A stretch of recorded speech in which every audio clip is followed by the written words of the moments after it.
Hiya. Ayaris.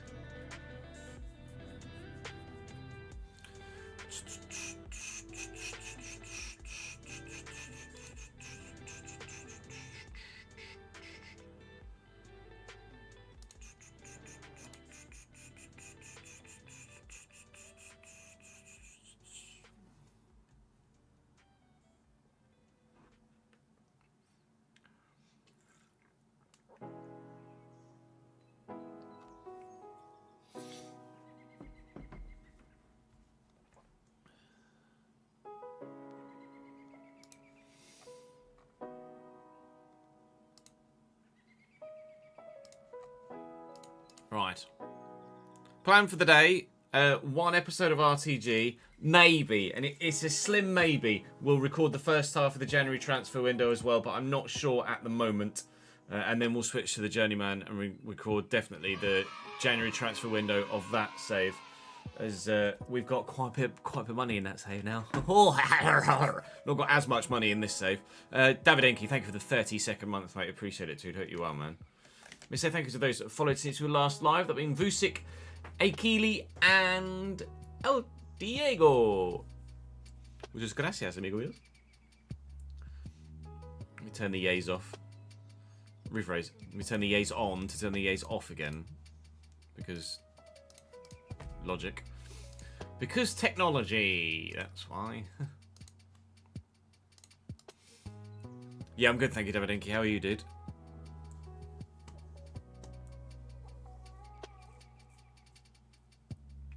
At least you got an official, like, on the dotted line cause of, Jamie. Rather than being like, oh, was it this? Was it that? What? Wait, you can have a bit of closure there, can't you? I have not watched yet, ads, no.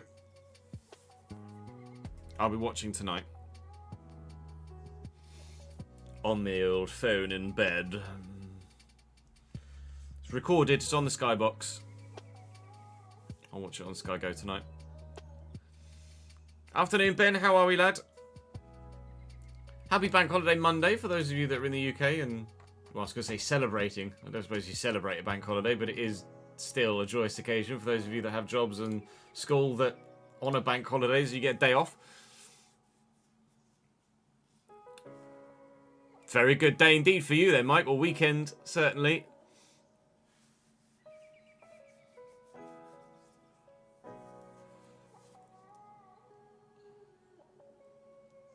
Oh, is it Spanish national elections this weekend, David Enke? Hello, Noah. Last of Us, Ben. 4th episode of the 2nd season of The Last of Us was broadcast last night at 2 AM. It's just May bank holiday. No, there's 2 bank holidays in May. I don't know why. Yeah, I saw the Aussie election was ongoing.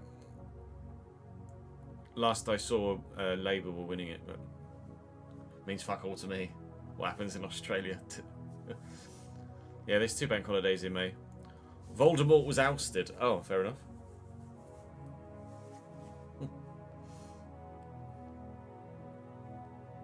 No, well, you're in the Netherlands, right, Ronald?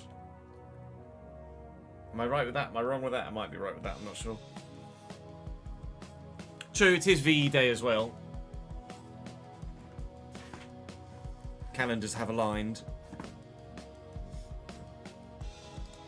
So yeah, we'll record 1 episode at least of the RTG. We are, once we've recorded this next episode, we are recorded for the week. I already have Monday, Tuesday, Wednesday, and Thursday's videos recorded and uploaded and ready to go. So this first video we'll be recording today on the RTG will be Friday's video, and then we'll be recording Journeyman content, which is already uploaded up until I want to say Tuesday, potentially.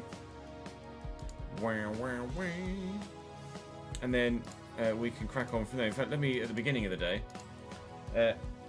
set a schedule for the week. So FC25 career mode. FC25. 12 p.m. 6 hours. That'll be Thursday. Add another. 10 a.m. for 6 hours, and that'll be Friday.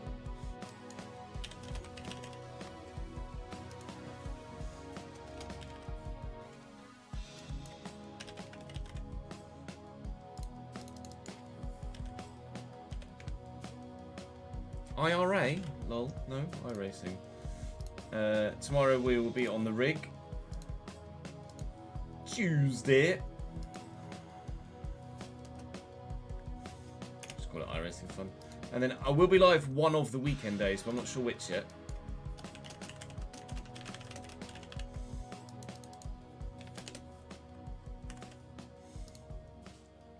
So at the moment I'll just put it down as Saturday, but that is in flux. It might change to Sunday, but as again, five stream days this week. Don't see why it has to be a bank holiday. Just celebrate the days on the actual dates. Yeah.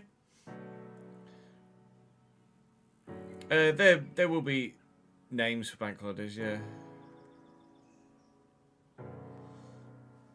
Oh, it's my partner anniversary, is it? Hooray! That'd be 10 years. Christ. 10 years since we got partnered on Twitch. Bloody hell. Bloody hellfire.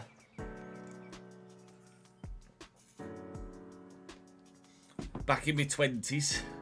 Was a while ago. It was a while ago.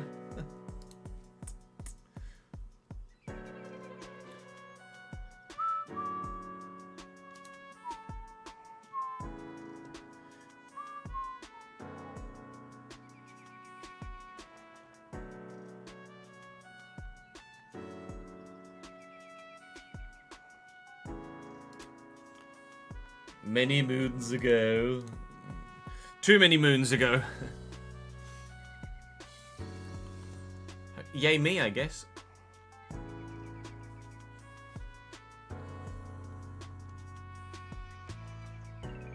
Back in my 10s.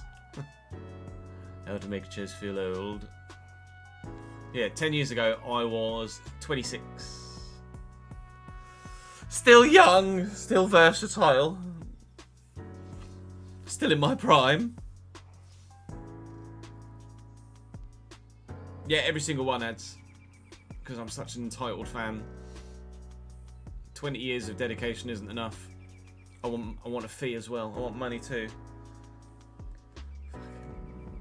Need to get over themselves.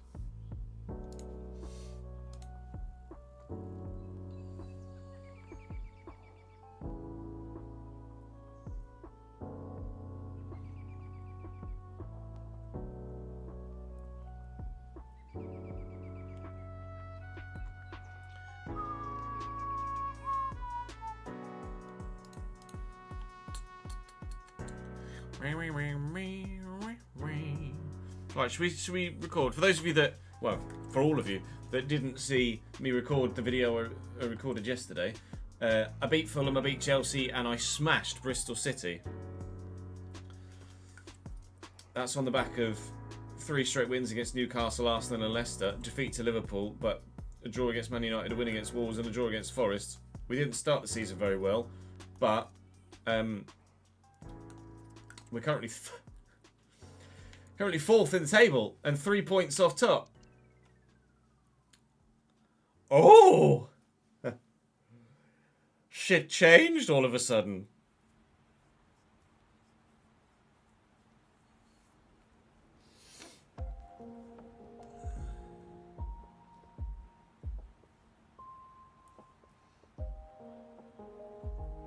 I could certainly give it a go, Jamie. We could try it for an episode and see how it goes down. Happy Monday, Nick. Thank you for your continued support on Patreon, my dude. So we are... Well, I mean, look how tight the table is. 30, 28, 27, 27, 26, 26, 26, 24... Sorry, 25, 24, 23, 23. It's really tight for the European spots. And it's really tight at the bottom. 13, 14, 15, 15, 15, 16, 17. It's tight at both ends of the table. Note Newcastle in 19th. But we do have top of the table Manchester City today. And 7th place Crystal Palace, who have a great team, as we well know, as well as 15th placed Spurs. With regards to Lancashire, he has scored a couple of goals now. I don't know why I went in that screen. Not loads. But I think he might now be my top goal scorer in the Prem. Yeah, 6. 6 now.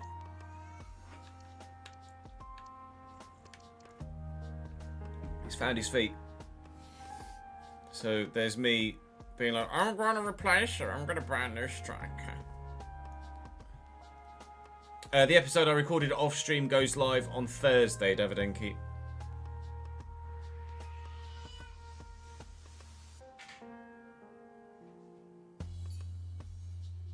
We recorded quite a way ahead in the RTG.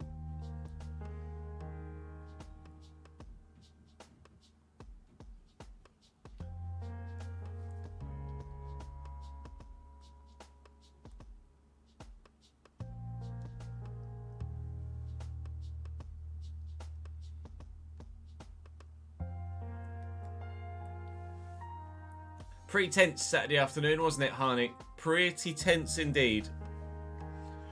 For Bradford City fans, they were playoff bound until the 96th minute. And then promotion to League One confirmed thanks to Sarcevic. Your voice has just recovered. Yeah, I'm not surprised.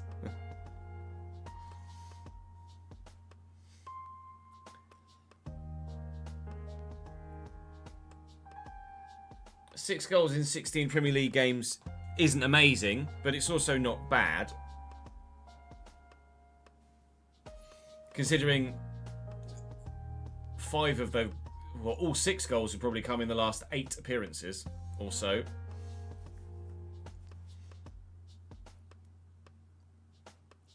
It really isn't bad.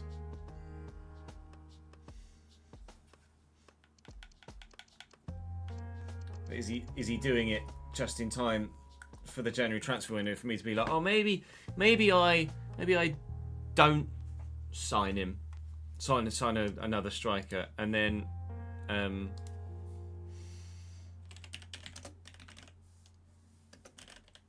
then he stops scoring again after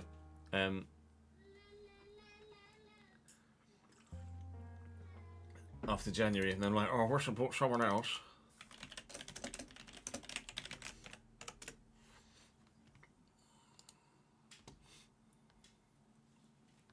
So a bank holiday is effectively just a national public holiday day, Davidenki. So in most industries, other than the service industry and retail industry, you get the day off work. I think originally it started when it was just a day that the banks closed to do something, like back in the day. And now it's just people get a day off work,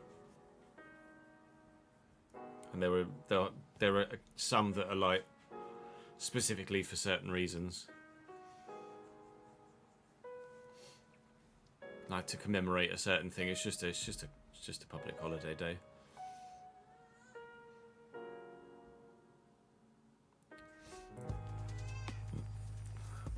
Almost always on a Monday.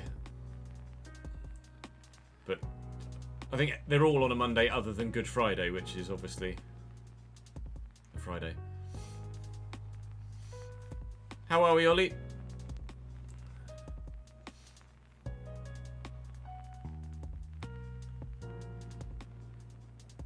Yeah, Scotland get a bank holiday for, is it St David's Day? Or that might be Wales. Wales might be St David's. Ireland get a bank holiday for St Patrick's Day. Scotland get a bank holiday for, it might be St Andrew's Day in Scotland. But we don't get a bank holiday for St George's Day. I mean, I've not been in a job where bank holidays actually mean a thing for like 20 years, so...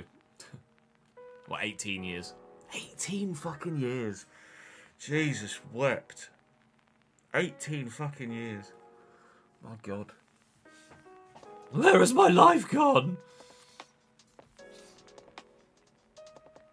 The end is in sight is the most important thing, Ollie. Keep grinding, dude. It'll be worth it. Right, shall we? Should we do some recording? We've had a nice little catch-up, haven't we? Had a nice little catch-up. Now we can actually do some video games.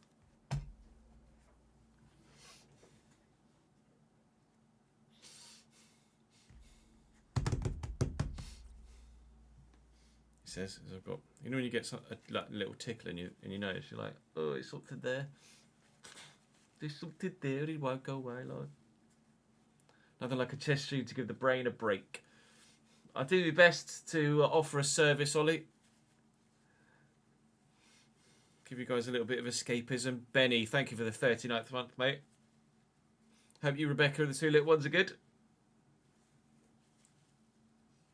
Oi, oi, oi.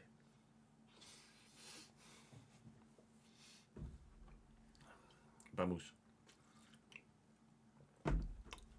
Welcome back to the Realistic Road to Glory, our last episode before we head into the January transfer window next week. And we start the day in 4th in a Champions League spot. I know, I can't quite believe it either after the start to the season we had. We're only 3 points off the top of the bleeding league at the moment. But let's not get carried away. That's definitely not going to happen. We do actually play Manchester City today, as well as 7th placed Crystal Palace, who have an unbelievable squad, as we well know. And we start, however, with a 15th placed Tottenham Hotspur. It's our first game at the newly named Stephen Darby Arena. Thank you for all of your feedback with regards to what we were going to call our new ground. We have taken all the feedback on board, and I like the idea of honouring Stephen Darby, a former Bradford City player who is doing a lot of work in raising money for charity for the motor neuron disease campaign, as he was diagnosed himself a few years ago and forced to retire from the game. As a matter of fact, with it, and has done a lot of fundraising work, and obviously spent a lot of time in. I'm going to reject that one. Spent a lot of time playing for Bradford for 5 or 6 years, I think, in the teens, the 20-teens, the 2010s. So we've honoured him with the naming of the new ground. Spurs now 16th as we arrive on match day, and another team below them have played an extra game. We still 4th. On 27 points. Really tight though, look. 4 points separate first from now 8th placed Crystal Palace. 4 points. It's crazy. And there's only 6 points between 11th placed Bournemouth and the top of the table. And then at the bottom, there's only 6 points that separate 13th from 20th. It's kind of, there's the bottom group and then there's the top group. Thankfully, this season so far, we're in the top group, but it can all change. Just as good as our form has been, it can obviously take a little bit of a plummet as well, should we poop the bed at any point. Saying thank you to Nathan, Georgios and Rashawn on the board behind me. Thank you for your continued support in the comment section. Do come and join me on stream as well if you enjoy live content. It'd be great to have you on board with us when we record everything live, and you can see every minute of every game that we play. Links in the description, of course, to the Twitch channel and to the YouTube live channel where we stream everything over there. But for now, we're going to concentrate on ensuring that, hopefully, Spurs stay top 4. Spurs, not Spurs. Bradford stay top 4. I was reading the name Spurs there as I said it. Fingers crossed, we can qualify for Europe via a league finish and go on an FA Cup run. That'd be wonderful. One game at a time, eh?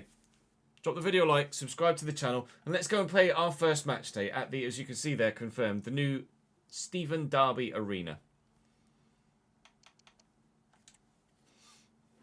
Hey, Toby. Hey, Cap.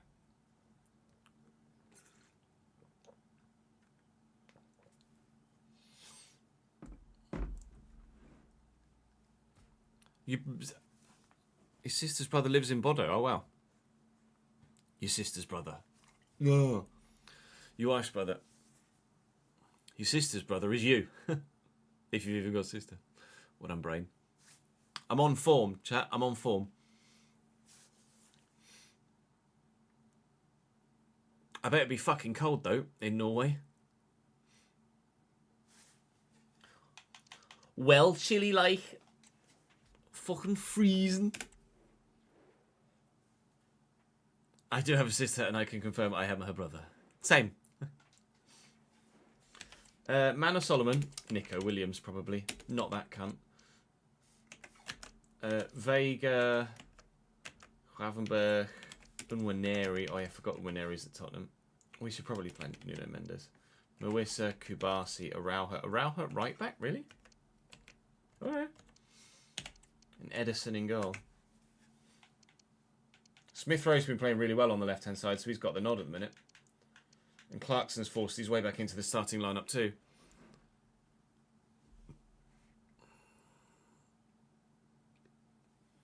Half-sister, yeah.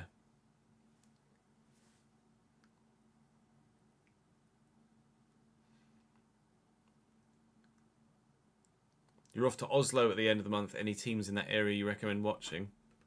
Marcus? We need your advice, sir. Cabbage, thank you for the follow, mate. Volorenga. Oh.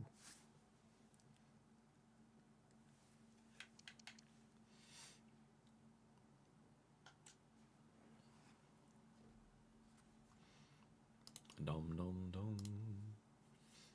Dom, dom.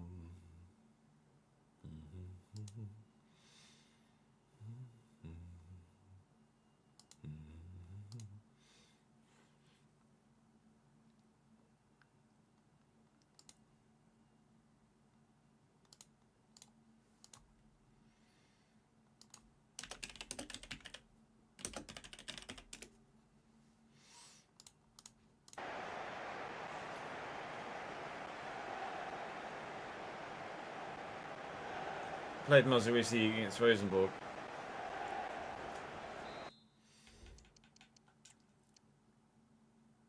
Ah. Ødegaard came from Strøm's Godset, did he? Power Godset, if we translate. Oh.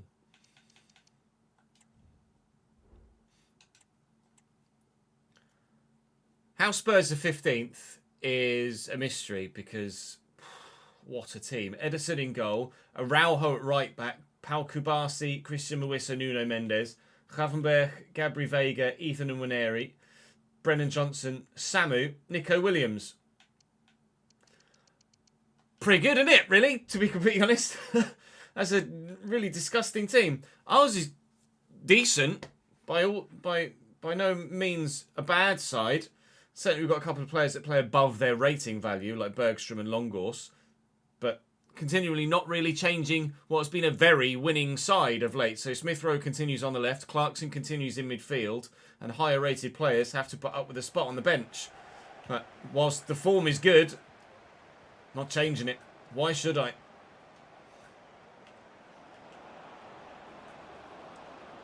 God, it took me 5 attempts to try and get the ball to the man I wanted to get it to him.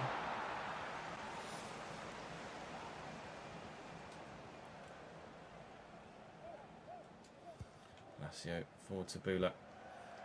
Mikic. Hold your run. He held it. Dibbling's away. Nuno Mendes is going to be difficult to play against, though, as a fullback. Run, then! Mr. Will. Bulak going. Oh, fuck it. Oh, well, then. Oh, Nwaneri steals that away from Raskin. Nwaneri was only on the bench last time we played Tottenham. Now, fears have fully materialised for Arsenal fans watching him actually start for Spurs. That's a lovely ball through. It's a great save, and thankfully Longhorse gets to the loose ball. Otherwise, we could have been going 1-0 down there. Lancashire will get this out wide. Araujo's a centre-back by trade, but can play at right-back and is doing so here. And Lancashire's timed that run to perfection, and Will Lancashire keeps his scoring run going. Well, maybe we don't need another striker in January to give him competition, because he is very much on it at the moment. We lead. The first goal at the Stephen Derby Arena since it was renamed. Scored by Will Lancashire.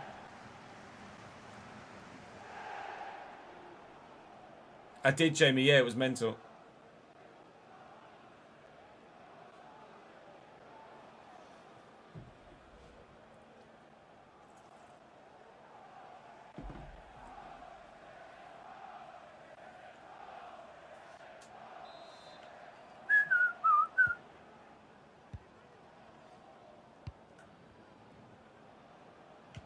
Nwaneri.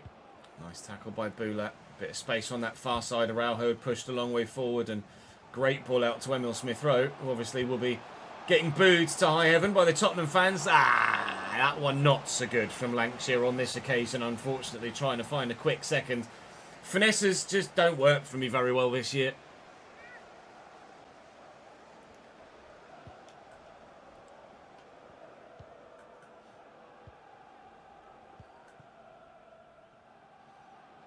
Gabri Veiga.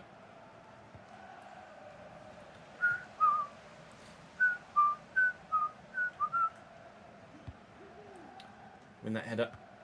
Okay, challenging with Brennan Johnson, and apparently winning a free kick because Brennan decided to use a hand, which was ill-advised. Clarkson quickly looking for and finding Emil Smith-Rowe, who's completely ruined a 90-rated Ronald Araujo. And he's still going here, Smith-Rowe. Well, I felt the need to try and give him a solo goal there, so good was the run.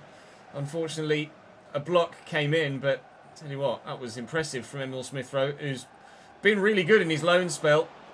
We won't be making the move permanent, but is he onside there? No, Samu off beyond the line. But I have been pleased with Smith-Rowe, and his performance has been very good. His dribbling is a particular highlight.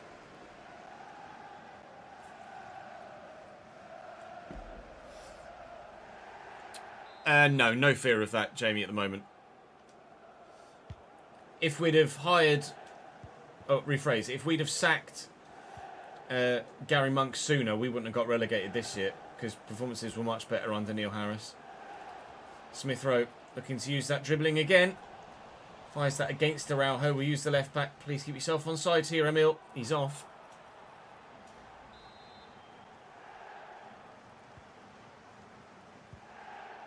We challenge for that? Yes, we can. Smith-Rowe gets to it nicely. Clarkson inside to Bula. Tyler Dibbling. Oh, it's tucked a little bit too narrow there, and I took a little bit too long to play the pass. Samu not had much to do. All he's done so far is be offside, Samu. Nico Williams is a bit good, though, and he's in behind me here. And Nwaneri, lovely flick. Oh, Bergson with an awkward save there. Thought he was just going to catch it, and then went with the top hand, and it looked particularly strange. Keeper, you going to come for that? No. Gravenberg gets to the head first. Bergson. Oh my God, don't you dare go in. Goal kick. Oh, free kick for something. Bloody hell, that was chaos.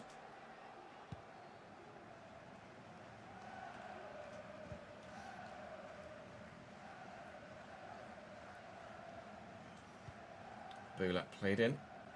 Looking to get away. Tottenham trying to press hard, but not actually doing it that well.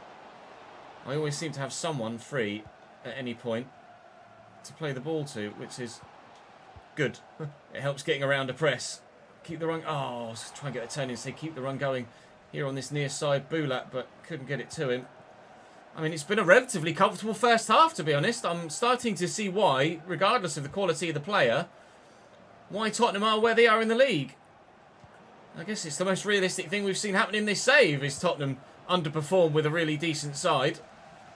The fact that they're doing it with an even better side than they've got in real life is even more strange. Man United have at least sorted themselves out in this save. Spurs need to do the same. They might get a chance before half-time here, but they won't. We'll lead at the break.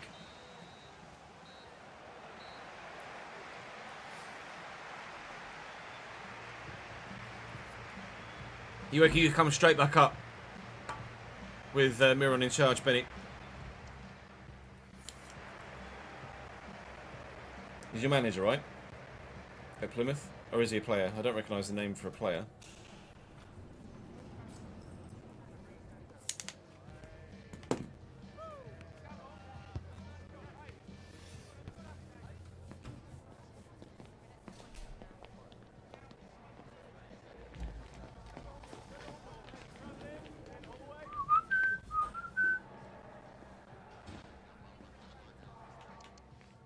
I mean, they've had 5 chances, but I wouldn't be able to tell you what 5 chances they were.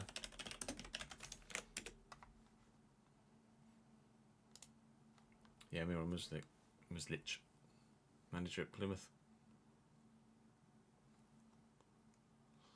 It's Austrian.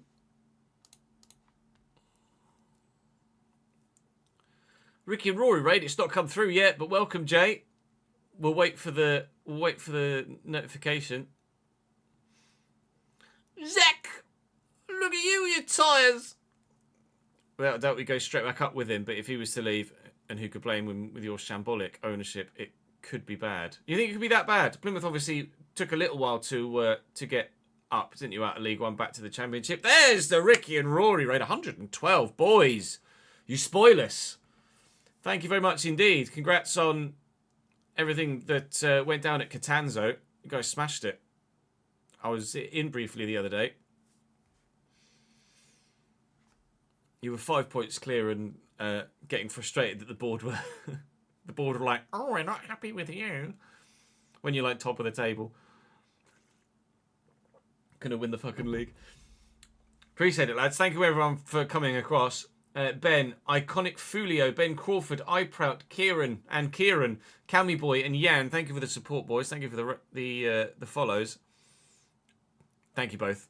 Hope you stream it well. Congrats on the continued smashing it of everything on Twitch. You guys are killing it. Showing the rest of us career mode guys the way to go.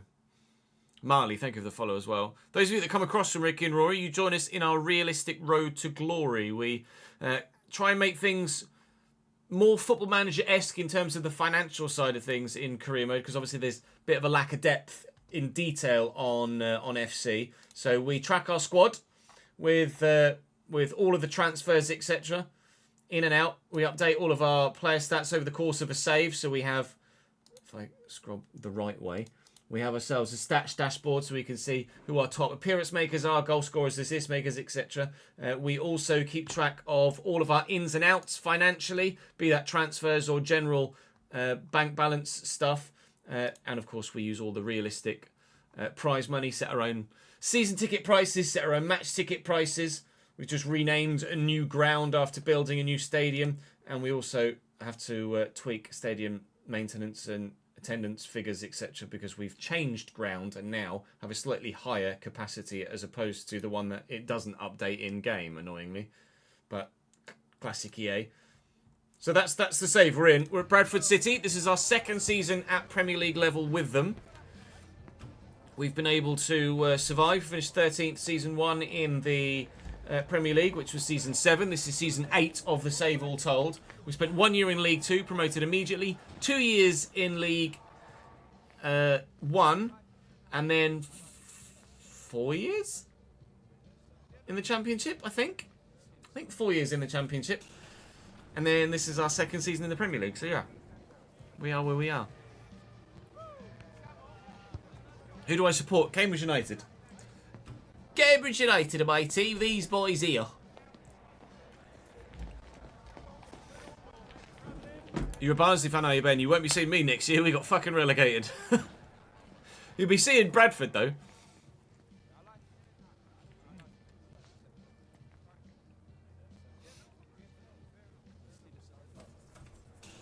I'll give you a team breakdown once we get out of this game, Ben. But that's my current starting 11.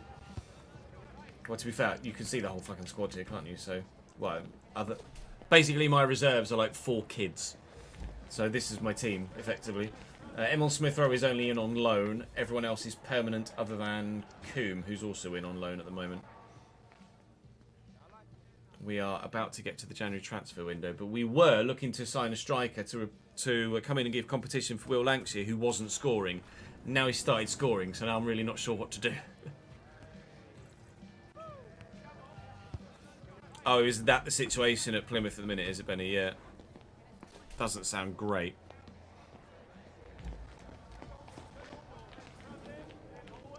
You've got a good supporter base, though, at least, so the money should keep coming in. Because you always had great attendance levels in League One, and I'm sure that will continue. Yeah, that's the team. That's the team we have right now. We're currently leading a 16th place in the Premier League, Spurs, by a goal to nil.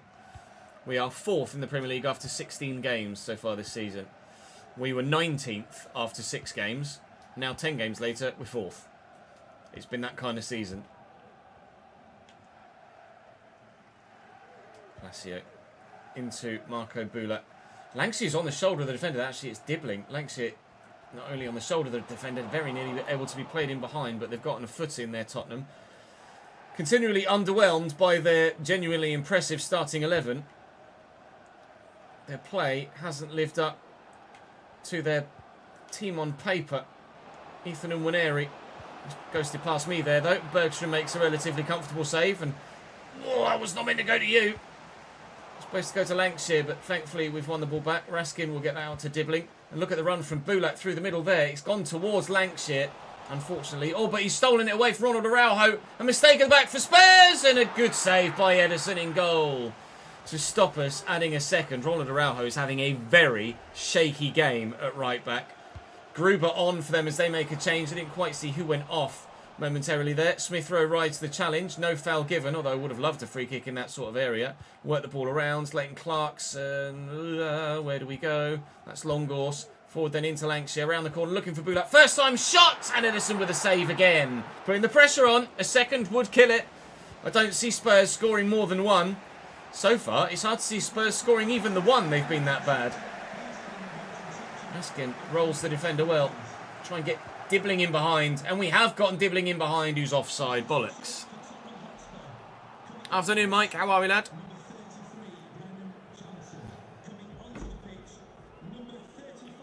Yeah, fuck off. Bear with.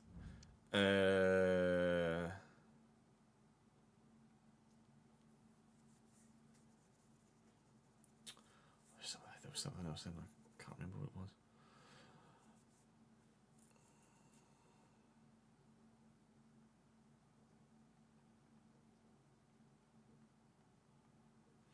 Just got a text from that saying, what was it we needed from the co-op? This is season 8, Fulio. Season 8. Good, glad to hear it, Mike.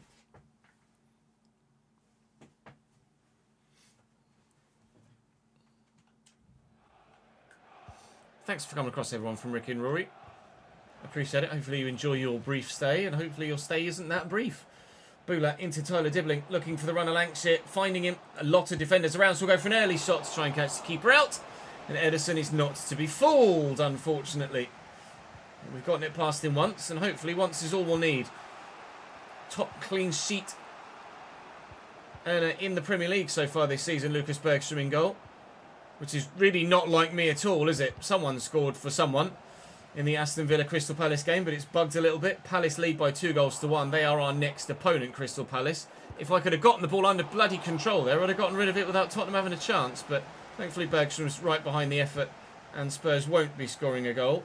Clarkson has Smith Rowe on the run. Lovely touch and turn inside, and we'll look for Lancashire around the corner of the defender, and he is in behind. And we should be in for a second here. And slammed home on his left foot. Right, okay. Things are changing. He's back to his old self. Maybe we don't need to replace Will Lancashire at the club or sign competition for Will Lancashire at the club. If that is the case, the hell do I do in the January transfer window? Nothing? I've got 35 million quid, but we are over wage budget. And at the moment, there's not really much I can do with the team. Everyone is just great. Could maybe sign an eventual Longorse replacement, but it's probably a bit early to do that when, obviously, by the end of the season, we'll have a higher rating of player that we can sign as per the rules of the save. So I'd be tempted at the minute to just bank the money and maybe even expand a stand at this new ground already, especially if we qualify for Europe. Maybe it's worth saving the money and improving the ground a little bit more. Adding a quick 1-year extension onto one of the stands. That might be an idea. Certainly, I'll wait and see what you guys think of it in the comments section. But we will play that one by ear for sure. Clarkson across the Bulat here. If we can find a third, it's definitely over. But to be honest, at 2, I think it's over as it stands already. Clarkson will look to bend and whip it. We'll take the corner and we'll make a change just to freshen things up. Crystal Palace is coming in the not too distant future, to be fair. So I probably should give those that are a little bit more fatigued a bit of a break here so that we can ensure that the best possible players are available for the game against Palace midweek. Busy period, obviously, throughout the course of December. Multiple changes made. Sarah will deliver the set piece, and Longhorse is up, but we won't be scoring a third yet, or probably at all.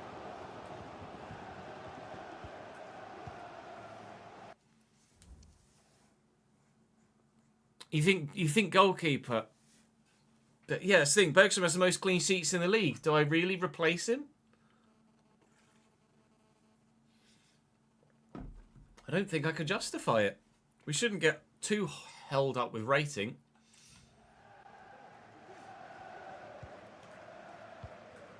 Picked off well by Sarah. It just kicked it straight to him. Dibbling quickly around the corner to Akan Sanmiro. It will look for Luvumbo and, rather poorly, not find him. Araujo. It's been the weak link for Spurs at the back today. Really, really poor, Ronald Araujo. 90 rated and hasn't played even remotely close to it.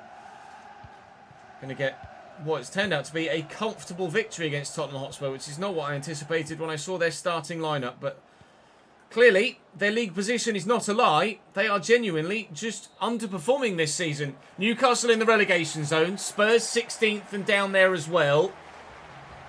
Not a very good season for a couple of the bigger clubs in the English game, but our stature is raising the bar for Bradford City. We are becoming a bigger and bigger club as each match day goes by, let alone each season. Bradford 2, Spurs 0. Both for Lancashire. Hooray! This season, I say, do like the Chesnoid FC owner and pocket the money. Yeah. An offer received from Mr. Young. Hello, Drogader. Sure.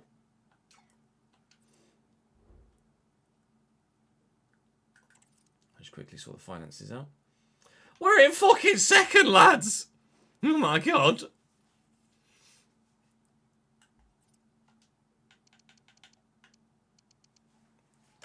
Right, finances.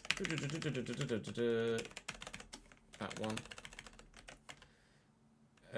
State maintenance is that one. Shirt sales 1.73 million. Half of 1.73 million is £865,000. Half of £865,000 is 432,750 ish, maybe. Match tickets. In-game attendance of 24748 with our 24748 with our inflated capacity now. That gives us an attendance of 27,911. 27,911 gives us a match ticket revenue of £921,063. 921,063. So far this season we made a decent profit. 31.4 million as it stands. Made a profit every single season thus far. We'll see next year when we do it with Cambridge again. We will by no means have this sort of financial power. We've been very lucky that at Bradford, we've obviously had great attendances right from the off. And that's probably something that has been to the detriment of the realism of the save, if you know what I mean, because we've had such financial power all the way through. It'll be a lot more difficult next year with Cambridge coming up from League 2, as it was last year from League 1 with Cambridge with a smaller budget throughout. Zach, thank you very much for the follow, mate. Welcome to the channel, pal.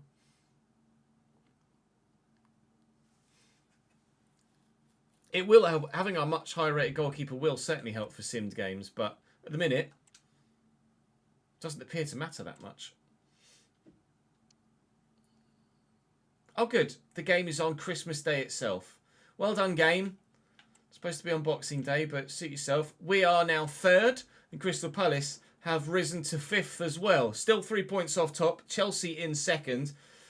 Goal difference is continually more and more positive for us. It was -2 in the last episode, and then we smashed Bristol City. To be fair, it must have been quite significantly in the minuses prior to our current win streak. So it was it's plus 5 now, so it was +3. Then it was -2, then it was -3, then it was -4. Then it was -5, -6, -7, we were -8 with our goal difference. And we're currently on a 7-game win streak. A 7-game win streak in the Premier League. Where has that come from? Well, we'll try and make it 8. Off to Selhurst Park we go.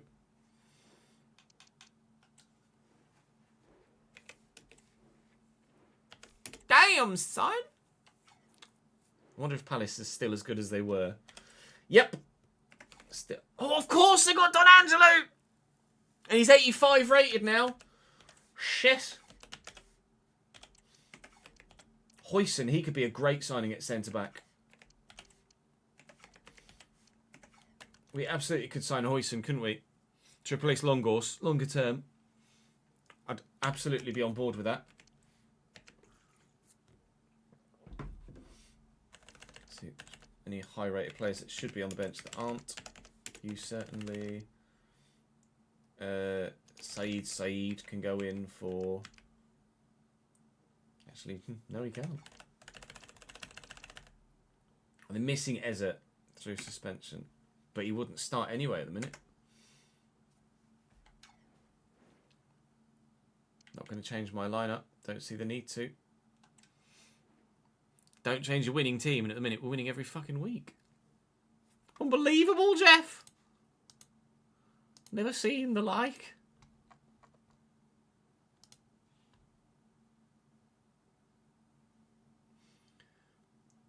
Trent signing on a 5-year deal, apparently.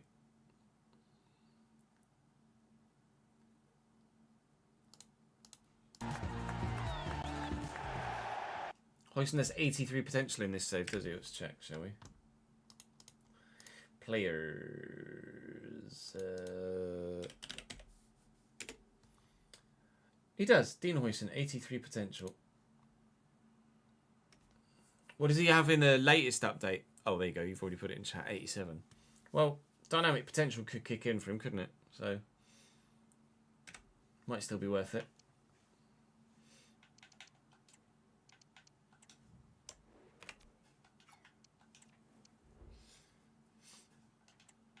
Let's have a look. Let's have a look. Crystal Palace are as good as they were last season, if not better. Vincent Kuhn in goal for them, playing a 5-back. Charles Armstrong, Isaac Devoe, Esri Concert, Dean Huijsen, who could be a great option for us at centre-back potentially next season to replace Longhorse in the squad. Federico Di Marco, left-back, who even 8 years into this save is still having nightmares about that Lamine Yamal performance. Dominic Szoboszlai in the midfield alongside Malik Tillman.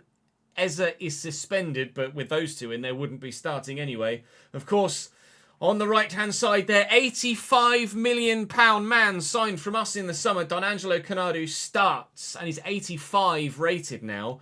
Victor Boniface up top, and Igor Duarte on the left. That is one hell of an 11 for Crystal Palace. Certainly the sort of calibre of side we are aspiring to. And, well, hopefully within the next couple of seasons we'll have. But for now, we're going to have to just try and survive this one.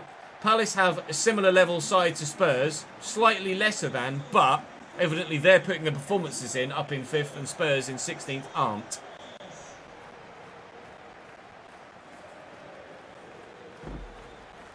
So PFC, so PFC, so PFC, so PFC. Huijsen's good in game as well, is he? St James. Apologies, I've only just switched to turn the YouTube chat on. My thing, I always forget that it defaults on Brains Died Restream to only showing the Twitch chat. I have to actually manually change it to show both, and I forgot at the beginning of the stream, so apologies those of you who are watching on YouTube. I haven't been seeing what you're saying, but I can now.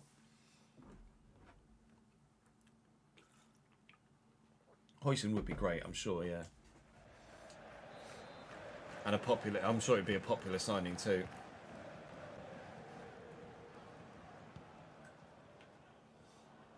Malik Tillman. Out wide to Armstrong to start things off. Here is Don Angelo. And Duarte. Oh! And 1-0 Crystal Palace inside 3 minutes. Okay. Don Angelo has hurt us already. An assist for our former Dutchman. And a goal as both their wingers combine. Duarte slams it. Keeper maybe should have done better, but it was well struck. Good.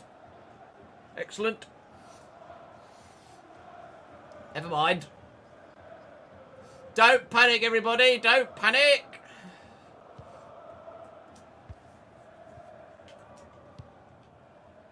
I haven't even touched fucking football yet. Bulat. Nikic. Back into Bulat. There was a bit of space. Not the best of passes, but Lancashire can make a run here, hopefully, and has done. And Bulat finds him well. And Will Lancashire's in, and he's going to score now. All right, decision made. No competition needed for Will Lancashire. Luvumbo will be enough as a striker and wide man option. Will Lancashire is very much back at his best. We don't need anyone else. He's the man. You've hoisted Mosquera and Usman Diamande in your Wrexham save, and they're all great options.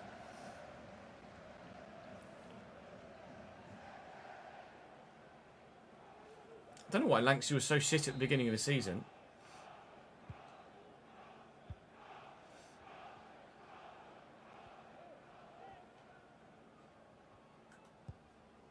Nice ball over the top. Boniface showing just what sort of a physical specimen he is. Driven out wide here to Armstrong. And cut back to Don Angelo, who might get another assist. He has got another assist! Victor Boniface slams home. Keeper furious at his defenders for not tracking the run of Victor Boniface, but let's be honest. Even if someone had tracked him, they're not going to bump him off the ball, are they? Hell of a finish as well. The movement is good. He just runs off Raskin, who just completely ignores him, quite frankly. But that's just an AI thing, isn't it, rather than anything else. Strong finish just under the outstretched arm of the keeper. CDM not really doing any defending, unfortunately. Just let Victor run off him. No defensive centre-back picked him up. And despite responding to their first goal, it's 2-1 and we're only 12 minutes in. It might be 2-2 soon. Surely it will be. It is! 15th minute. There's been 4 goals already! What's happening?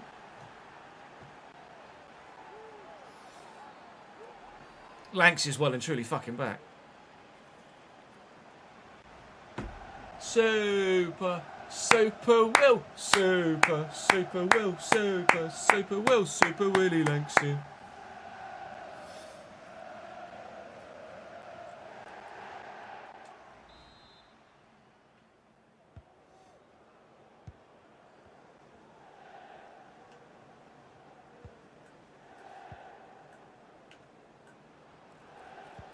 DeMarco over the top. Duarte down. Or delivered well to the back post. Armstrong's there, but he's headed wide. It could have been another goal in just the 18th minute. This is by far the most end-to-end game of the season so far.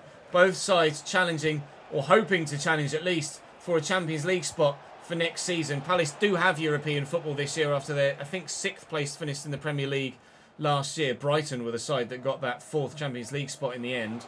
Obviously, it's 5 potentially in real life, but only 4 in-game at the moment. Whether that changes for good save Bergson, whether that changes for FC 26, I don't know. Boniface keeps it in. Kanadu with the finish. He's got 2 assists and now a goal, and Palace lead again. What's going on? Slabhead, thank you for the follow, mate. What a ball, by the way. And calm as you like on the finish. Just boop. I missed on Angelo. I really do.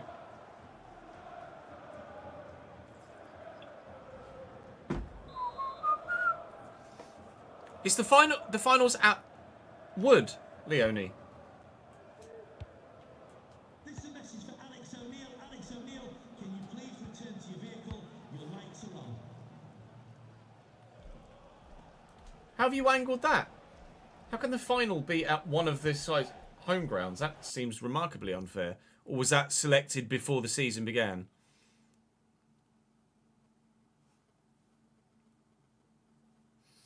For North-South, the final is at the highest finishing team's home. That's entirely unfair.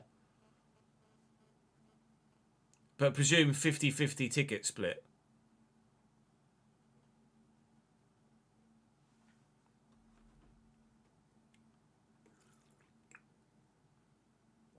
Yeah, all good, thank you, Hellis. How are you, mate?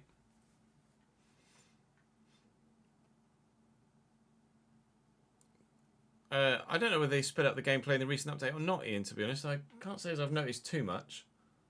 This game is certainly the exception to the rule.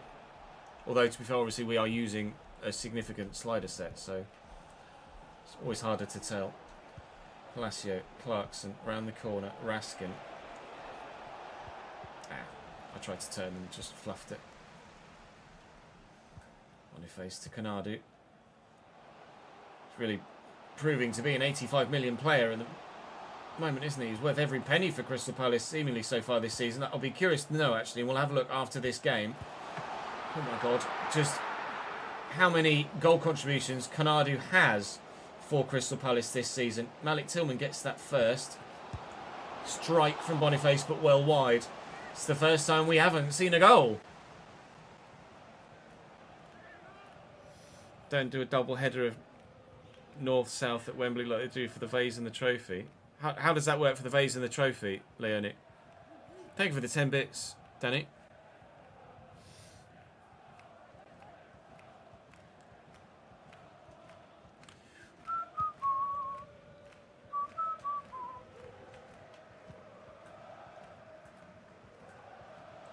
Dominic Jobber's like, well done, Raskin. The reactions there were pretty outrageous, to be completely honest.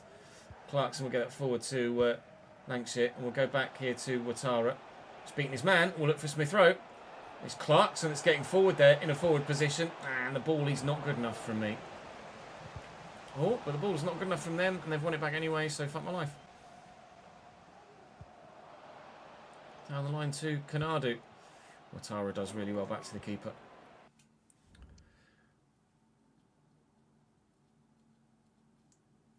Split the state both at Wembley. One's in the morning, one's in the afternoon. Oh wow, really? Split the stadium into quarters. Well, so you can, if you're a fan of one of the 4 sides, you can attend both games.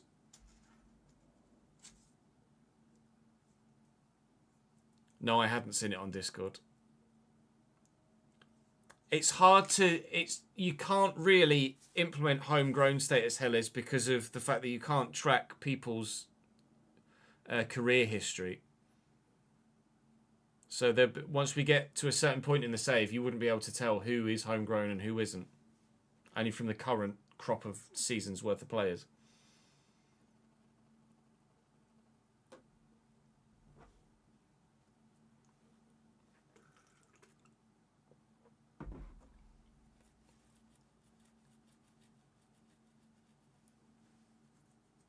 We could maybe have the national status. So you'd have to have a certain amount of Englishmen in the squad.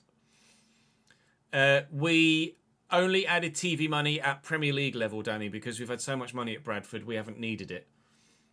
But next year with Cambridge, I think we will be adding TV money because obviously we're going to be getting significantly less attendance figures.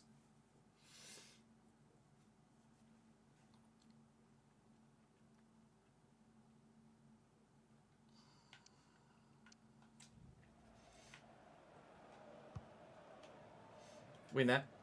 Well up. Have it back. Do that on the run. Nice. Chased well, but gotten away from it well. And Dibbling.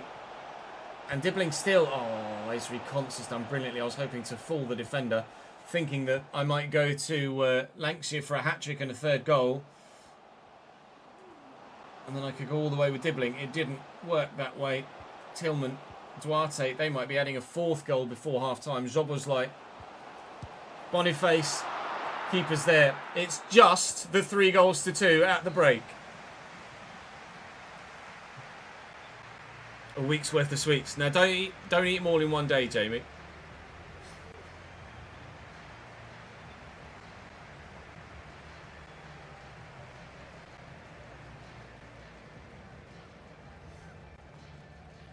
3, 7, 11, 15, 23. 5 goals in the first 23 minutes of that game. And there really could have been more. I've only had 2 chances and I've scored them both. Palace have had 9.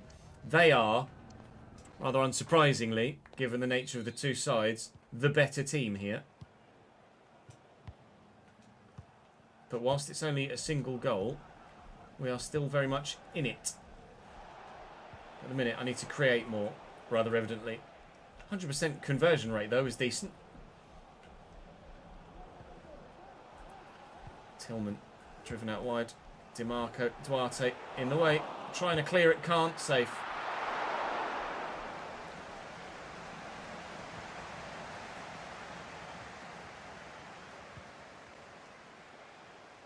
Raskin, nice turn. Clarkson, forward well.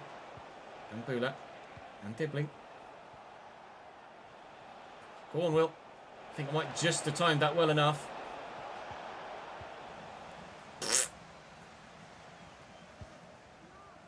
Well up. Oh, Milik. Come on, mate. Got to head that straight to a teammate, not straight to them. I think I said Milik there, when it's obviously Mikic. Clarkson. No. Lancashire. Yes. Come on, Emil. Oh, it's Clarkson that's gone. Ah, fucking played the wrong ball to the wrong man. Fuck's sake.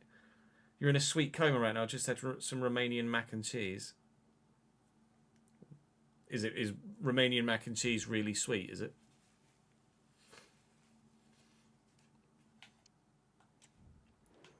It changes here. Let's bring Sarah on.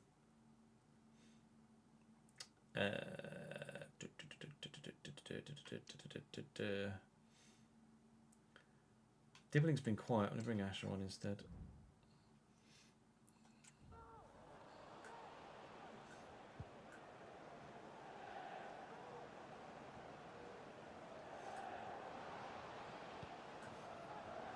Face. Oh, completely done me. Canadu. Oh, he's done me as well. Bergson with the save. Palace are tearing me apart, seemingly at will at the minute in the game. This is one of the most one-sided games against us we've had for a long time.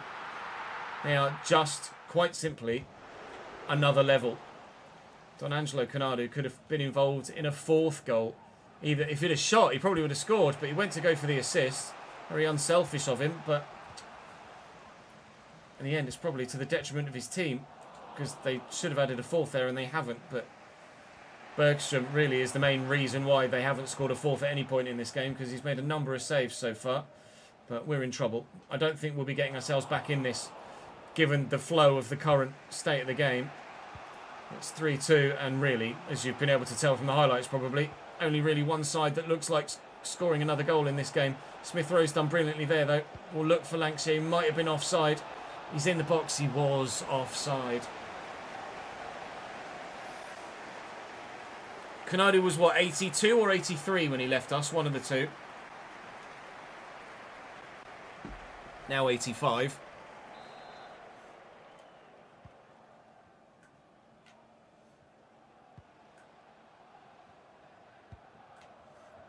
Canadu. He's away again.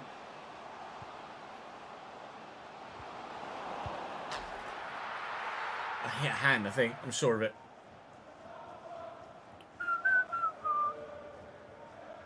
Might have been 82. Longos. Sarah. Watara. Smith Rowe. Sarah. Go on, keep going, Will. Raskin looking for him. Lankshire's in.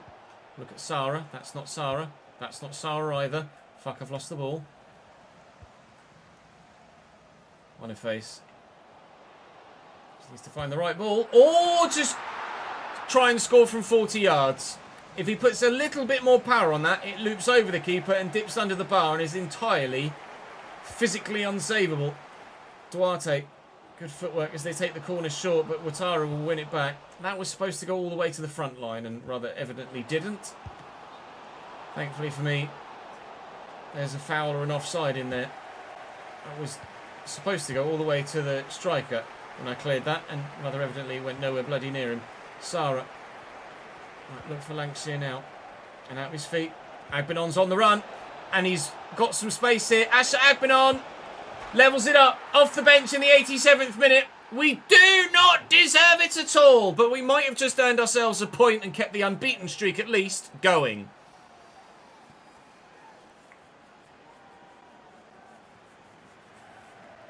Let's go. Great run. Brilliant run.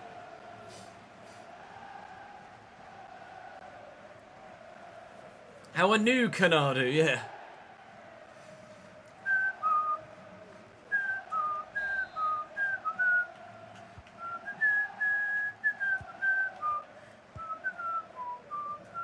City. It's not over yet. It's not over yet. Well in, Longhorse. Might be over now. How many minutes added on? Just the 2. Couldn't, could we? Oh, we nearly did. They might. They couldn't, could they? They won't. Ref. Well, that was the most entertaining 3-3 draw we've seen for a while. A 3-3 draw we did not deserve, but this side never gives up. It didn't give up in the relegation fight last year and forced themselves to a mid-table finish. They didn't give up when the side were misfiring at the beginning of this season, and we find ourselves in 3rd in the Premier League. 5 points off Manchester City now at the top of the table, but still well in the Champions League places. And next, well, it's that Manchester City side. How tall is Asher? 5'10"?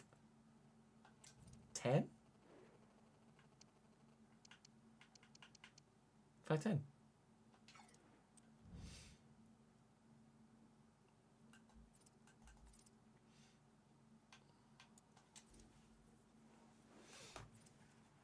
Just travel costs. Okay.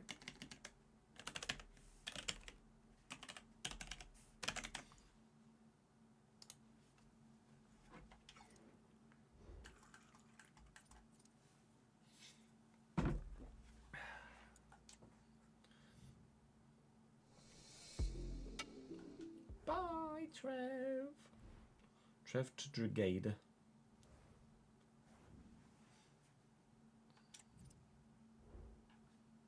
Might as well do that now. With the squad tracker. Trevor Young.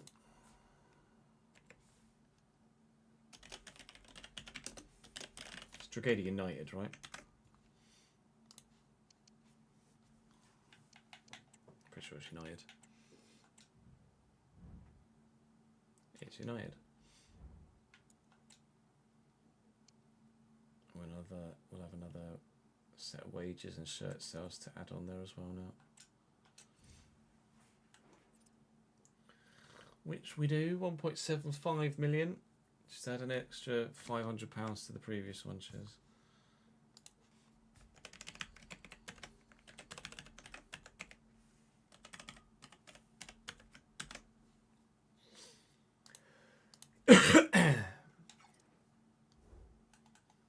I'm just going to have a quick toilet break, chat, and then we will go and play Manchester City.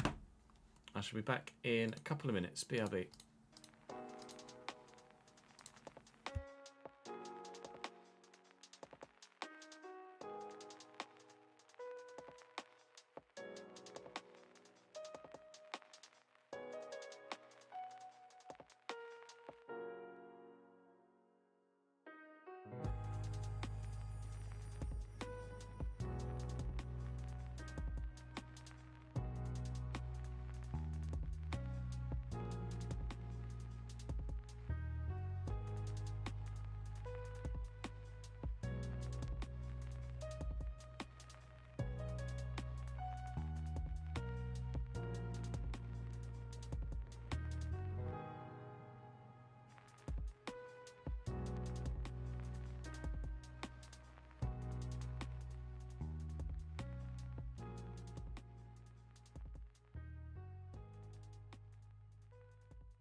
Jamie, thank you for the follow, mate.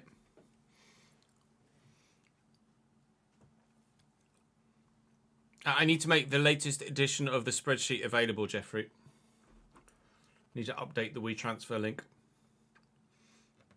We'll do it after we finish this episode if you guys want.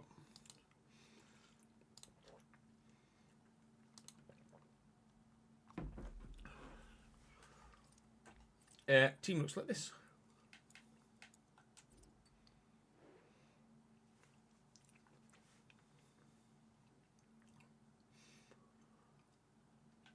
Oh, Palacio's up to 82. That's just happened.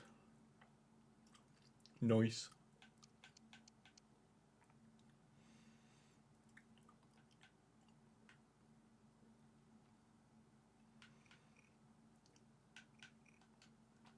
Luvumbo's actually really good.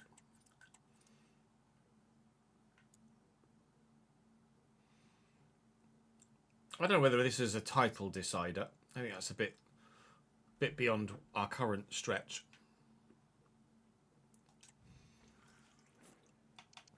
Certainly it's going to be very difficult.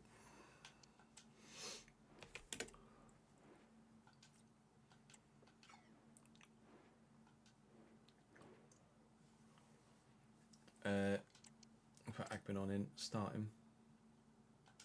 Put Tibbling on the... No, we'll leave him on that side. And Sarah. I really should rotate the defence more, but I don't. Hoyer can start ahead of... what's his face?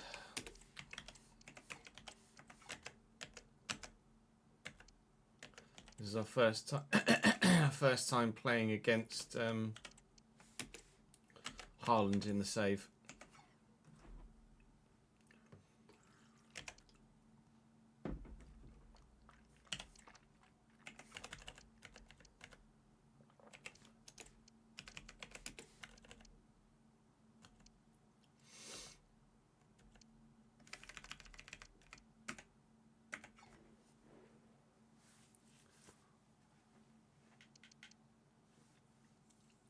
He'd probably be already there then, by which point, Devil, so we wouldn't be able to sign him in this save yet. 83 is our current max. Maybe 84 by the summer. Hopefully 84 by the summer, anyway.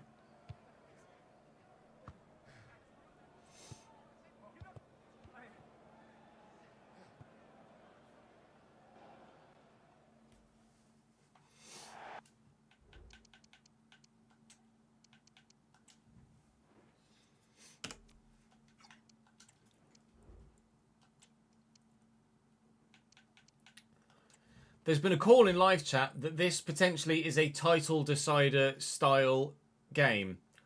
I personally disagree with us at this stage of our journey, but certainly it's a big fixture at this stage of the season given the nature of the league table. First time playing Manchester City in this save, so first time playing against Erling Haaland in this save. We'll see how well that goes. Bento is in goal for them, who's a goalkeeper I don't know as I've come across before. Pedro Porro at right back. Then Jonah Haas at centre-back alongside Robin Lenormand. Harry Amas at left-back. Again, another example of player plays for club. Player moves to third-party club. Player moves back from third-party club to original club's main rivals.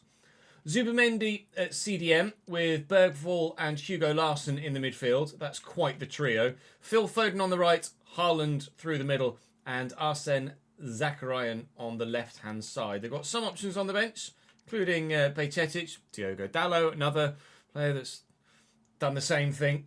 And then a couple of regions. In fact, Joe is actually a Patreon player. And then Aaron Ramsdale is their backup goalkeeper here at Manchester City. So we'll see how we do. We've made a couple of changes, actually, because we didn't win the last game. Agbenon, who came off the bench to earn us the point in the last game, gets to start this time.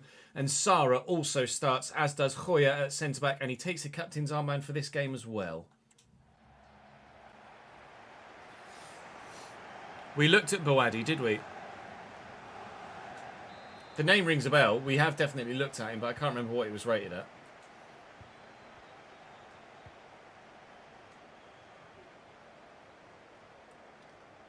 Agbenon into Raskin. And now to Agbenon again. Lancashire is there. Let's go back out wide to Asher. Try and drive at Pedro Porro. Catch him out. Do something. Oh, he's done something! Off the very, very inside of the post and across the face of goal, but not in it. Advantage played there. Bulat from range. Bulat! Wide. Oh my God, what a start. That was travelling. That really wasn't far wide at all. Oh my God.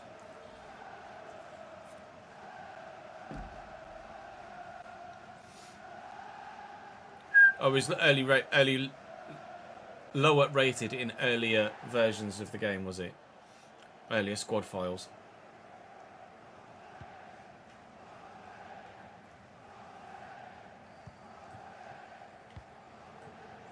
Haaland.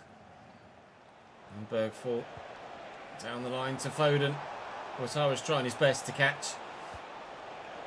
Win it. Oh, Larson did. Very well indeed. Haaland, don't let him shoot on his left. Zakarian, Foden, Bergfall. Oh my God, how are you supposed to defend against that? Haaland, don't let him shoot on his left. Good save by Bergstrom. Well, that was entirely undefendable. I couldn't get near them.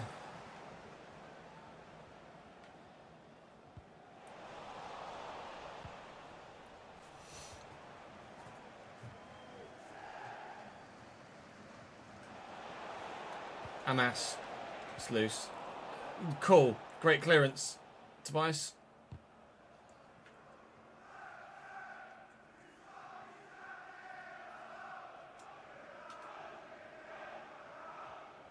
Bulat. Just knock that in front of Raskin and get it forward to Lancashire. And look for some support. Well, at least he's won it back. Well done, Will. Bulat to Lancashire again. Dibbling on the run. Up against Harry Amas, who's completely sold himself there. Dibbling. Lancashire. Oh, big save, Bento. Big save, Bento. Edge of the box. It's Raskin. Oh, it's wide.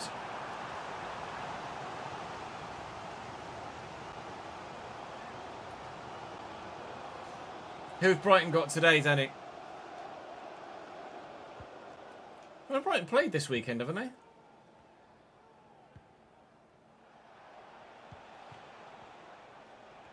Or have they not? Larson. A nice little reverse ball. Haaland's there. It's a great take. Oh, that's superb. Top quality for Manchester City. That's why they're top of the table. 93 rated striker. Finishes like a 93 rated striker. Lovely ball. The spin didn't read it being that well controlled, actually, but it was. Oh, Brighton women versus Arsenal women. Decent referees and no VAR. Love it. It's very rare we actually see that fucking emote used anymore, isn't it? Deal with it. Oh, I've no idea, Jamie.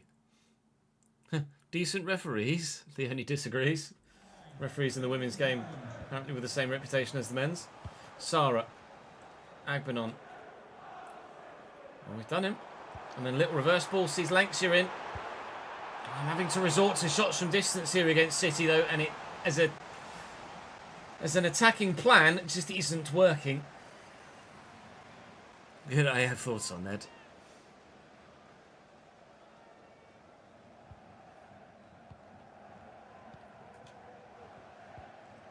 Mendy and Bergfall.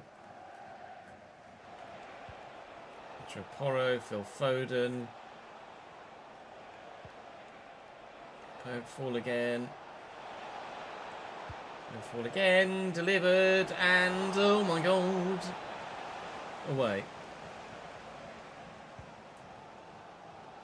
Mikic and Bula. Nice. Dibbling. Lancashire. He's got the legs. He's in. Will Lancashire!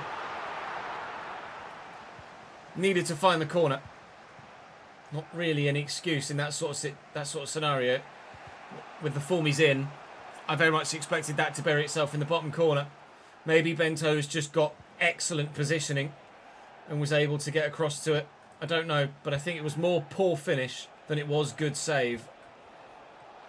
This Bergford forward down the right-hand side. Options on the edge of the box. They will find them. Zacharian, Haaland, Bergson with the save. No second for City. No first for us.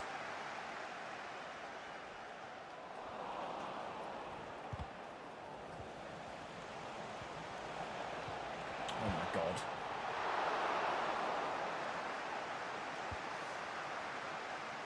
Anxious up.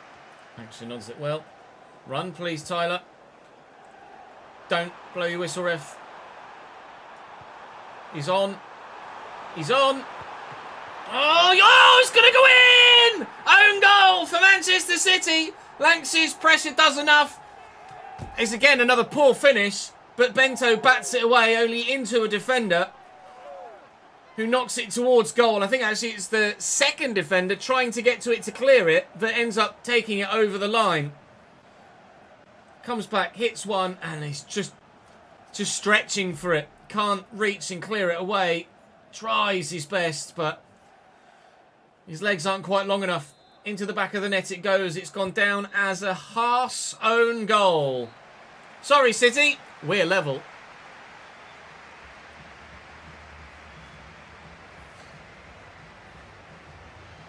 What sponsor shite, Jamie?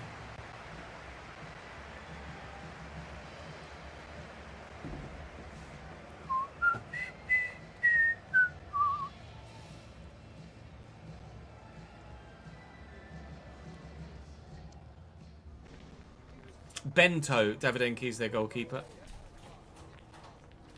EA sponsor? What do you mean? You mean around the ground? Like the advertising hoardings. Oh, it's Al Nassr's goalkeeper, is he? Bento. Is he Portuguese? Am I having some sort of brainwave here?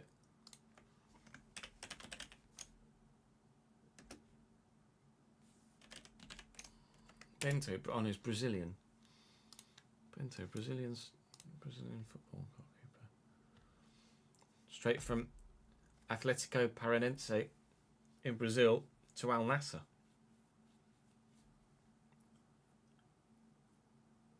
But apparently he's good. Well, it's Brazil's #1. Okay. Well, no, actually, that's a complete lie, isn't he? He's not going to be Brazil's #1, because that's going to be Alisson or Ederson. But he's got 4 appearances for Brazil.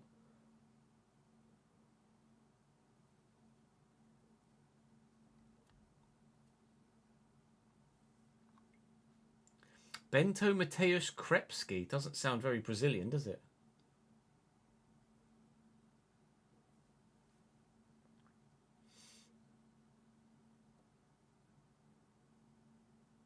But born in Brazil.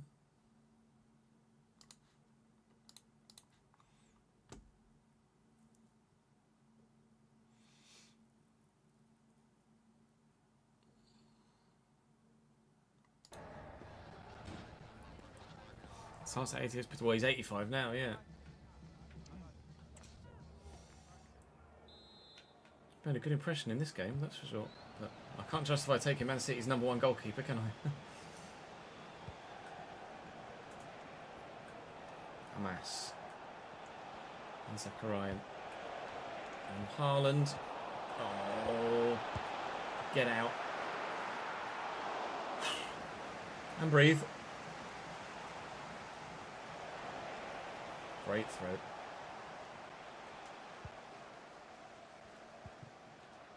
Lovely little flick. Foden trying to track the run. Hanging on. Lancashire. Oh, looking for Dibbling. Oh, handball maybe. Okay. Bulat. Oh, it's got to be Sarah, really. Bulat, I haven't scored a good free kick with Bulat yet. I don't think. We'll try it. We'll try it.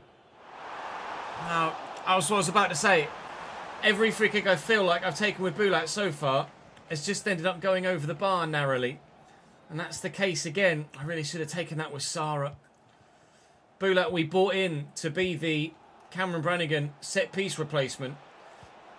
But he's got too much shot power and not enough curve, and it just doesn't dip enough, is Erling. Oh, but Haaland misses on his left foot, and the bench can't believe it. Farrell, thank you very much for the brand new Prime Gaming sub, mate. It's very good of you, pal. Welcome to the gang, mate.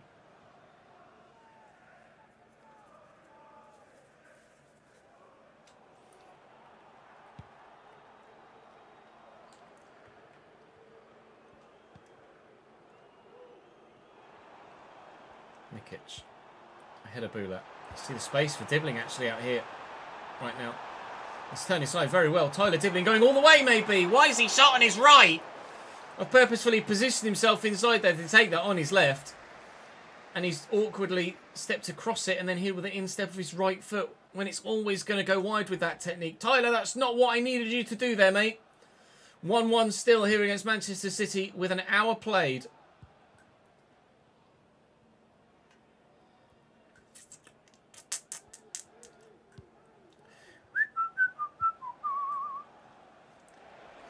Pedro Porro. Goes around the corner. Zachariah and Erling.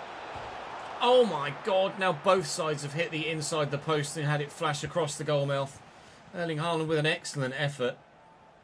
Sarah, I want to try and draw Pedro Porro towards me so I can then get Ashraf on in behind, but that really just hasn't worked at all, has it? Gabriel Sarah will try and close this down. Bergfall. Well intercepted by Palacio. Sarah. Good strength. Good strength needed by Lancia, not shown.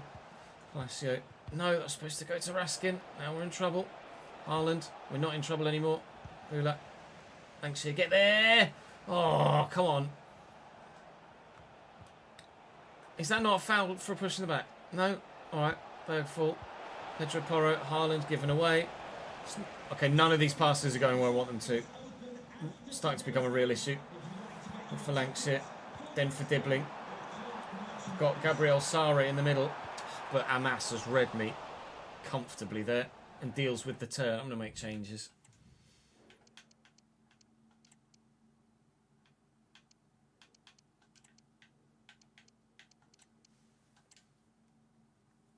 Actually, no. Wonder how Where can go out wide. My beard is itching like a motherfucker. I need to shave.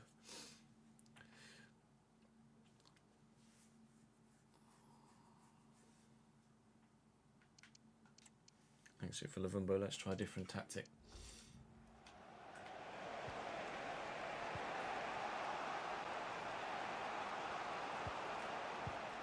That's well worked by City, and Zachariah has the option inside and the option to go for goal. It's the option to go for goal he takes, but it's well saved by the keeper. 3 changes for me. Bulat, Ouattara, Lancashire, all being replaced here. Flicked away. Zachariah off the face, I think, of Mikic, and out for another City corner. Danger continues. Palacio gets up. Smith Rowe off the bench will look to break with it, but Haaland is obviously very quick. But he's not much of a defender, it seems. He's still going to be the only one chasing me, though. Surely at some point Smith Rowe's fresh legs become the better option here, but just not got that passing option there to actually find anyone in a decent position. Somehow I've fucked that.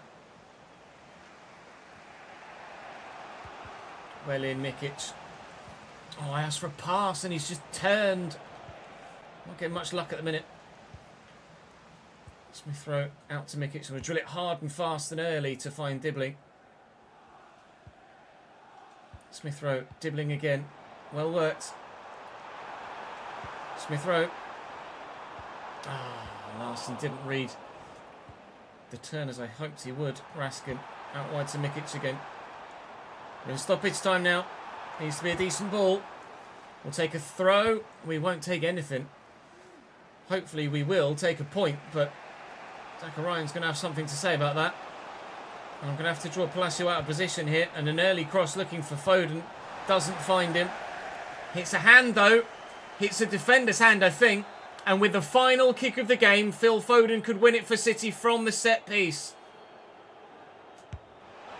But he hasn't. Bergson with a great save. Anywhere will do. Into the stand and we'll take a point. Oh, dearie me. Unbeaten streak continues. And no long horse for this one, Davidenko.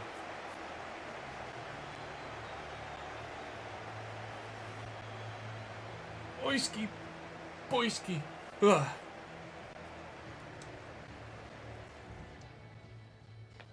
Ash, thank you for the 40 bits, mate. Do you know where I can make the manager face which isn't in the game? When you create your own manager on your way in, Ashley. You'd have to do it manually, though. You maybe follow a tutorial from YouTube, perhaps. Quite a plenty. Quite a plenty. Well done, James. Who the fuck is James? My fucking brain is not on it. I need to go make a cup of coffee, chat, I think. Quite a chance-filled game. 21 in total. 1 goal apiece. 1 point apiece. Leicester City beat Manchester United at Old Trafford, which is certainly a shock considering how bad Leicester were earlier in the season.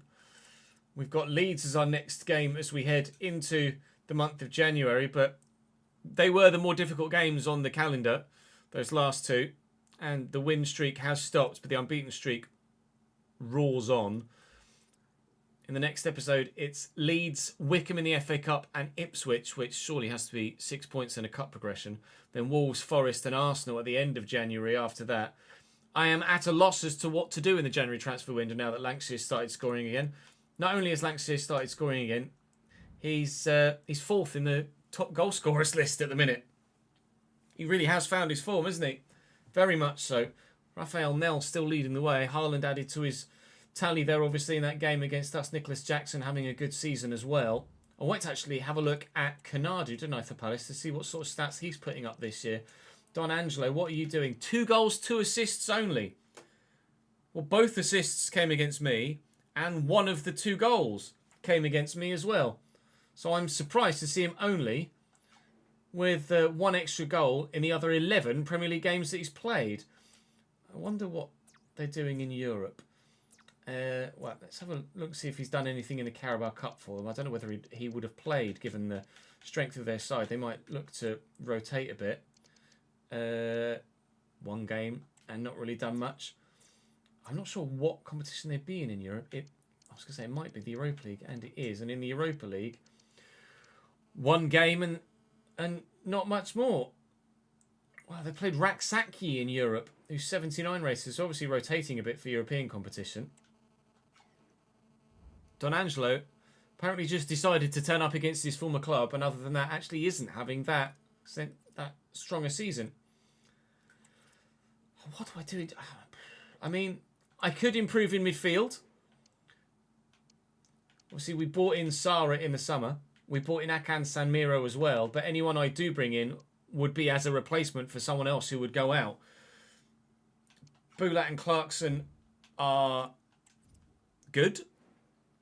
Sarah and Akan Sanmiro are good, but they're not. No one's been that jump of player. But is, at the minute, 83 rated going to be that jump of player? I don't think so. Sarah is 83 rated, and he's not a worldie. We need to... I think this midfield can kind of be our midfield until we were aiming at like 85 or 86 rated players, really. Raskin's just been solid. And as a group of centre mids, they've been perfectly good enough so far this season. I really am not sure what to do with my money now that Lancashire started scoring. 10 goals in 19 Premier League games. 5 assists as well. Maybe the whole stadium thing takes priority here. So if I check our finances here, you can't quite see underneath me, but my current bank balance is £145.6 million. So there's plenty of money there to spend on potentially upgrading the ground in the summer.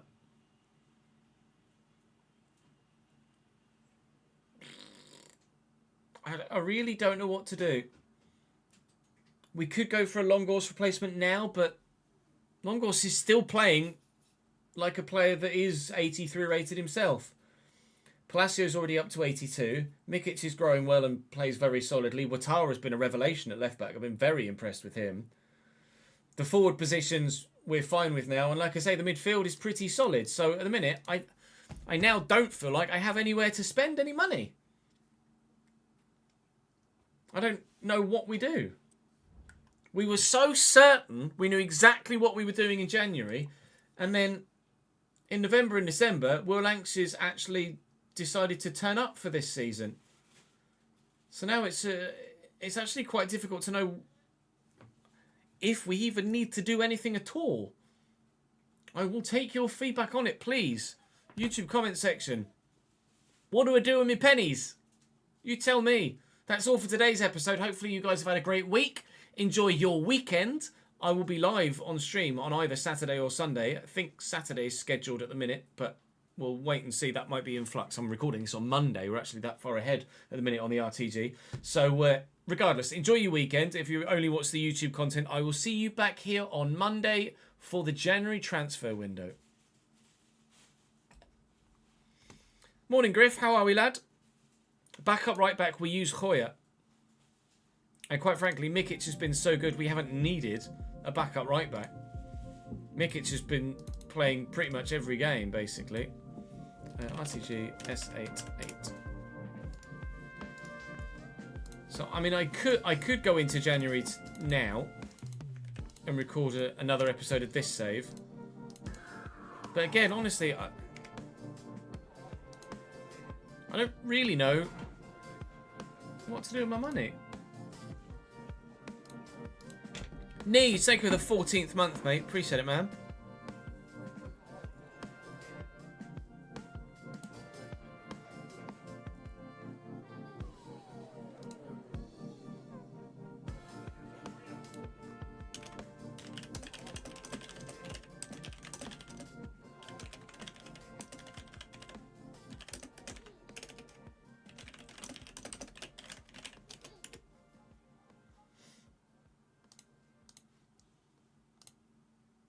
Oh yeah, we're going to look at Bawadi for thingy, won't we?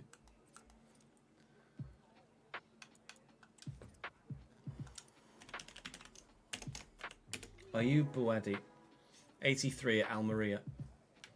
So he's a possibility. We can't afford him, but he is within rating options. How big am I thinking of making the stadium? I don't know. It depends if we get Europe or not. If we get Europe, then I might jump it from like 28,000 to like 40.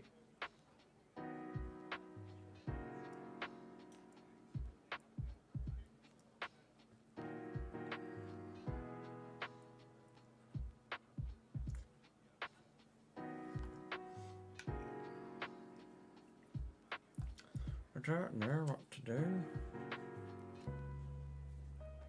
Busy's better than bored, Griff. Busy's better than bored.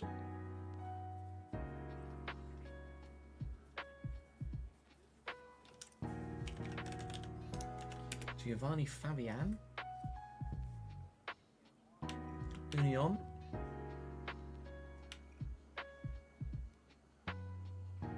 Looks similar to the other guy, doesn't he? To Boadi, but not quite so good in tackle.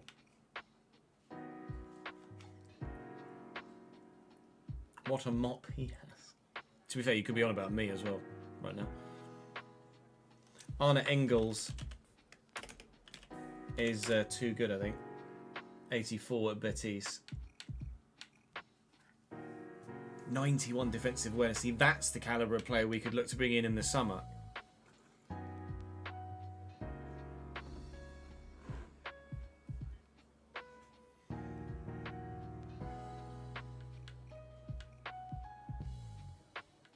Because that's an entirely different level of midfielder.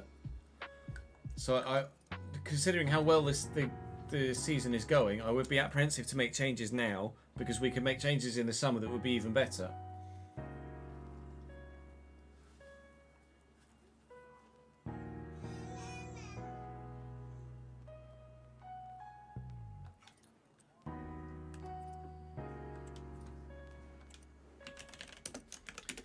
Angel Gomez is 83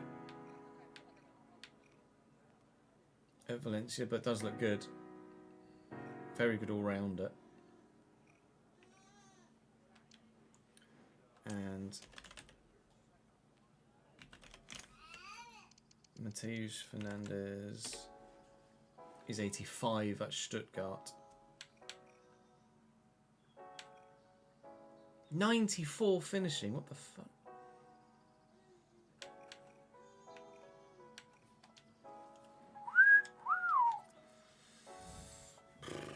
That's the thing, like, I don't want to improve too soon. Hello, teammate.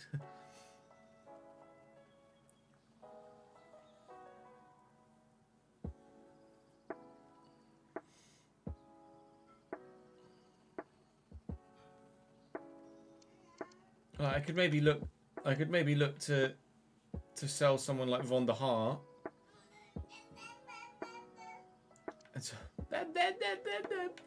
I could maybe look to sell someone like Von der Haar and sign Longor's replacement.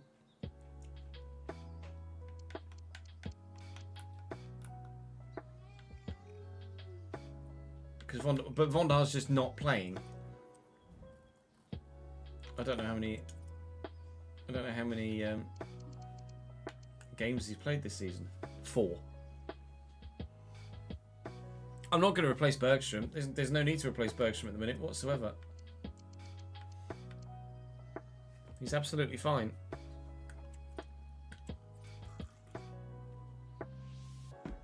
His positioning's still a bit shit, but...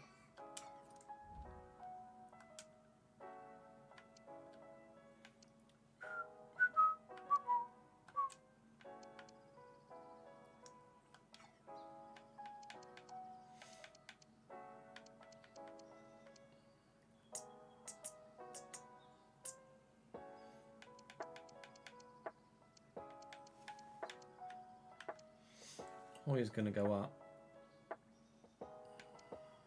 Mikic is done growing.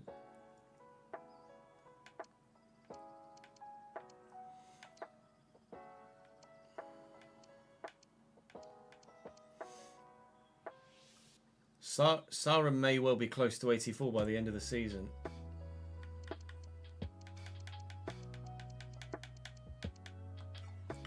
Damn. Lancashire is going to be close to 84 by the end of the season as well.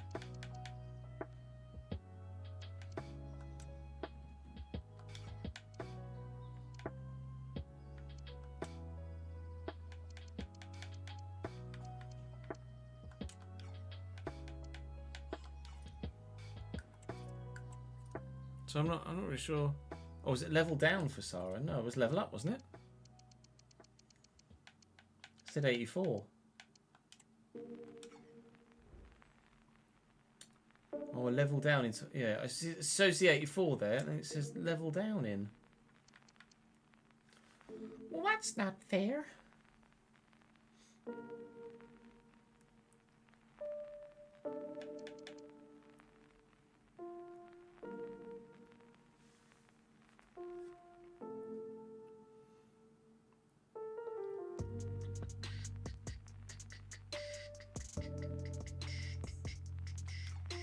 Can't show the 84 and then level down in.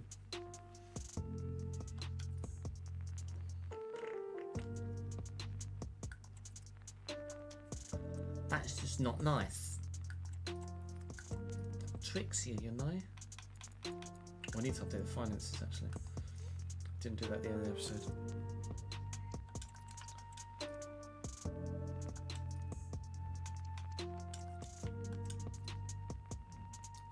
The thing with loans to buy is, obviously, as we progress as a club, if I loan to buy someone, by the time we get to the end of that loan spell, my potential options have improved. And the loan system in game is so shit that you can't loan to buy higher quality players because the game just goes, oh, you want to loan him? No, not allowed to loan. Even though it's technically a purchase, just a way of delaying the purchase for financial reasons, but the game reads it as a they want to sign this player on loan, and obviously you'd be like, we're not having that. We're not going to let one of our best players leave on loan, but it's not the loan. It's a loan to buy. It's like a delayed purchase. I could do it with the live editor, but then that's just kind of me being able to sign whoever the fuck I want just by saying, or it's a loan to buy. So.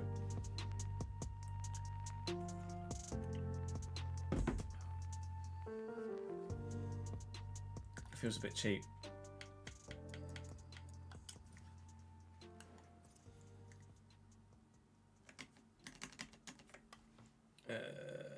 Spend tracker.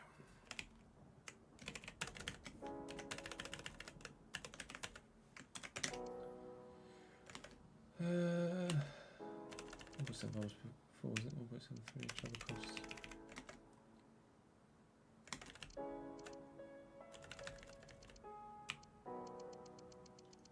Another 500 quid.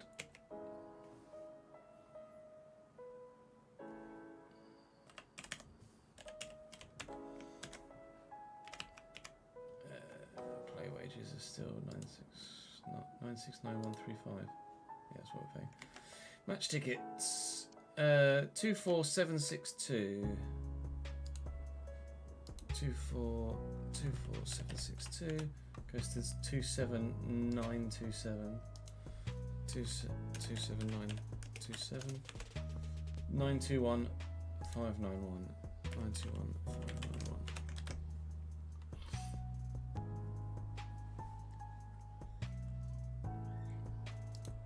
Morgan Rogers has kind of come out of nowhere this season now, hasn't he, Leone?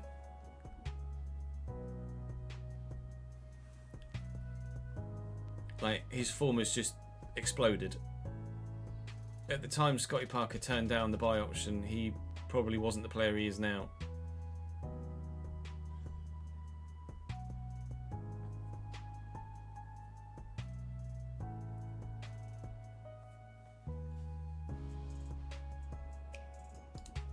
So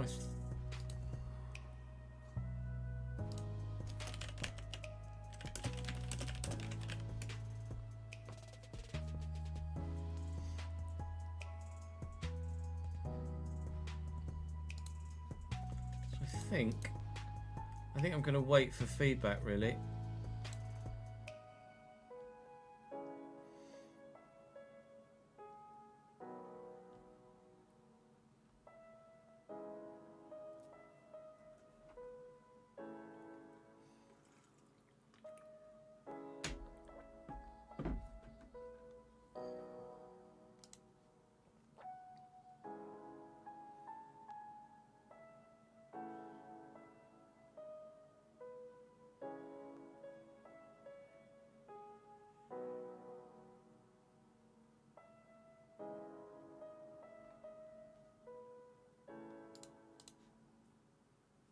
Rawbert could see the potential. True, to an extent.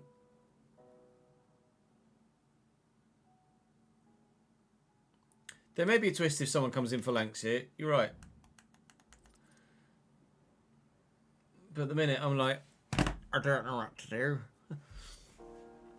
Right, I'm going to go and have a quick toilet break. I'm probably going to grab a sandwich as well, and then we'll come back and we'll record an episode of The Journeyman, where we are in the January transfer window there with a lot of money to spend. So don't go anywhere. I'm going to need your help. I'll be back in a moment.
Bonjour.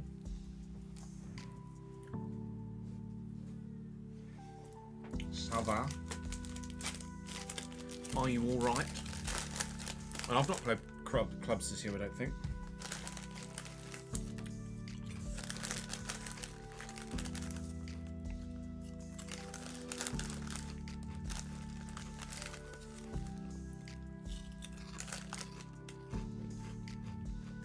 FA Youth Cup final, was it?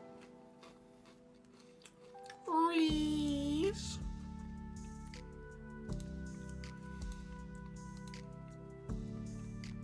Palace Forest is 8 o'clock tonight. Thank you for the 59 months in a goddamn row, Reese. One more away from the big 5 years. You're not wrong. Appreciate it, dude. Thank you, mate. True. With hedges broken, it certainly makes clubs a lot less appealing.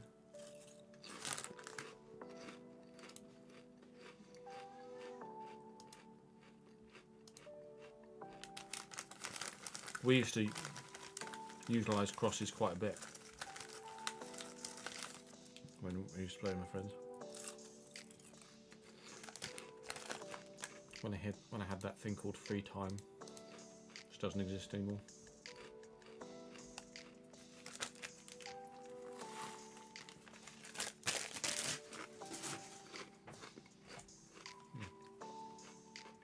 What's this clip of Lando?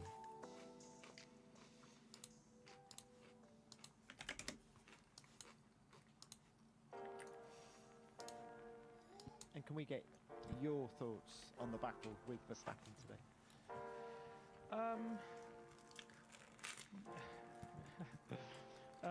No, it was fine. I mean, you know, he's fighting hard, but it's up to him to do that. You know, he's ruined his own race. He's not racing very smart, and you know, he probably could have finished third today, and he didn't because of that. So yeah, he's fighting hard as always expected, but that's the way it is. And can we get your thoughts on the battle with Verstappen today?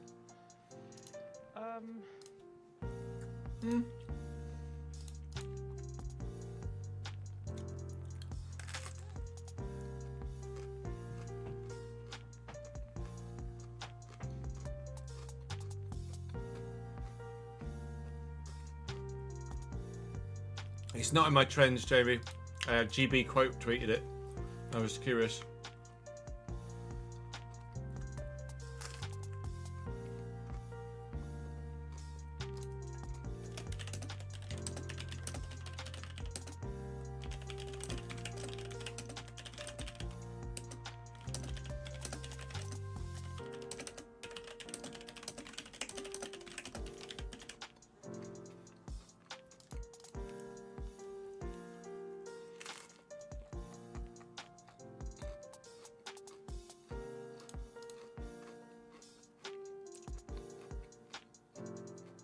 The Germany one. Oh, I didn't see a Germany one. Was that part of the on the side?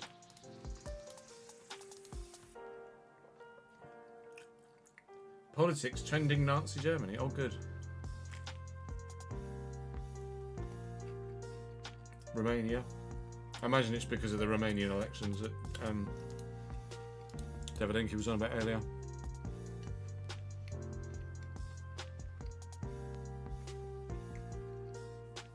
Managed to win the league with Schalke in season 5. Ivan Toney did his ACL 2 months after joining. Oh, good. Joao Rego got injured as well, so had to put Marmouche on the right and had an 18-year-old youth academy striker lead the line. He scored 26 goals in 23 games. Wow. Talk about breakout season.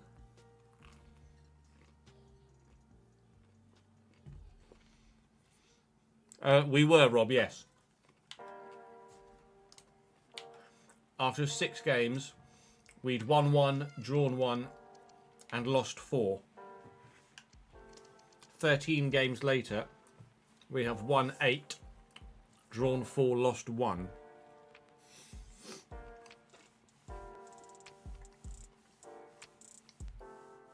Only lost 1 of our last 13 games.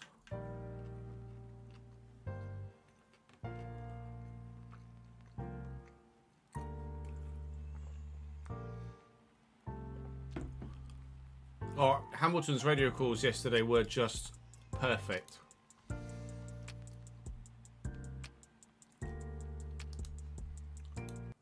No other driver has called out Ferrari publicly like that for their absolute shit strategy for years. Lewis has gone in there as a 7-time world champion and is throwing his weight around. And I am here for it. No, we didn't throw money at it. It's just FC being FC.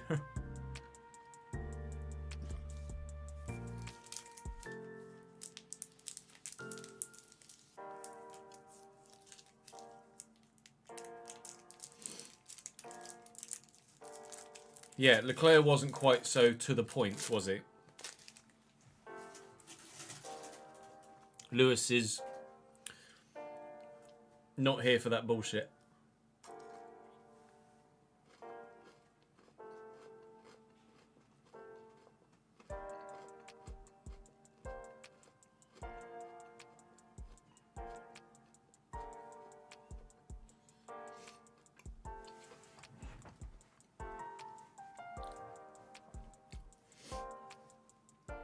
Like, Lewis was sassy on the radio. Well, not sassy. Lewis was opinionated on the radio at Mercedes, but it tended to be him disagreeing with a strategy call that the team had made. Whereas obviously at Ferrari, the frustration is that they're just not making strategy calls, and when they do, they're the wrong fucking ones.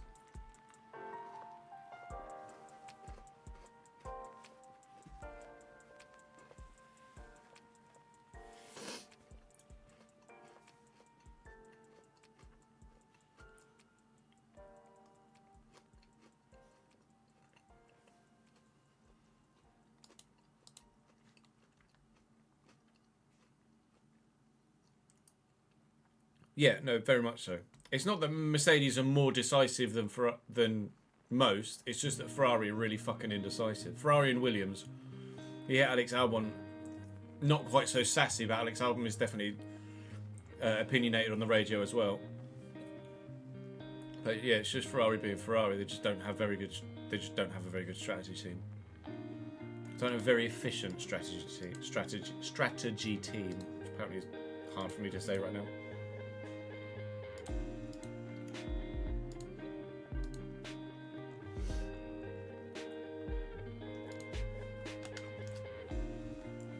Right, we updated the spreadsheet, didn't we? Done that one too. I did want to double check actually. A couple of the guys that said 5th earlier, and it actually wouldn't let me gift them. I was able to gift those that said 4th, but it wouldn't let me gift those that said 5th. And it's still saying the same. I wasn't sure if it was because I was trying to do it too early in the day, but apparently not. Oh, I was going to get a coffee to be fair, wasn't I? And I didn't.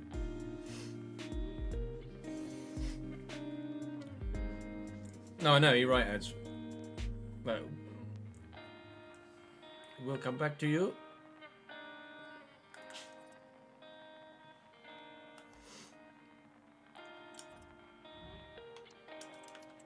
We are talking about it. We're not talking about it quickly enough.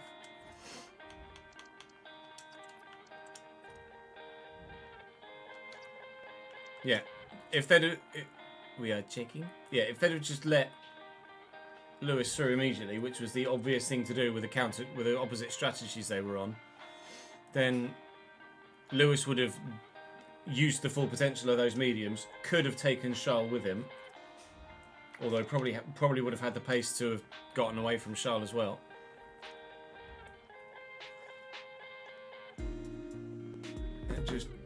They just sat there and went nowhere, other than past each other. Right, what are we doing here at Frankfurt? We've got £134 million transfer budget. We've already bought in Marmouche.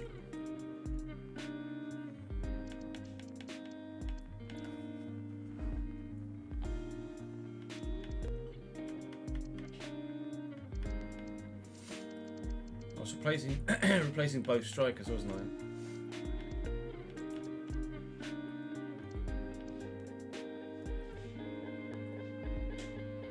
We were trying to sell Wahi and the deal fell through, didn't it?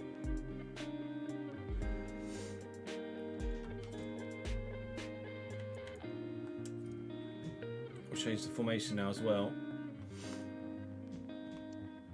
I need a winger.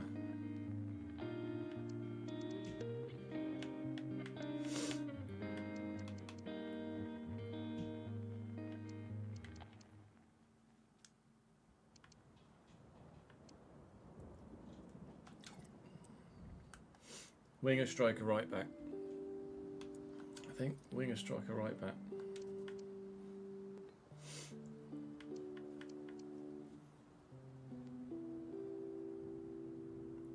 And centre mid. No, that's fair as well. We were looking at a centre mid to go ahead of.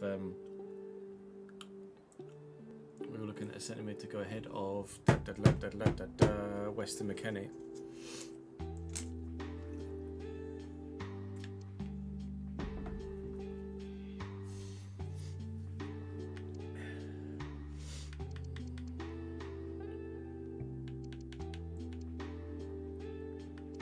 Bruno's going to be the cheapest.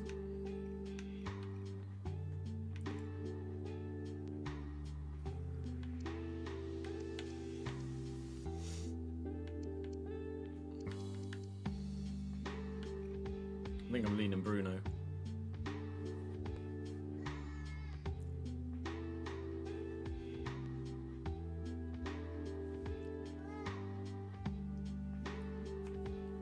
Promo. Thank you very much for gifting 2 subs to the channel, Sam. Big Willie Nelson and Mike the Knight. Welcome to the gang, lads.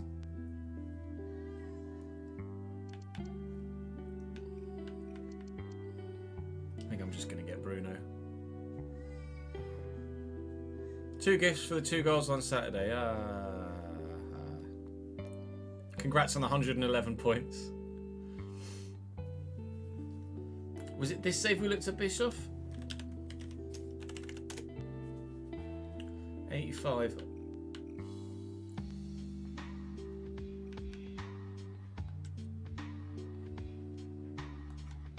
Oh, I'd rather Bruno.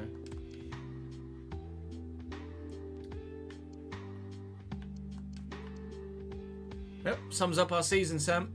Ever since we finally sacked Gary Monk, brought Neil Harris back in, we played well. If you go on the form book since we rehired Neil Harris, we'd be mid-table. If we'd have had Neil Harris all season, we'd have stayed up comfortably. So provided the turnover in the summer isn't too brutal and the recruitment to replace what goes out is good, which I trust Bonds with, I'd like to think we'll be challenging for promotion next year, straight back up.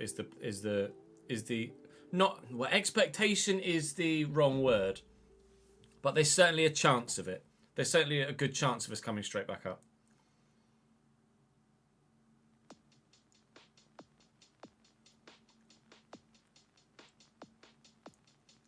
Yeah, it's the goal. It's the goal to come straight back up.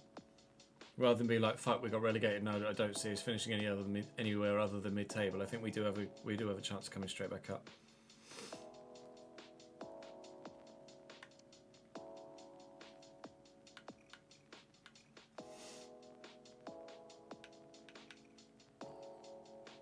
Cobby could be an RTG signing.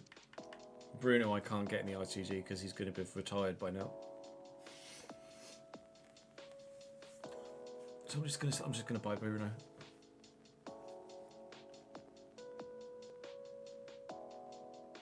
If Enmesha had better passing, then I'd get Enmesha, but 81 short and long passing is just not good enough.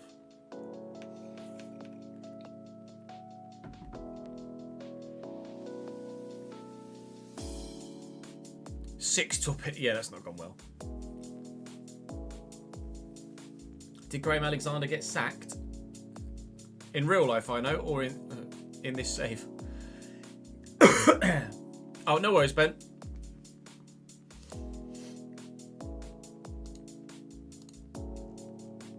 the National League games today? There are National League games today. What does the league look like in the National League? Let's have a look. With one round of the champion of the season to go. Well, Barnet are up. York are definitely finishing second. Forest Green are definitely finishing third. Rochdale are definitely finishing fourth. Oldham and Halifax are definitely qualified for the playoffs. But it's a case of where they'll finish in the playoffs and who they'll play. But between Southend and Gateshead, it could go either way. Who have Gateshead got today? And is oh shit! Gateshead have Southend. Fuck! It's mad, isn't it? How the fixture list does that sometimes. It's at Gateshead. Is Rolsey playing?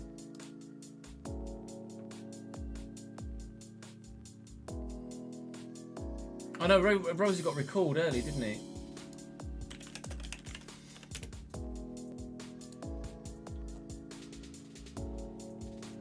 Yeah, he was recalled to Crawley on the 4th of April. Scored 3 goals in his loan spell, though.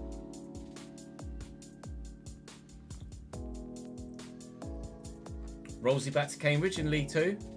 I take it. I'd very, very, very much take it.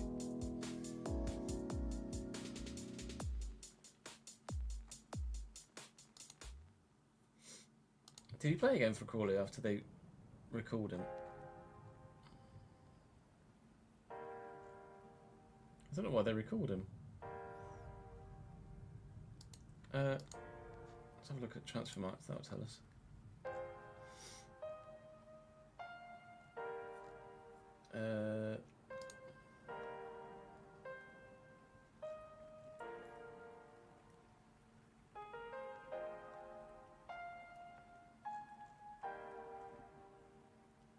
Yeah, he played.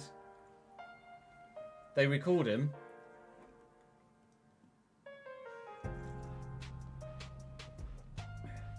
Went to Mansfield in January.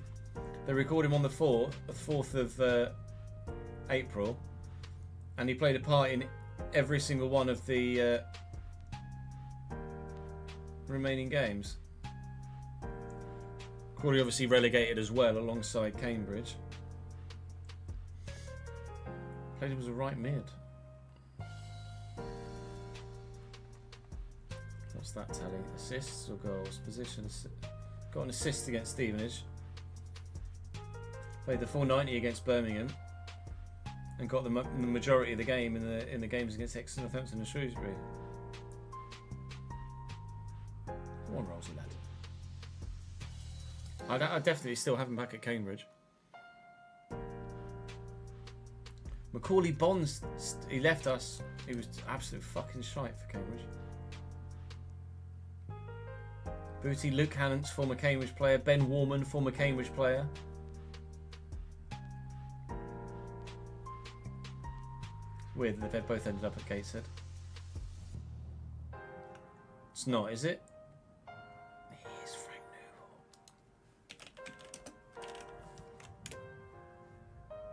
Newell. He's only 30. I'm thinking of someone else then, surely. No, West Ham. Wow. He must have been much younger than I thought he was when he was back at West Ham. Not a great goal scoring record for a striker, mind.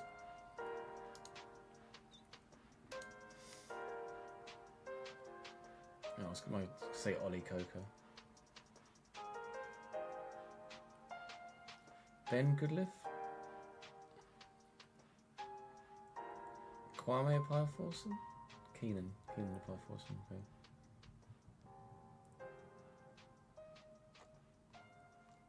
Damn. Is there anything happening at the bottom end of the table in the National League? Let's have a look. Table. Oh wow. Oh, Ebbsfleet. Jesus Christ. Ebbsfleet gone a long time ago. Filed down too. Maidenhead and Wealdstone could survive, and Dagenham could get relegated. Could Braintree go down too? No, goal difference. Maidenhead, Wealdstone, Dagenham. Maidenhead, Wealdstone. Dagenham have got Solihull Moors. Wealdstone have got Halifax, and they're 1-0 up. Hello. And was it Maidenhead or Maidstone? Maidenhead. Which I got Boston. If I go National League here, or National League table, it should give a live updated table. There you go. And that if Wealdstone win, they will be safe. It takes them above Dagenham. And Dagenham would go down instead.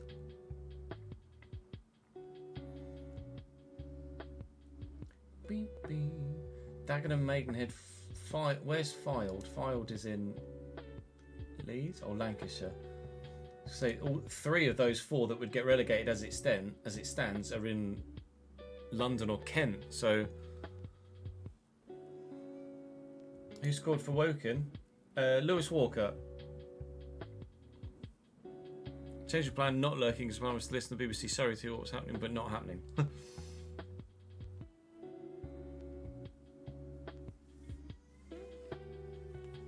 We're going to be live one of the weekend days this week, Daniel. It's just the way that things have worked out recently.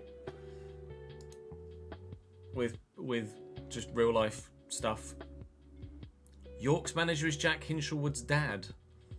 Wow. It would shout, goal, goal, goal. I don't remember that, to be honest, Jamie. Right, so we're going to sign Bruno.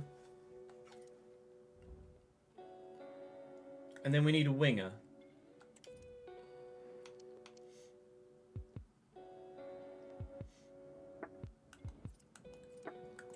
A winger to play as the inside forward. Who do we sign out wide? Oh, it was back then, was it? That was a while ago. I don't remember that. I was still going to games every week back in 2008. So I wasn't watching it, anything on Sky, right? Anything like that.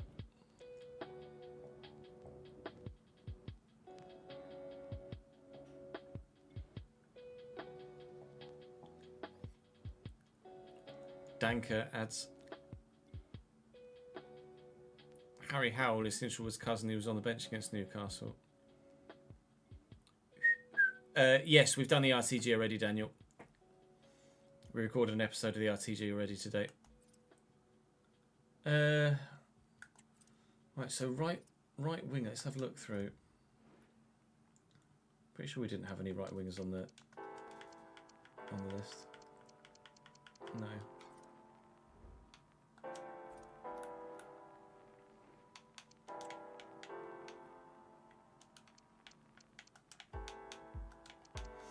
Let's have a look domestically first in the Bundesliga. I don't have the zone, Ollie, I don't think. Gustavi Saxon. Meh.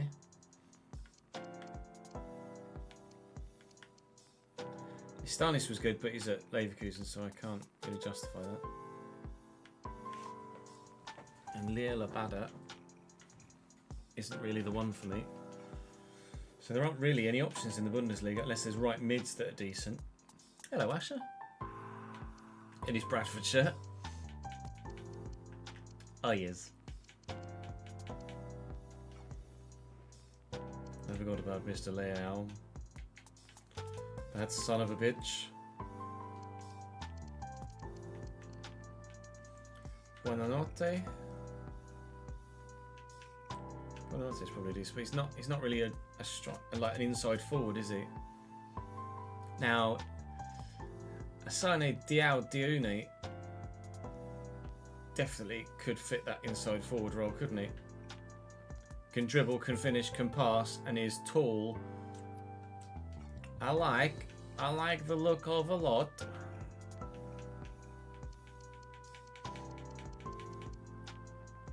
Freiburg. Hello.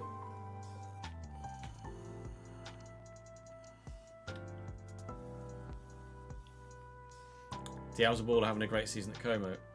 Como top half, right? They won the other day on Cesk's birthday. Right mid, right wing.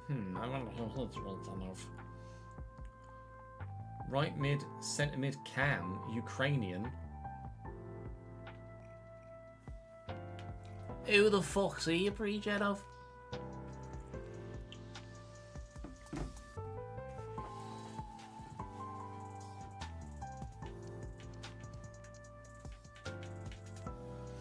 Sigankov, oh is it? Fairs.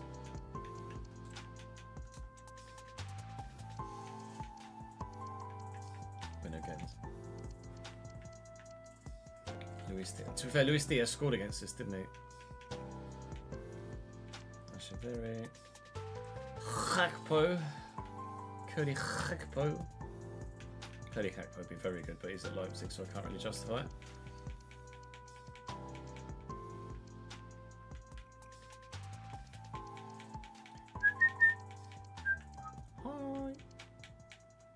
Okay, so there's like an option in the Bundesliga.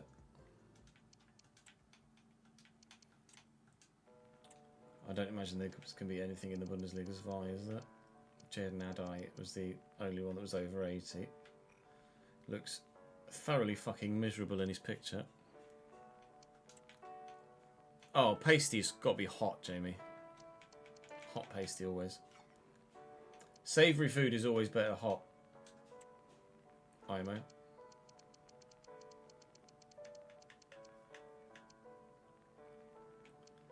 Fran Perez. A Sigankov visit confirmed.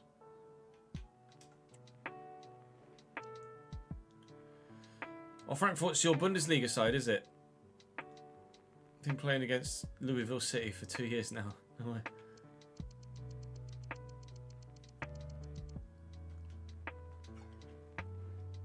I'd be miserable too if I was 81 rated and still in the Zwei League. Yeah, that's fair.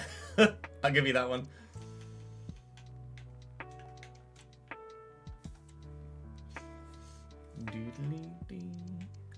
Hello, Philip.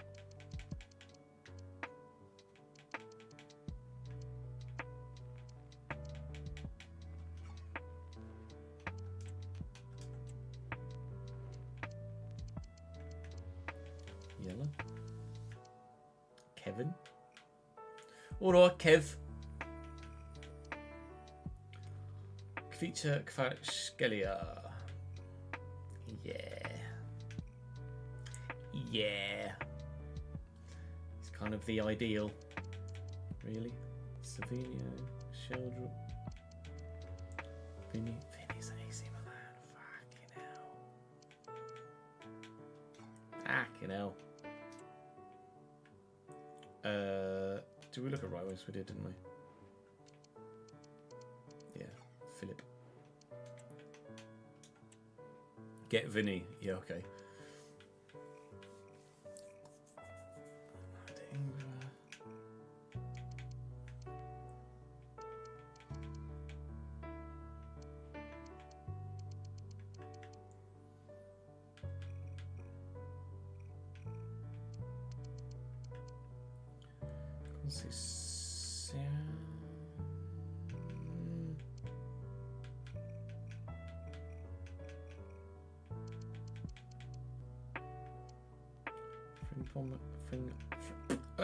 Frimpong at Napoli. Kulusevski 29. I thought Kulusevski was faster than that, to be honest.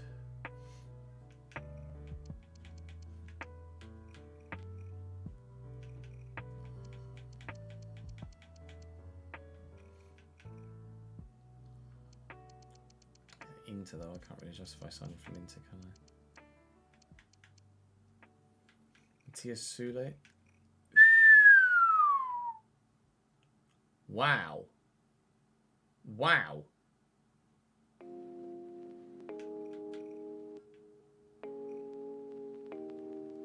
Wow.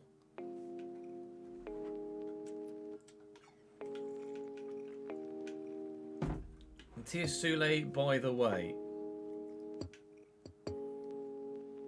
80 million he's valued at, though.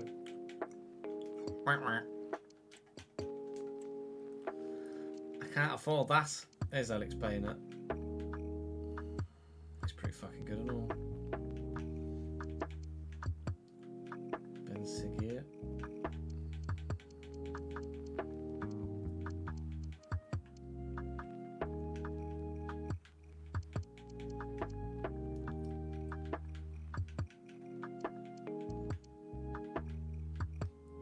Garnacho looks very, very, very good.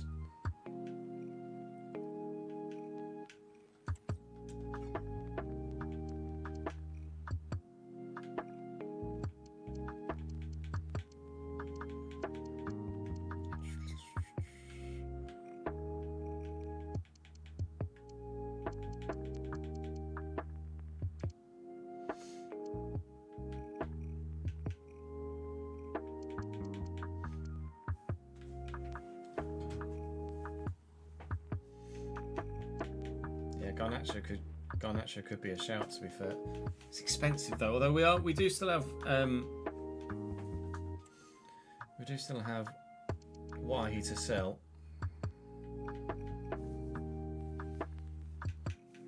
We can have a look at Solis. Remind me once we finish looking through these leagues. Dwight McNeil just wasn't the one for me in the event save. I was really disappointed. I was looking for Zeus Dwight McNeil. It just wasn't very good. Noosa doesn't have great finishing, but could be trained. Jeremy Pino. Only 5'8" though.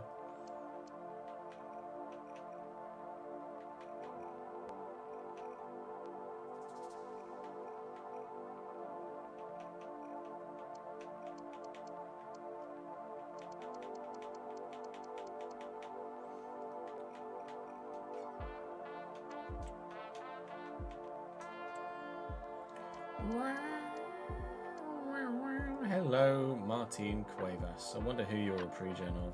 Spanish, Barcelona, right wing, left wing.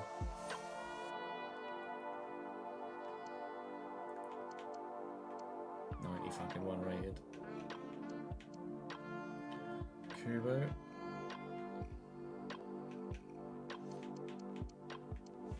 Shout out Dodi Lukabakio. FIFA 20. FC Corn save. I need I'm gonna have to go make a coffee chat, I'm afraid. It's gonna have to happen. Rodrigo. Bit expensive, just a teeny bit. He looks about awake as I am right now. He broke his kneecaps. How in the fuck do you do that? Hi, Lamine. Still only 22 in season fucking 7.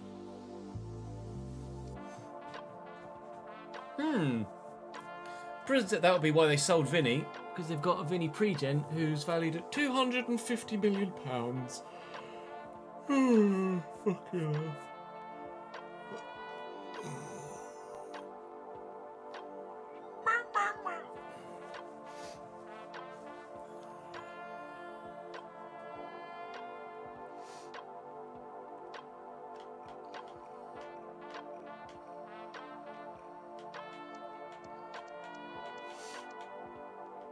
Guts.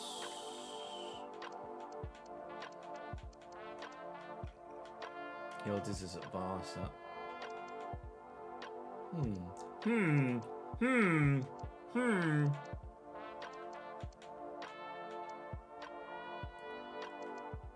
He's 24 and he's got a fucking pre-gen already. He's so broken! Oh, I hope they take him out. I really do.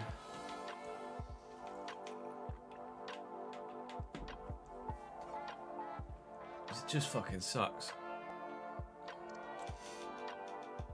Have a look in Premier League. Can't hear me. Hi. Sorry, Nick. You got a bit of a battle to get first team spot there, pal. Oh, Desiree Doué. I'd love Desiree Doué.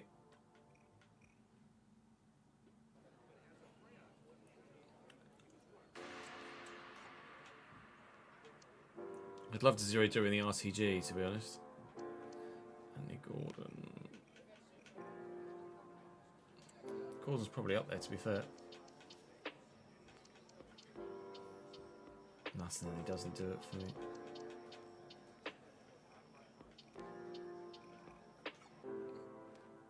Do I hit Brighton a man can dream? I know, right? Oscar Bob.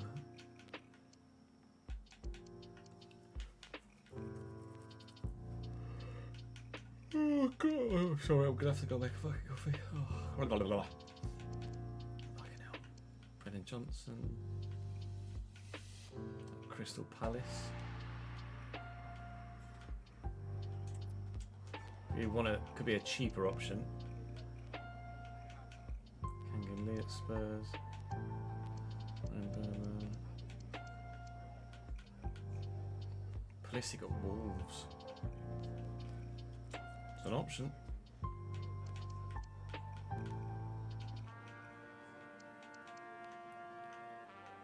Kolasinac is still at Arsenal. Oh, he's a bit good, him. He's a bit good, him. In your mind, you should still start Solly March, though. Magnus Akliush.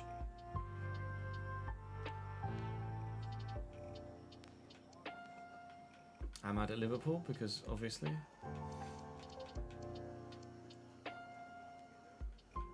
Portuguese right mid, right wing, left wing.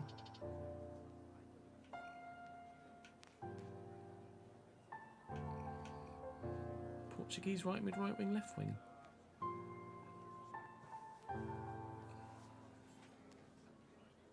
Oh, Kenda, yeah, no, great shout. We did that before. I think we looked at him before. We must have done that before, haven't we?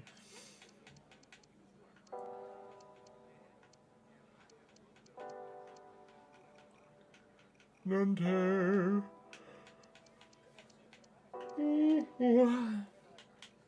Hiran Kunda at Man United.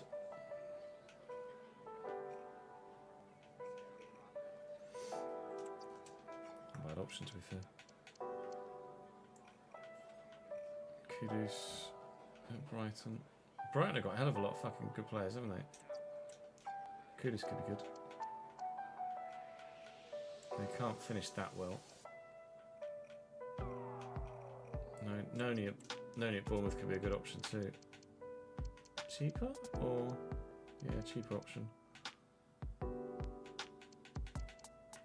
There's Kenda. Kenda's at Villa.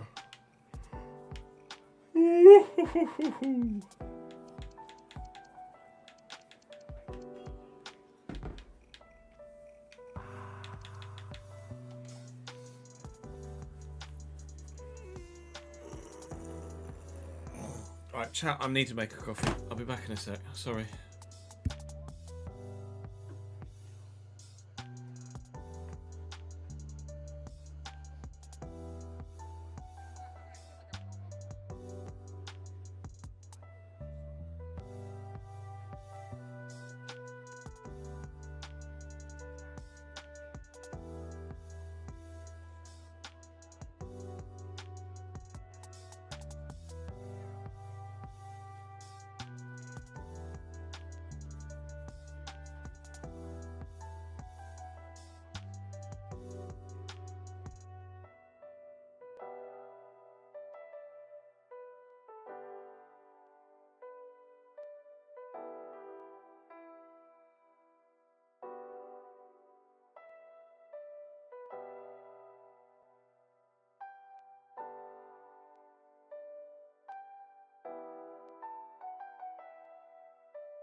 Tired-noid is an understatement, Reese.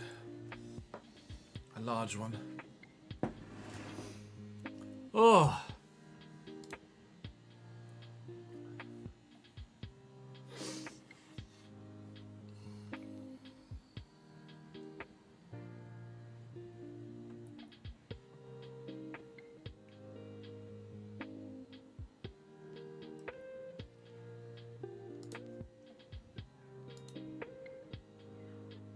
Huh. I just see... Lol. Just seen your goal against Man United, Daniel. The fuck? FC at its great. FC at its finest.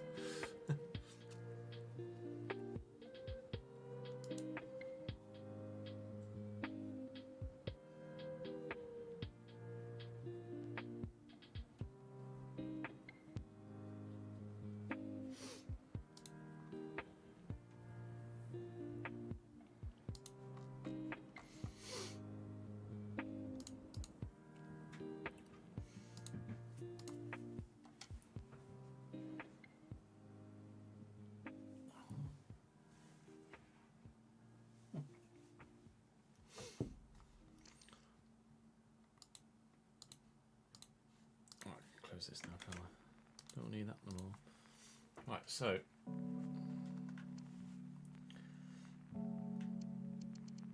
plenty of options.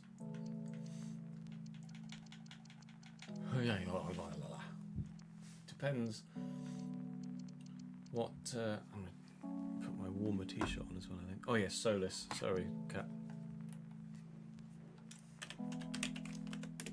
Still at Cov? Chelsea? Oh, I'm thinking of CMAS from the RTG, not Solus. CMAS.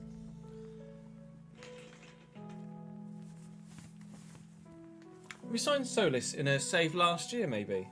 The name does ring a bell.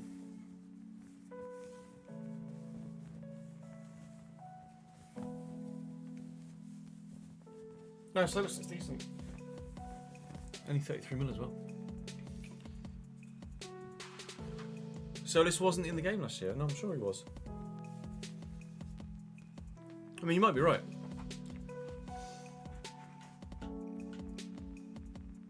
.90 finishing. Damn, son. I was thinking of CMAS. Oh. Is it Saint-Etienne in this save?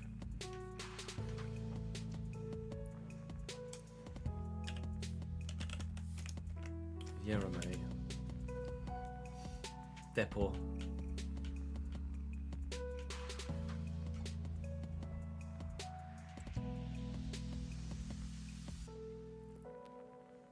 Eurosec.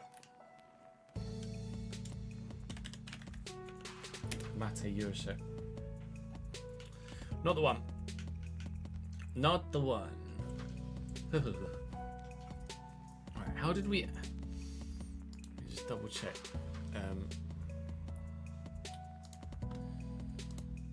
me open this on this tab and then switch profiles.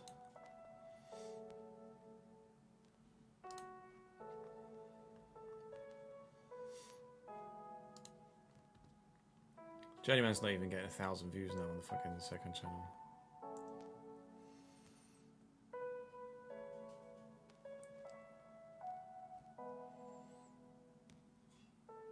Can't wait to bring out the F1 content, to be honest.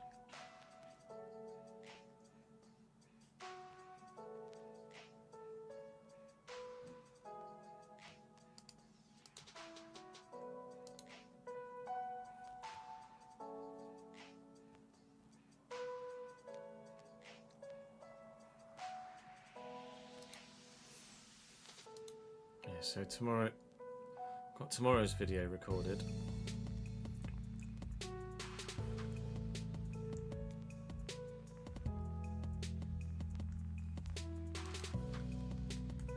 So this will be Wednesday's video that we're about to record.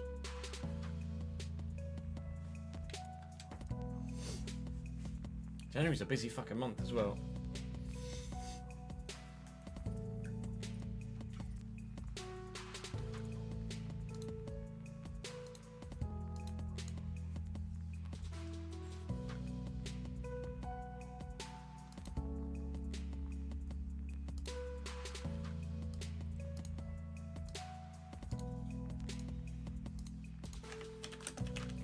the RTG video.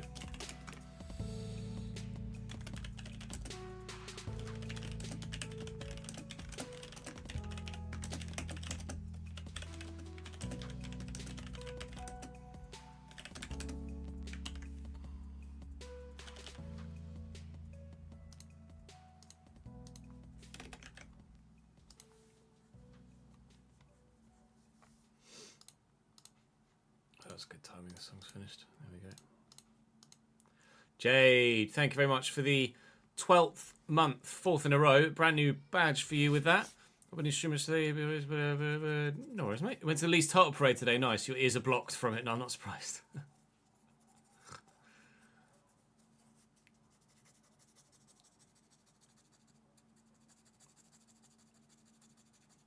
Great thumbnail. What, the one with the guy coughing?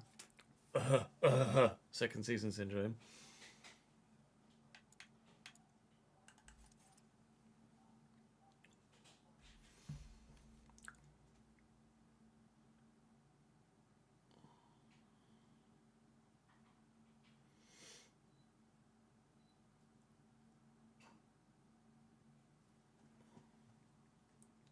Chat, hands up for the board behind me, please.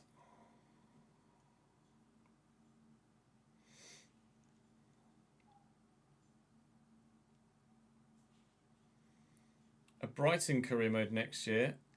I wouldn't say they're. I mean, I've never done Brighton, but they do have good potential, don't they?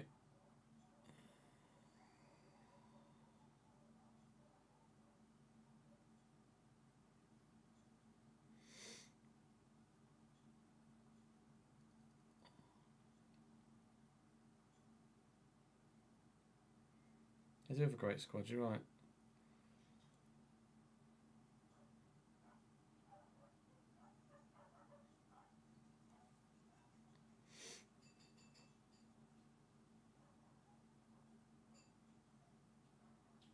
Although I would have to use Danny Welbeck, so I'm not sure. Not sure. I've never rated Danny Welbeck, and somehow he's still going, still scoring goals. I always thought Danny Welbeck was shite. Or not shite, obviously it's a relative term, but you know what I mean.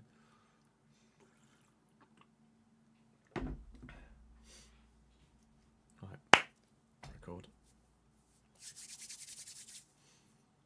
Welcome back to the Journeyman. We are doing okay at Frankfurt so far in the Bundesliga. We are in the January transfer window.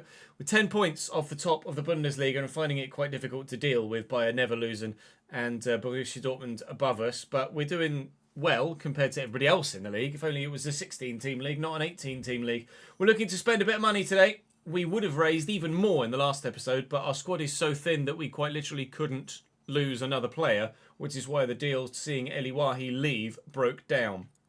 So we're going to look to sign some players with the money we've currently got available so that we can bolster the squad, so that then we can sell Wahi and sign his replacement as well. Marmouche is currently our starting striker. He was new last episode. Today we're going to bring in a new CDM. Also going to bring in a new winger. And hopefully in the process of doing that, we'll be able to sell Wahi as well. We can bring in another striker too.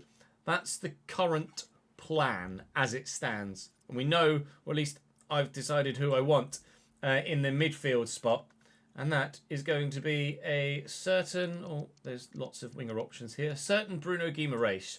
£38.5 million at Liverpool is his valuation, but he could be available a little bit under considering his age and Liverpool's other options that they have. So I'll offer 33.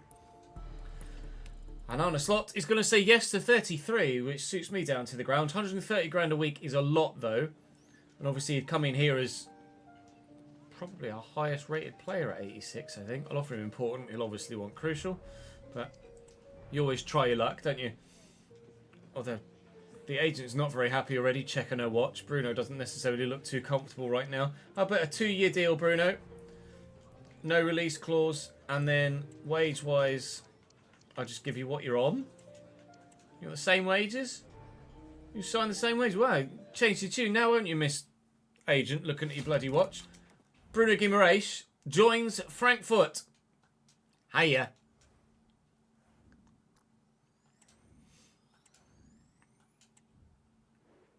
I probably have got random youth players I could call up, yeah.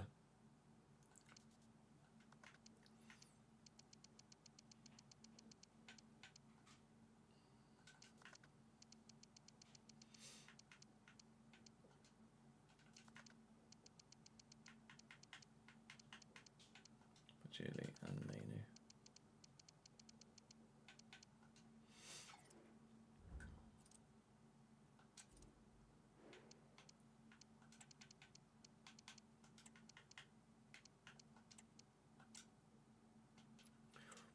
Let's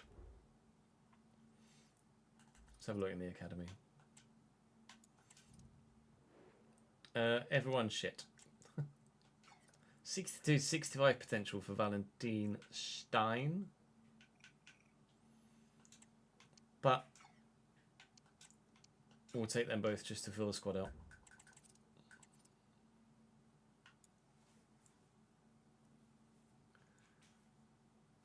It's still drawing, Mark. I could, we genuinely checked earlier and couldn't believe it when we saw that you had Gateshead today.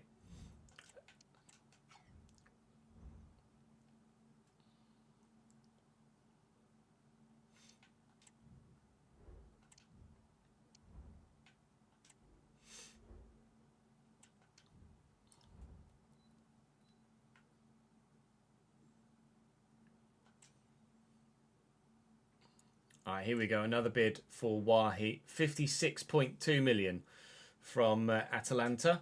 Well, we just negotiated 100 from PSV. So guess what I'm going to counter with? And I'll see if Atalanta will pay what PSV we're going to pay. They won't budge at all from 56. Come on now. Don't play hard to get. Wow. Buy.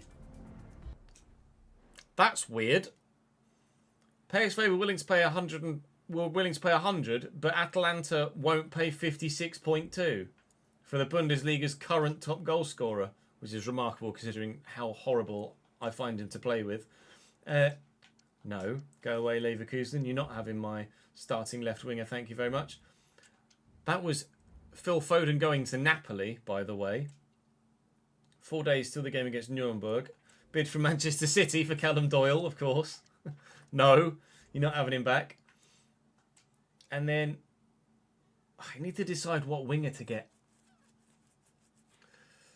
Well, he's probably going to be like, I want to play in the next one.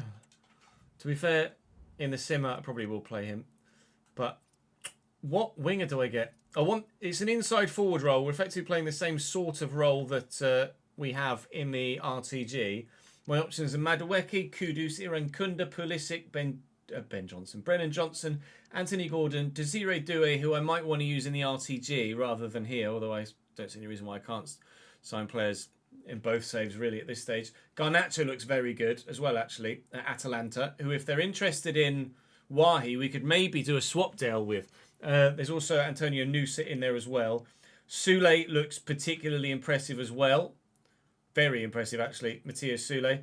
And then, domestically, the only real option we have in Germany is Asane Dialdiune, who, himself, to be fair, is pretty heffing good. So, live chat are going to help me make this decision, I think, because I'm not sure I can make one for my own at the moment.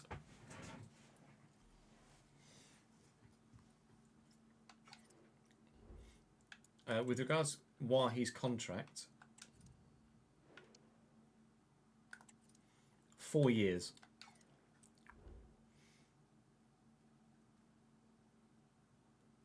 Yeah, multiple Dinez.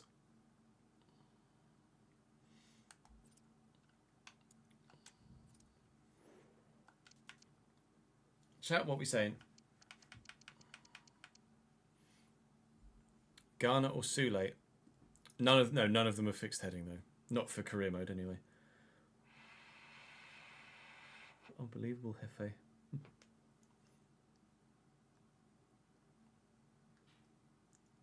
Oh yeah, thank you, Daniel.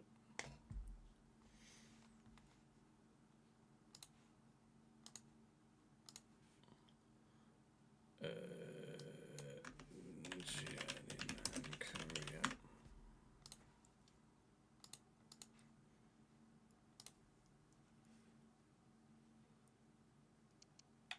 Sule's play style of finesse shot, incisive pass and technical.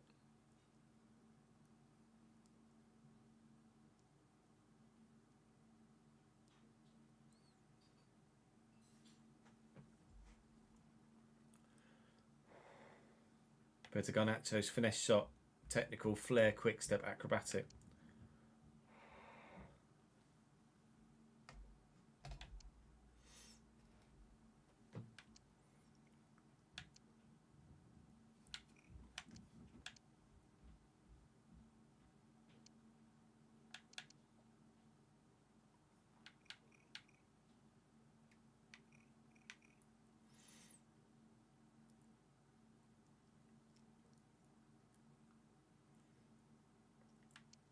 Yeah, flair and acrobatic are a bit meh. Agreed.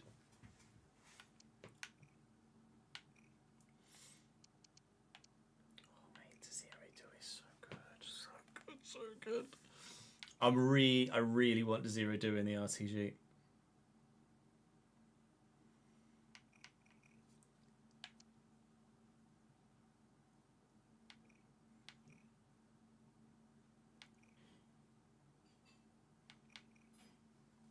Anthony Gordon could be really good too.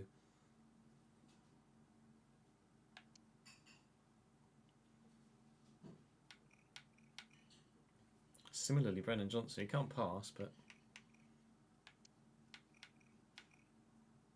Pulisic's pretty brutal.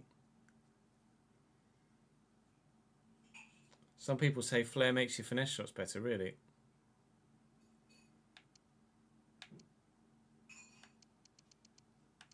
Do we go Garnacho then? Are we going Garnacho?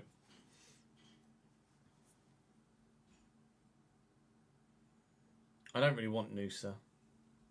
Just put him on there because he's higher rated.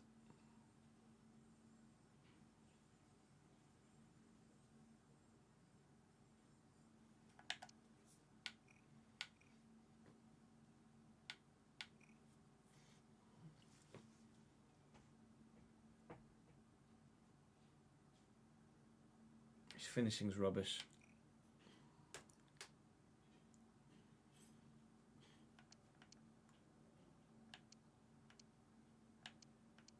Sule is only 5'9".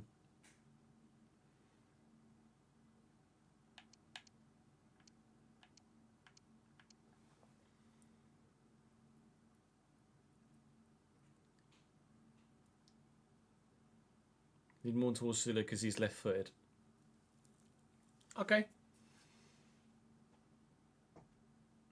Sule gets the nod from live chat. So Sule is going to be the one that we go for. Matthias Sule from Roma, approached to buy. Reckon that I could get him for about 90, which is effectively, at the minute, all I've bloody got. So this is... Oh. So I bid 80 on valuation and they say yes. Done then. And then when Wahi goes, we're going to be left with still a really decent amount of money. Obviously crucial. He's going to be definitely the highest rated player we have at the club. 4-year deal here at Frankfurt. Although obviously we're not going to be here for 4 years. £177 million release clause is fine by me. And then if you want 100 grand a week, you are more than welcome to it, sir.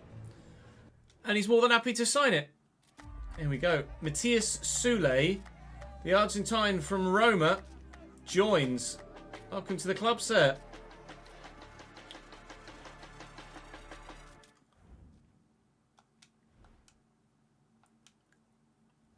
So he played, what is that kit that he's wearing there in the background? Is that Atlanta? Looks like an Atlanta kit.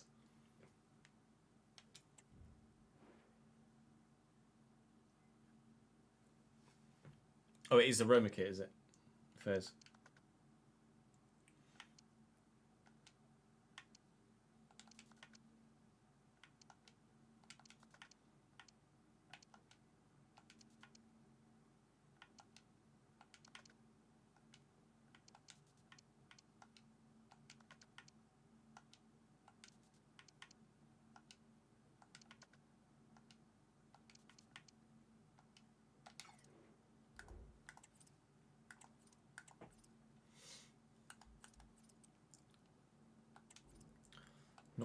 Well, actually, to be fair, I do need to give... oh, my mouse just peaked. That's frustrating. Not that it matters that much. Sule. Training as an inside forward. 13 weeks. Lovely, lovely stuff. Who else did we get? That was, what's his face, wasn't it?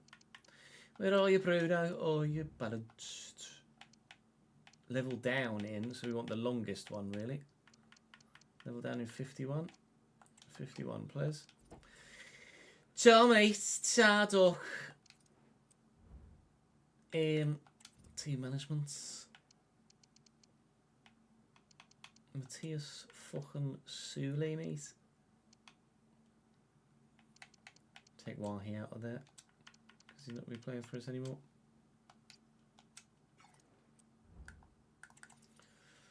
Okay, well, first game is actually a simmer against Nuremberg, which with Marmouche, Sule and Guimaraes in there now should be a pretty straightforward win. Coyote's just grown to 82, actually, at the beginning of this episode, which is good for him and good for me, and that's even better. A 4-0 win. El Canus, Lino, Bruno Guimaraes scoring on debut, and Lino as well with a brace. Fantastic. Keeps us third in the table. Now then, we just need to get that Wahi bid sorted. And then, hopefully, we'll be able to bring in a decent striker alternative to currently Omar Marmouche, who's now my number 1. Or number 9, as the case may be.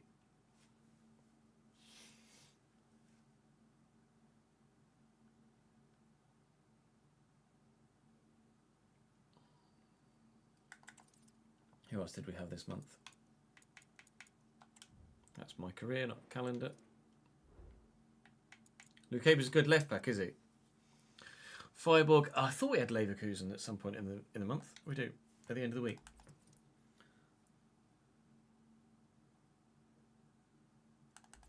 So let's rotate the team so that everybody is fit for the game against Leverkusen.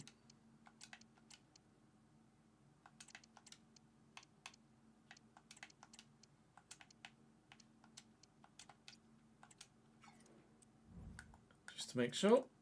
Right, we're going to sim Freiburg away with a fully rotated 11. Get 1-1 draw, I'll take it. It's not a problem. Now then, next up, Bayer Leverkusen. This is a biggie. Gap at the top of the table is still 10 points. Well, if we could have beaten Freiburg there, it would have been just 8. And then if we can beat Leverkusen, we would have made it just 5. We can still make it 7 if we can win this next game. This is a bit of a biggie now, isn't it?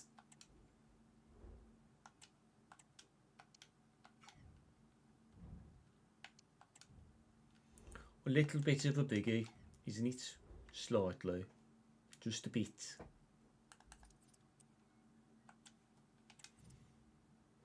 And change the whole team around again.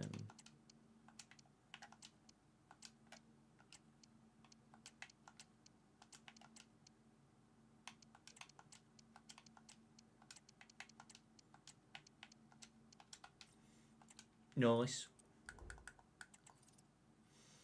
Lukaku won't be fit because Lukaku's never fucking fit.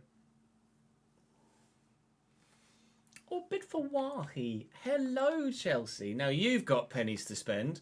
They've started at 62. I will ask for the 9 figures again and see if we're able to get them. I'll just go 102. Say yes. 81.1. Well, it's better than before. How about 95? Say yes. 82.7. Ah, okay. They're not come much higher than there. How about 90 on the nose? Please say yes. Okay, then. Why would PSV willing to pay 100 then if no one else would go any higher than 80-ish? I feel a little bit swindled there. I mean, if the PSV deal only fell through because we didn't have enough players in the squad, then do I just use... I might just use the the live editor to see through the PSV deal. That's not something that I should realistically do. Because the only reason he didn't go is because of a game bug or game flaw. It's not a bug, it's a flaw, really. It doesn't let you have less than a full bench's worth of players. Well, obviously, in real life, you can field a weak bench.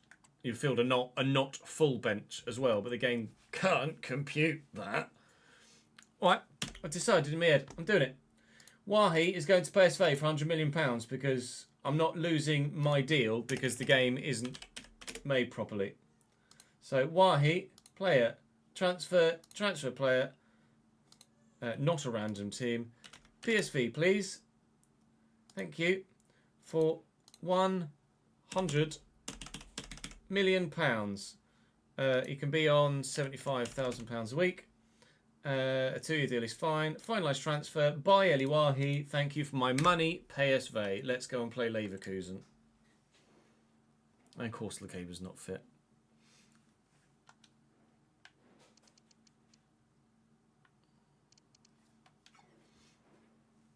Fuck it, we'll play him anyway.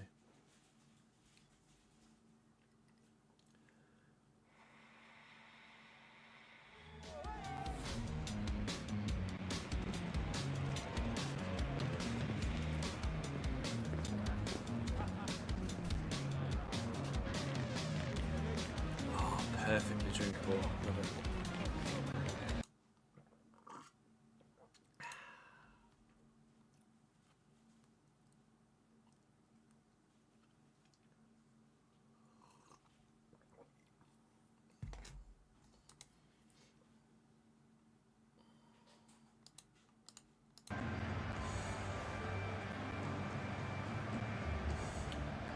Game simulation settings, no.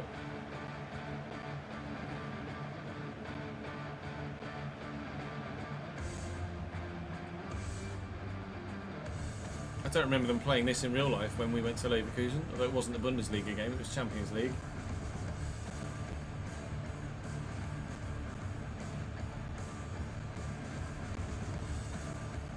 I'm here for it though. I'm probably getting copyright struck as we speak, but I'm here for it though. Oh, that's in the sliders, Dinaz.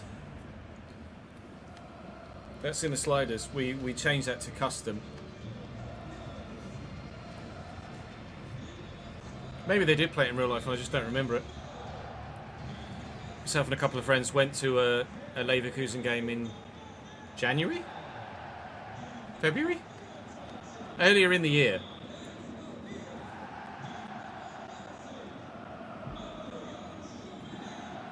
The Alba in goal for Leverkusen. That's gone too quickly for me to be able to read all the names, but you can see they have some very, very, very good players in there, and I'm intrigued to see how highly rated some of them actually are. Let's have a look. The Alba's only... Oh, I thought I read 81 for a minute. No, he's 91. Excellent. Romero, Bamba, and Bolossian. Valverde's 90. Garcia, Chouameni, Nico Williams, Wirtz, Curler, the odd one out at 72 rated. Stanis could certainly have played there. Oh my god. Kubel, Teo Hernandez. Fucking hell. Well, we're better than we were last time we played them. I can't remember what the score was last time we played Leverkusen. It was Leipzig we got battered by. I think we might have drawn against Leverkusen. Maybe? Can't remember. But with Guimaraes, Mamouche and Soule now in, hopefully we get a better result regardless of what the last one was. Sully Bruce, thank you for the follow, mate.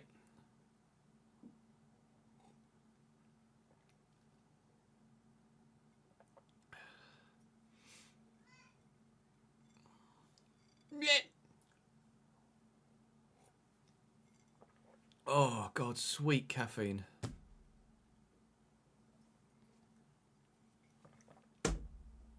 Even just the smell of coffee makes your brain go, oh, hello. Right, Soule's left-footed, isn't he? Mamouche is right. Bruno's right-footed. Game on.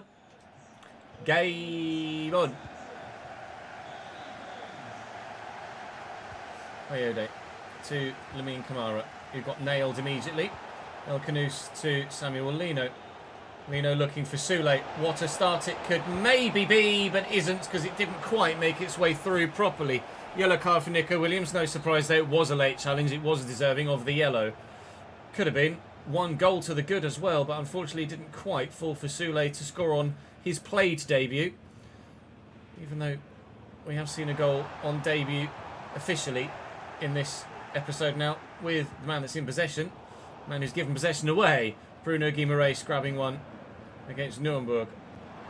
Curler's left me for dead. Good. Hopefully Lukaba's there, otherwise that was going to be 1-0 to them. That's a better ball, Bruno. You're offside, I think. Ah, shit.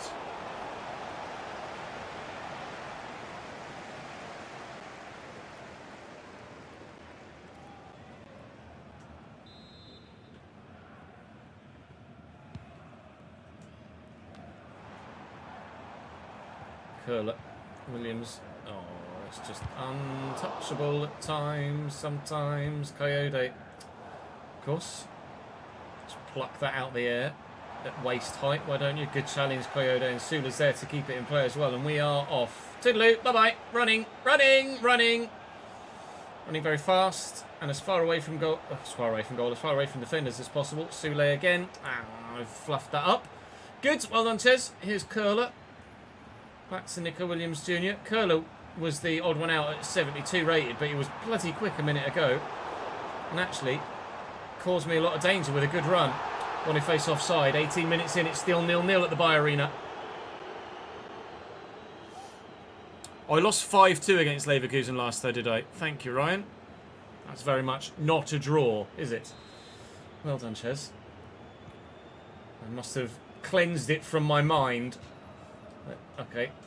Apparently we lost rather heavily last time we played Leverkusen. Well, a little bit of payback wouldn't go amiss. Omar Marmouche looking to give us at least the start of maybe some of that payback. Goodbye, sir. Enjoy your red card. Toodaloo. Wilfried Bamba, gone. Needless to make those sorts of challenges.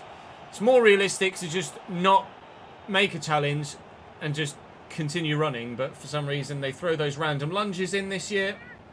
Doesn't make any sense. Marmouche can absolutely smash a free kick, can't he? So Marmouche is going to hopefully absolutely smash a free kick here.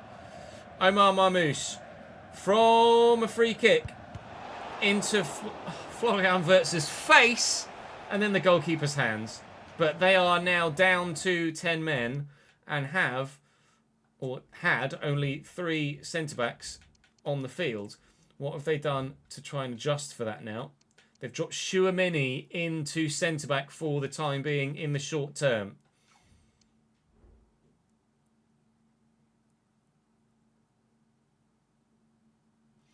The first human being who decided to put coffee beans in hot water should have a statue. I agree.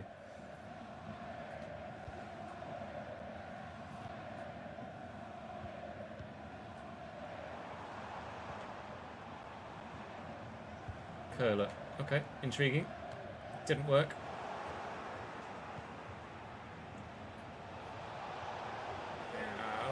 Okay. Oh god, my fucking... I meant to have a shave this morning. I forgot, and oh my god, just itching the bottom of my fucking nose like crazy.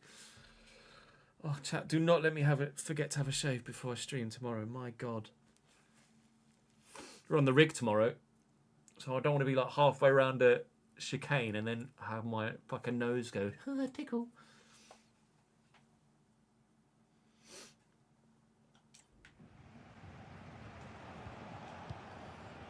Bruno, El Canoes, timing to perfection. Lino, 1-0 Frankfurt. We lead away from home against the 10 men. Marmouche was offside. Had to make sure we played it to the right man. We did.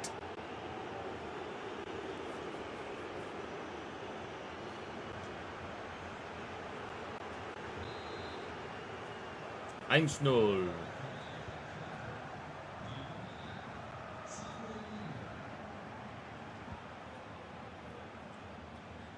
Wirtz and Valverde, they obviously still have the quality in the forward areas of the pitch to ensure that they can get something from this game. Leverkusen, we need to try and put it beyond their reach if we can. We should dominate the midfield areas now that they've lost a man. It's a lovely little dummy from Bruno Guimaraes, who's not the fastest, but he's quick enough to get away here. Looking for Lino again, and Lino makes it 2. We're closing the gap at the top of the table, boys and girls. We will be just 7 points behind Leverkusen at the end of the day. And all of a sudden, the Bundesliga title race livens up a bit. Zweinull!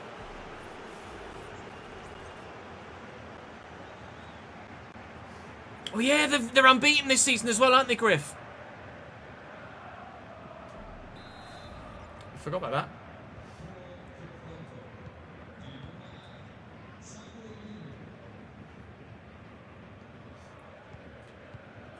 Alex Garcia and Florian Wirtz playing a nice little 1-2. Victor Boniface trying to score a worldie. Just reminded by chat that Leverkusen were unbeaten prior to this fixture. If you cast your mind back, they had not lost a game all season. They hopefully will not be by a never losing anymore. Although they are still causing me the occasional problem in the front line. And I haven't dealt with that very well. If we can keep it at 2-0 till half time, then I'd be confident we can keep it at 2-0 till full time.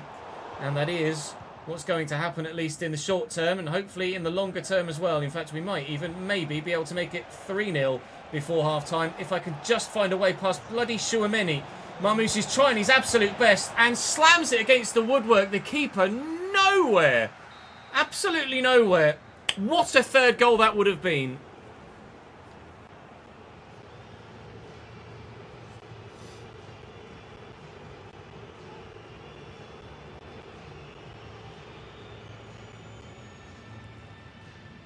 Broke the ankles of the defender. Like 3 times then.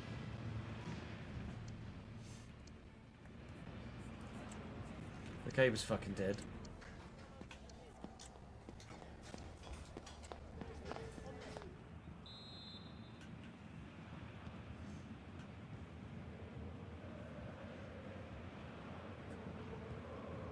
Win that. Well up. Oh, excellent from Lino. Marmoush making a run. Yeah, can't get there.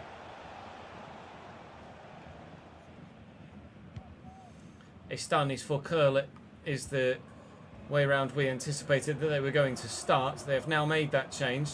And Estanis plays it into Boniface immediately, and he's got the option short, and Florian Wirtz is in, and it's 2-1, and maybe it's not over yet. Wirtz with a simple finish. Very intrigued to see where Florian Wirtz ends up when he surely inevitably leaves Bayer Leverkusen. Strong rumours linking him to Manchester City in real life as a potential Kevin De Bruyne replacement. We shall wait and see. For now, he's still at Leverkusen and still doing damage in the Bundesliga. Damage to us in the Bundesliga. Quick throw might help here though, before they're able to get bodies back. Ilkanous brings it down nicely. And Marmoush is just onside. He does get a toe to it, but Chouameni's got the strength.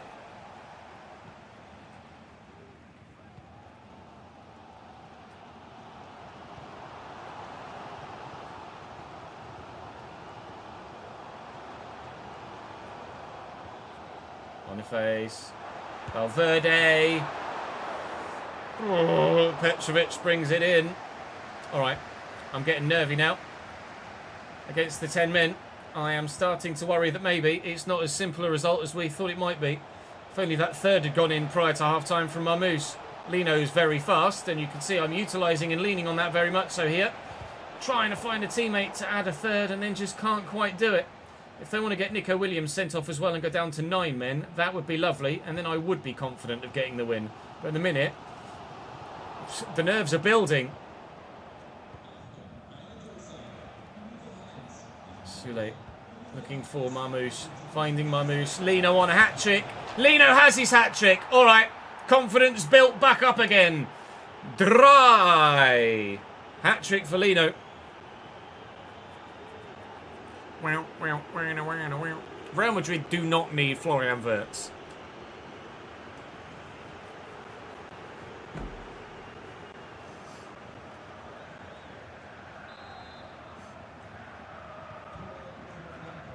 You need some fucking centre-backs. That's what you need. Some fucking defenders. Boniface. Lovely ball out wide. Oh. Oh? Oh. Oh. Calm. It wasn't calm for a moment there when that was flying towards the far top corner. Oh, great footwork from Stanis. Alex Garcia. Win that, although it's bloody Boniface. Well up, Callum Doyle.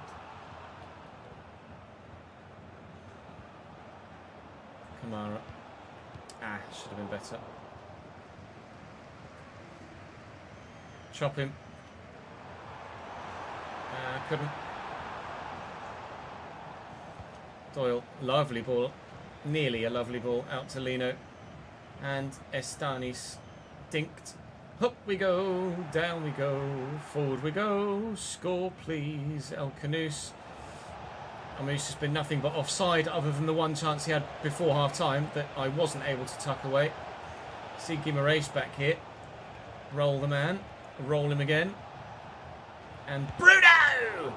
And El Canus! And anyone in a Frankfurt shirt! Anywhere will do for them defensively. Just getting that up, up, up and away. That's a lovely header actually into El Canus. And I'll dink this looking for Marmouche. But I tell you what, Chouameni has been better at centre-back than any of their centre-backs. Faux show. True, Jabi Alonso is going to, or is highly anticipated to be going to Madrid, isn't he? So I wouldn't be surprised to see them make a move for Wirtz. Too many luxury players. I wouldn't say too many luxury players because sometimes you can have lots of luxury players. You just need to make them work as a team. City have done that very well over the years. Real Madrid normally do that very well too, but this season not so much.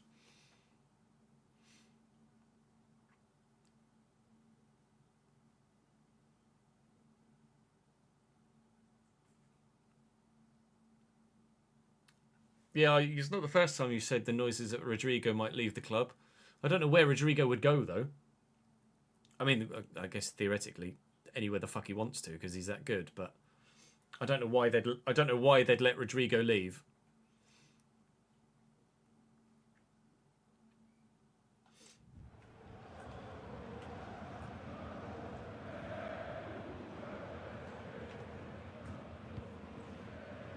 Boniface. Strength. Okay, Williams. Strength, apparently. Can't get past the man, though. Guimaraes looking for Lino. We're away again. Shoulder nicely. I didn't play it quickly enough looking for Mamouche, but we will find Soule, who's in and has a goal. Matthias Soule makes it 4. Very, very happy with the result now. 5-2 to them at our place. 4-1 to us at theirs. I think the boots are for the referee, but it was definitely a red card challenge. By the letter of the law, he should have been sent off, and the team just haven't responded and rallied round each other since the red. And we've torn them apart.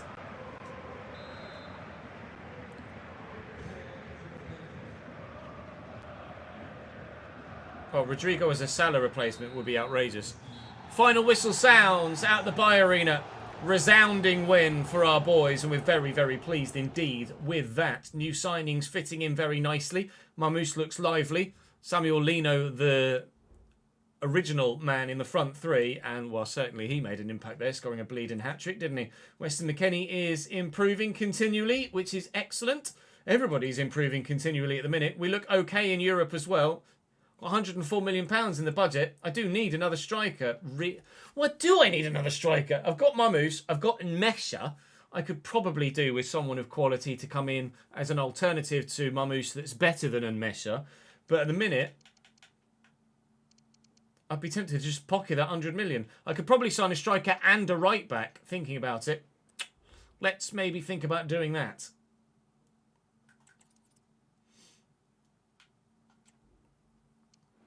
We're 4th in the Europa League.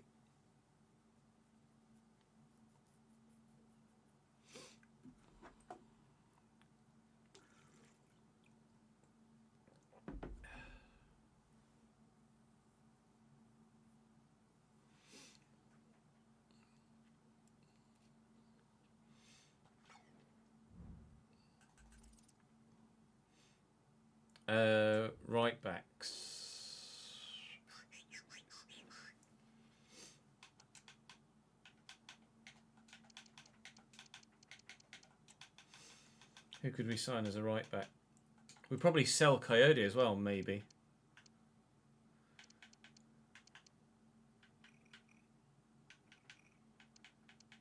Would we sell Coyote or would we not?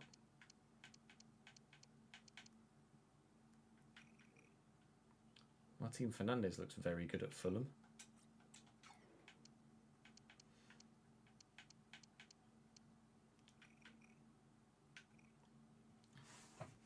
'84 rated Reece James. I'd be tempted. It's not very quick, but it doesn't need to be, really, does it?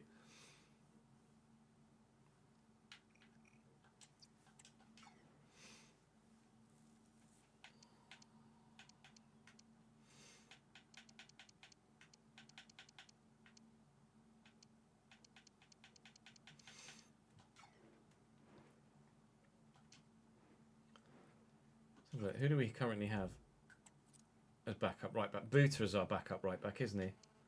Do you want to go out, Cat? Booter's our backup right back, so I could sell Coyote and bring in someone in.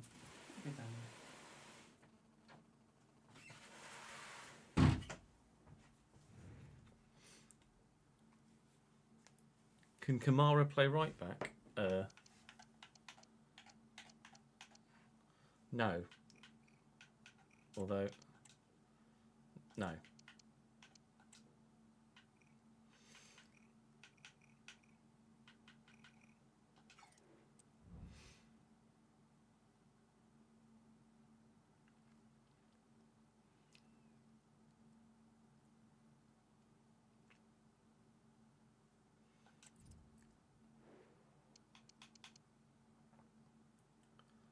I mean, Coyote's not very quick either, is he, to be fair?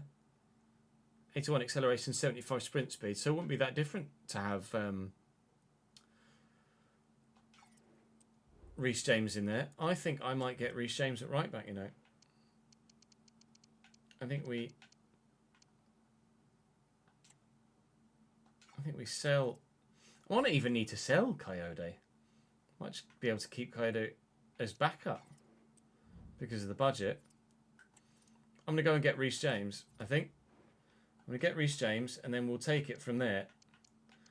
Reece James, 31 million value. Oh, he's just moved to Brentford. Okay, I'm not getting Reece James then. Well, Martin Fernandez...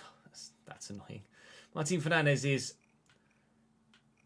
a much better defender, but not as good an all-round player. We'll try and get him from Fulham instead then. I mean... I'll be cheeky because you can always be cheeky this year. Oh. You can't always be cheeky this year. Fulham have very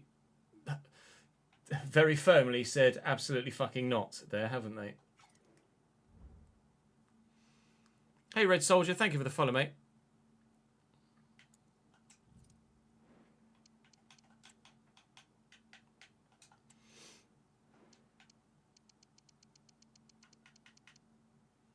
Andrea Cambiasso?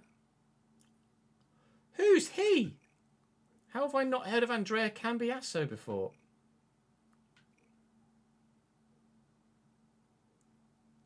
He looks decent. Juventus in real life.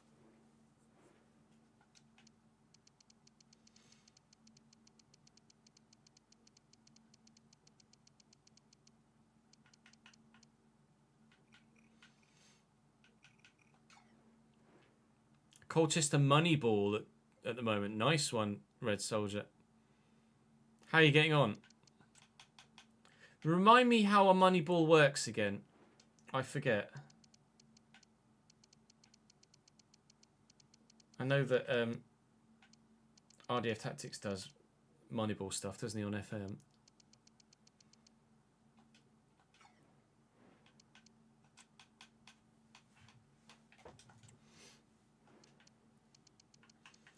Trent.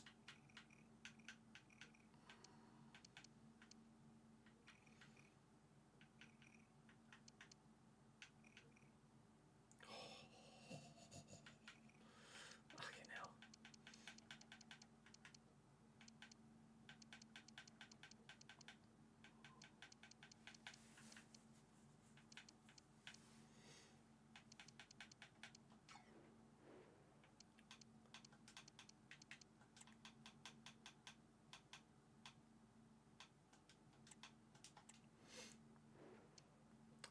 Juventus TikTok love him, do they?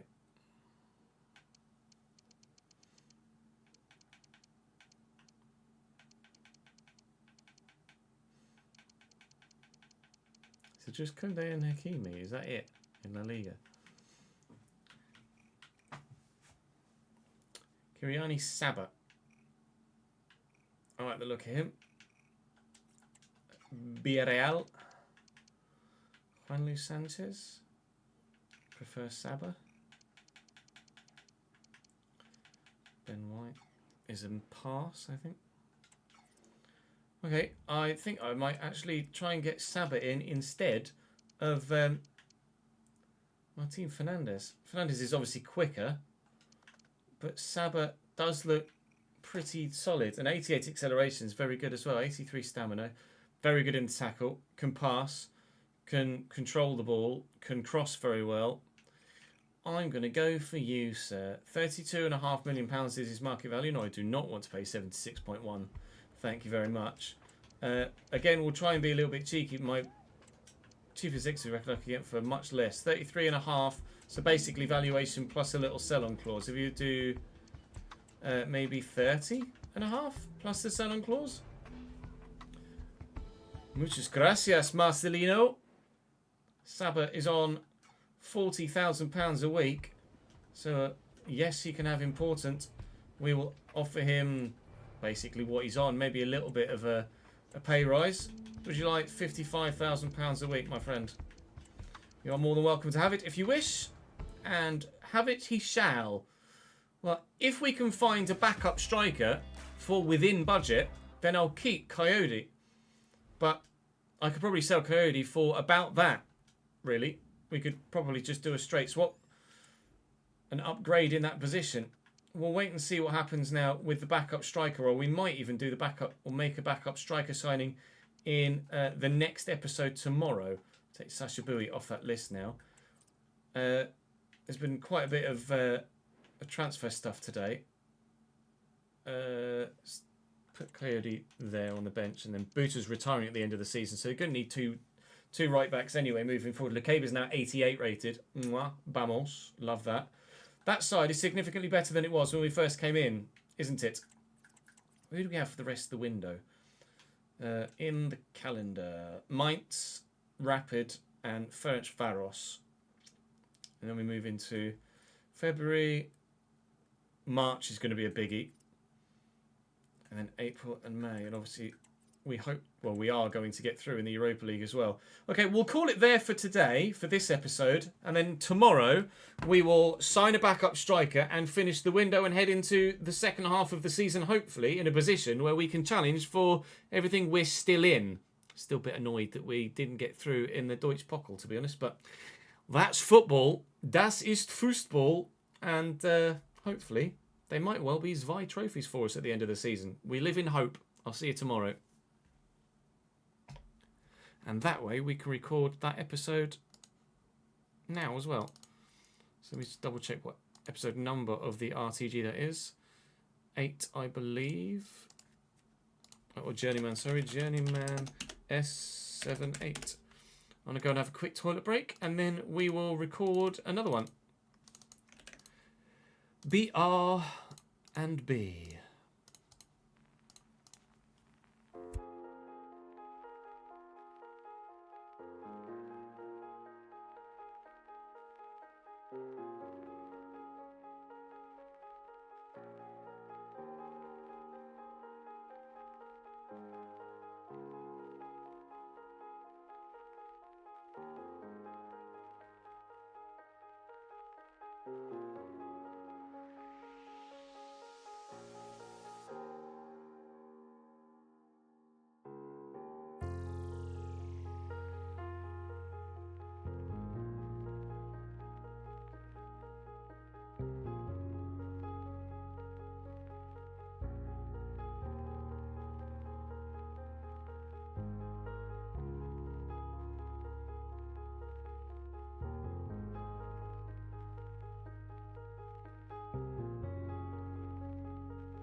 Cunha and Delap are the two, aren't they, for Man United? But I would imagine a number of players are hanging off committing to Man United until they know what European football they may or may not have next season, which is fair enough, obviously.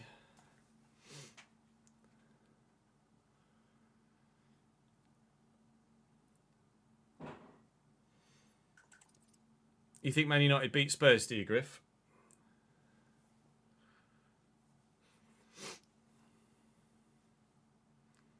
I don't think Man United do have the appeal, Europe or not, at the minute, Ollie. I disagree, personally. It's not a club to move to right now.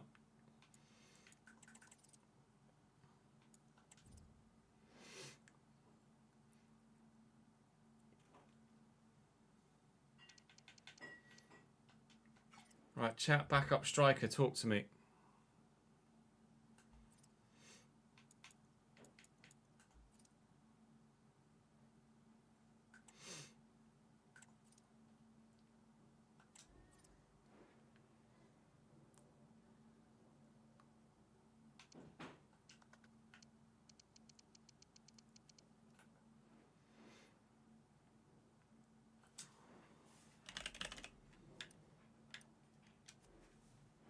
Rtg is not the one.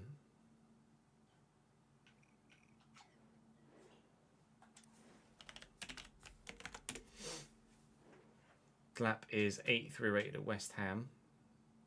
It's not amazing, though.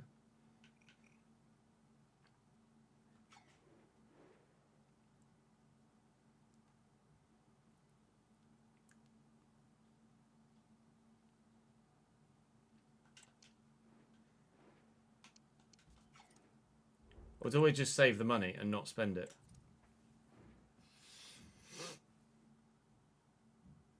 What's the current score, Mark?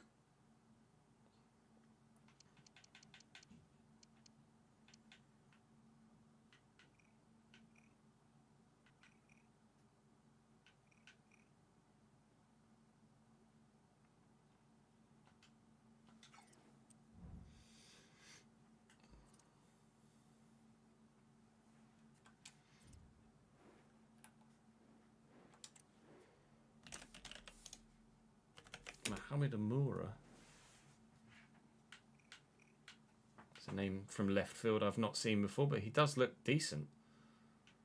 Rapid, super agile. He's only 5'7" though. Oh, it's 0-0 still, is it, against Gateshead?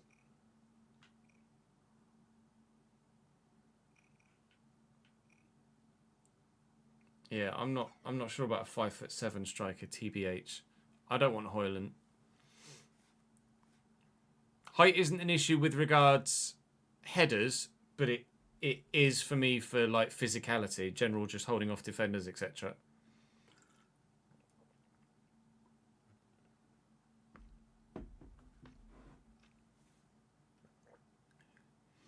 Yeah, a draw's enough. You just needed to avoid defeat.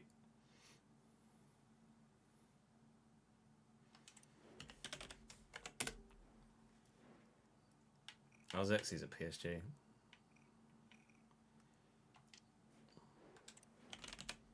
I think we signed Ty Stillinger last year, didn't we, somewhere? Nah. Nah. Welbeck. Welbeck will have retired by now in this save.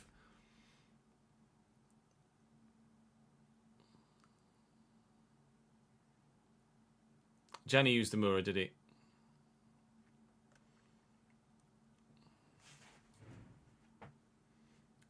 Gateshead have Southend. It's side in the last playoff position, playing side in the first position, chasing the playoffs.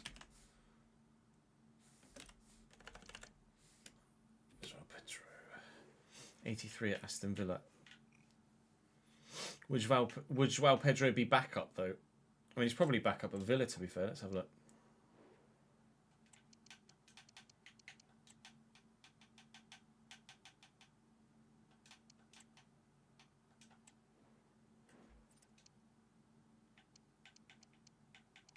He starts at Villa. Not sure I can justify that.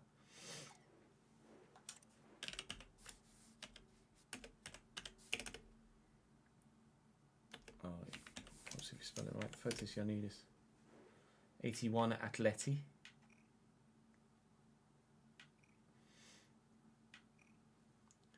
Yeah.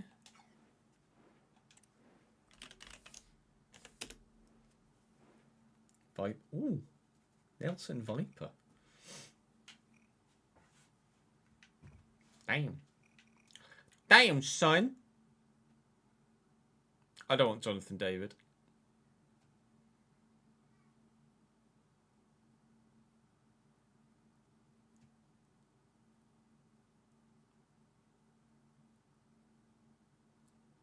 Yeah, lose or draw. True. Balance and agility was rubbish there, wasn't it? I mean, we could get Mukoko here as well. He's at Arsenal in this save, though. Slight difference to the other one.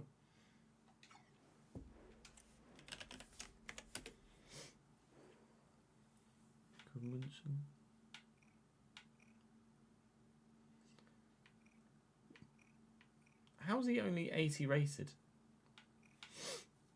Pacey, dribbling, jumping, composure, can finish. How is he only 80 rated? That he looks like an 82 to me.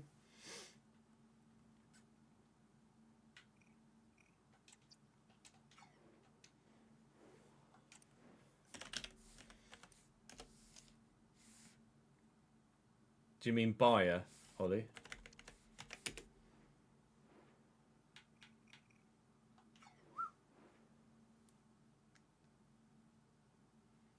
Shot power and long shots were bad, were they?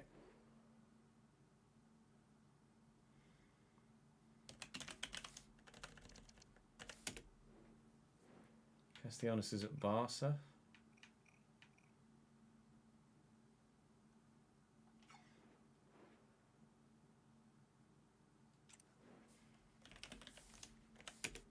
And Bonnie, 84 at Brighton. He's ridiculous. Tiano Barry.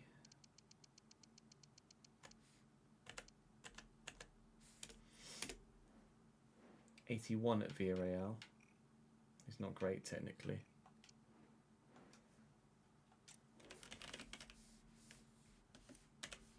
Gonzalo Ramos is at Crystal Palace, 84.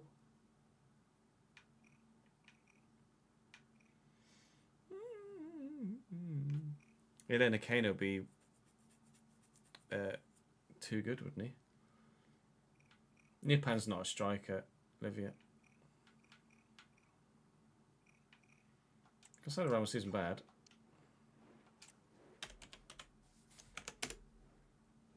Elena Kane is 84.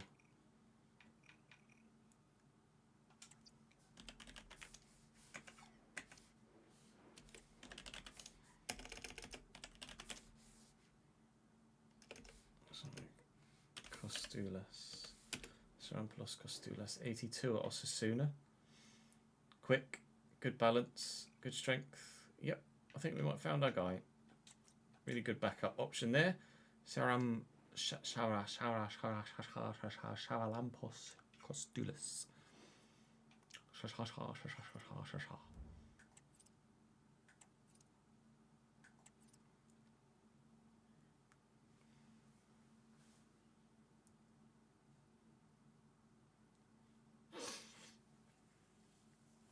Now, I don't want him in the RTG.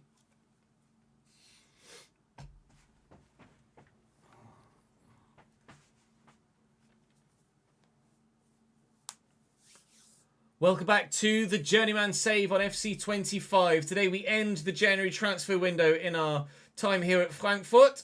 We've spent a lot of money so far in the transfer window. We are aiming to spend a little bit more today. We had a great result against Leverkusen, as you can see there in the last episode, although they did go down to 10 men and got a bit of payback for the hammering we received on our own pitch earlier in the season. So we're 7 points off top in the Bundesliga. We're going really well in the Europa League. We can probably sim both of today's Europa League games and comfortably make it through. We've got Rapid Bucharest and Ferencváros from the Hungarian league, so they should be 2 wins for us really. And we've got Mainz at home, which isn't that easy a game, I don't think. Mainz. Oh, he says having won the last time we played them by 4-0. Okay. I thought it was going to be more difficult than that. Maybe it will be. Maybe there were different circumstances there that I can't remember. Then as we move into February, got Stuttgart, who were one of the sides we could have ended up at here before we came to Stuttgart, before we came to Frankfurt, sorry, and then Augsburg, Nuremberg, St. Pauli. But obviously we're waiting to see who we get in the knockout stages of the Europa League. We're looking to sign a backup striker today. We signed a new right back. We signed a new winger. We signed a new centre mid last time out. £218 million I just saw there. Has it just disappeared from me? It has. £218 million for Arda Güler to go to Arsenal. Well, that is a sizable transfer, isn't it? A very, very, very big one. That might be the biggest one we've seen in all of FC25 all told. It may even be the biggest one we ever see on FC25. I'm going to turn down that bid for Oscar Højlund as we approach this game against Rapid Bucharest. And actually, to be fair, was it interest in one of our Patreon players, Arsh Dillon, a loan to Auxerre apparently. We'll, of course, update you with the Patreon players at the end of the episode with regards where they're going and what they're doing. We've got a number of options here for a backup striker. I think, to be fair, João Pedro, whose first team at Villa, is probably going to be a no. But Gudmundsson, to me, looks like a player that should be higher rated than 80. Those physicals are very good. 81 composure as well. Maybe the low aggression has some part to play on it. Long shots is only 75 and shot power 79. But ball control and dribbling of in the early 80s. Finishing 2. Short passing's 80. Looks all right to me for a backup. Gonçalo Ramos was also an option, but I think the one we're going to go for is Sarampoulos Kostoulas at Osasuna. He is quick, good balance, great jumping, solid strength as well. Composure's a bit low, but with 90 dribbling and 85 finishing, hopefully he can be under control when taking a shot with a good finish, and the composure won't come into it that much. We've got plenty of money to spend, so we don't need to worry too much about making sure we get a great deal here. But we certainly could try and do something with Osasuna, because he's not going to be a player that, or they're not a club that really are going to turn down a big bid. And £34 million is a big bid, regardless of whether it was slightly undervaluation or not. I'll put rotation, and he's willing to sign that, which is excellent. 5-year deal as well. £80 million release clause is fine by me. That would be more than twice, nearly 3 times our money. It's a very familiar looking player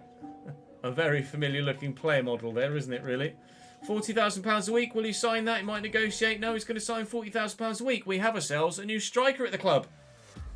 Kostoulas comes in and will add great competition with Omar Mamouche for that first team spot. I may even put Kostoulas in for the Simmers here against Ferencváros, and also I'm going to take Listes out actually rather than Mesha. Yeah, I'm gonna put him in for the first game of the episode, and for both European fixtures actually, I think. So let's head to those now. We're only a few days away. Do drop the video like if you're enjoying the Journeyman save. I imagine we'll be moving from Frankfurt at the end of the season, but you guys might want me to stay one more year at least to try and get a major trophy. I don't know if we need to rest that much, considering the next fixture in the league isn't too taxing. At least we don't feel it's too taxing. Put Dina Abimbe out there. Saba's a new signing at right back. Obviously, Guimaraes played his debut for us in the last episode. We should get victory here away from home. And indeed we do, rather convincingly. Bruno with a goal. Weston McKennie with a goal, being drafted into the starting lineup. That, I think, is us through in the Europa League already without having played the final game. So, mwah. FSV Mainz we will play to try and give ourselves the best possible chance of closing the gap at the top of the table. Board are very happy with our contribution, and there might be a loan bid for one of our Patreon players elsewhere as well. Right, Frankfurt versus FSV Mainz, and I mean, I can start with that team, can't I? This is certainly an 11 that should challenge for every competition that we're involved in for the remainder of our time at Frankfurt.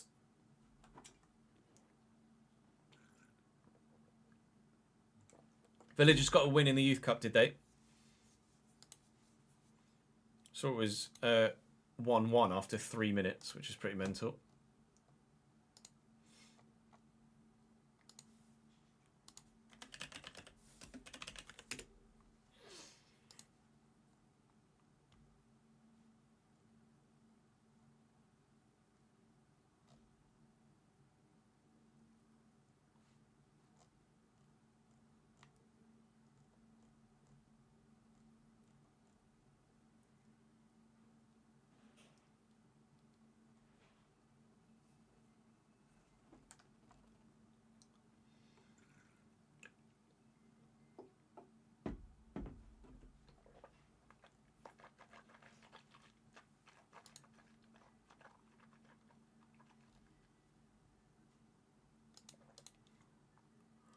Dagenham went down. Oh, shit. They were the ones just above the relegation zone, weren't they, prior to kickoff?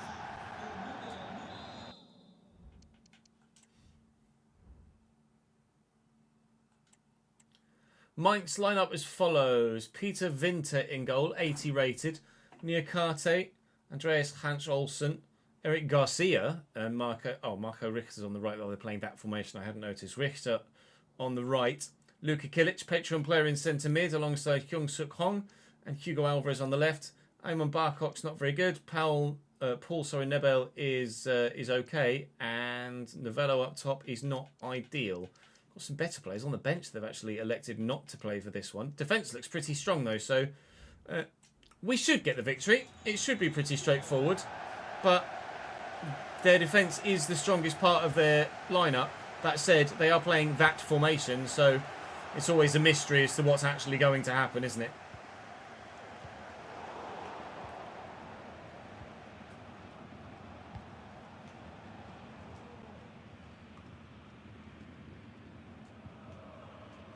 Bruno and El Canus.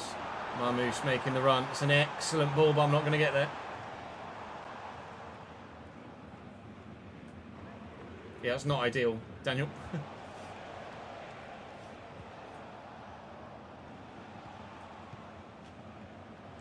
Kilic. And Hugo. Nice ball in. That's a foul, probably. And is given as such. Referee agrees. Quickly taken. Novello. Oh, Tar. Bruno Guimaraes doesn't play for you, mate. Don't know whether you noticed. El Canus with the acceleration to get away. And then I delayed so long trying to find the right ball to Omar Mamouche that I didn't actually get any ball to Omar Mamouche. Saba's won that header well, but still it comes back to them. Saba's won that ball well. Right, scrappy, I think is probably the word for it so far. Sule. Nice ball to Mamouche, so little reverse. Not really much in terms of support here. Just lay this in front of someone, and Lamine Kamara with a mean shot, to be fair, but well blocked by a defender. Stops Vinter having too much trouble with it.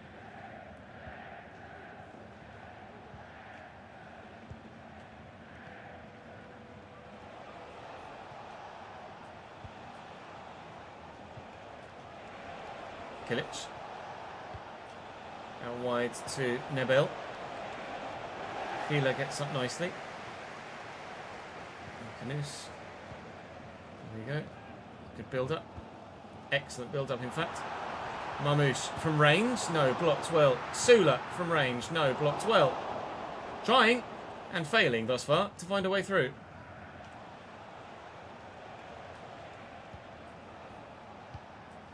You.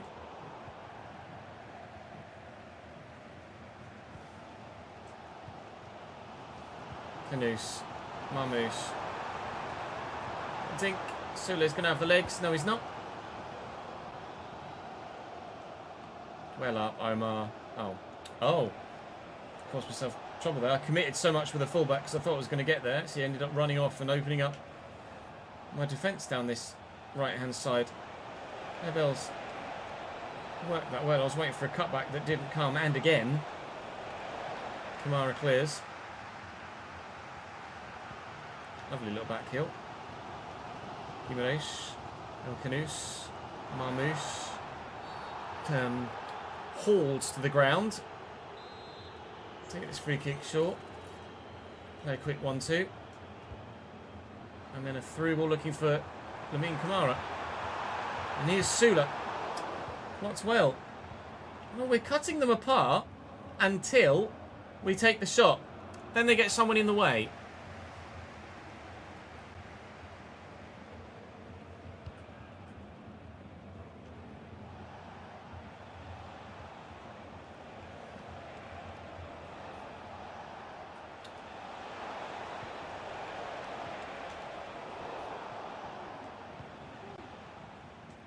Sule. 1-2 with El Canus. Sule again. Looking to run a Mamouche. He's in. He's on. I fluffed it. That's on me. Should have just took the shot. I was trying to get a slightly better angle. And in doing so, allowed the defender the opportunity to get back at me. Barrock's won that header, and Richter will find it back to him, but Luque was intercepted that nicely. Oh, 0-0 at half-time. They're doing their best so far. Said that their defence was the best part of their game, and so far that has been the case. Hey, Hayden.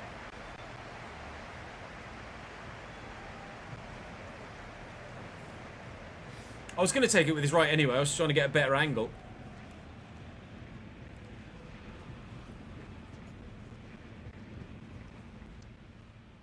Rochdale, then Forest Green, potentially in the playoffs for you, Mark. Congrats on qualifying. And it's a one-sided game. 4 shots for me, none for them.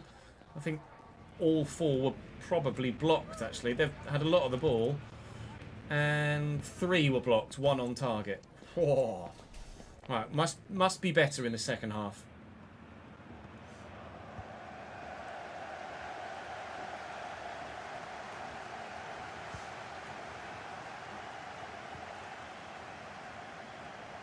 Kilic. Well in, Bruno. Right, play the right ball at the right time. Leverkusen with loads of room. They have effectively no midfield, seemingly. Looking for the run of Matthias Sule, who's going to get there first. Ah, it was supposed to go out to Lino. Sule. Marmoush. Good. Right, okay. And calm. I was starting to get a little worried that maybe we weren't going to score a goal in this one. Those worries have been brushed to one side just 5 minutes into the second half.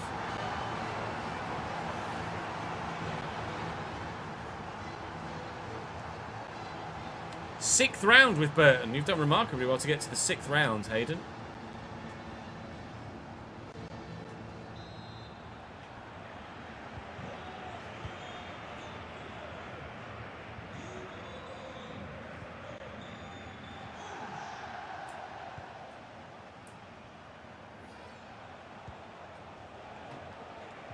Well in, Lino. Lamine. Mr. Kilic. Hong Hyun-suk. Oh, it's our turn to start blocking shots, apparently. We use the right back. Saba get forward. He's getting a long way forward. He's doing really well. Still going. Well, the obvious ball there is Leverkusen, and then into the middle to one of the 2 that are there. Marmoush has another. Really beautifully worked. And that should be game now then in the 60th minute. 6th round is either the round of 16 or the quarters. I think it might be the quarters, actually.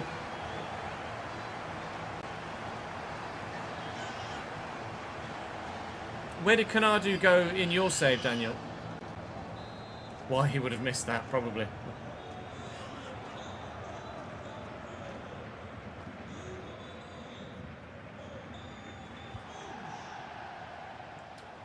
Barcock.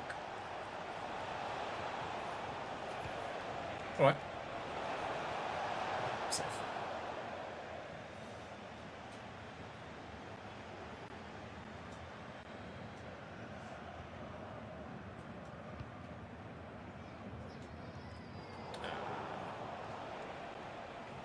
Well in. It's not a foul, ref. Referee agrees. Canoes to Lamine Kamara.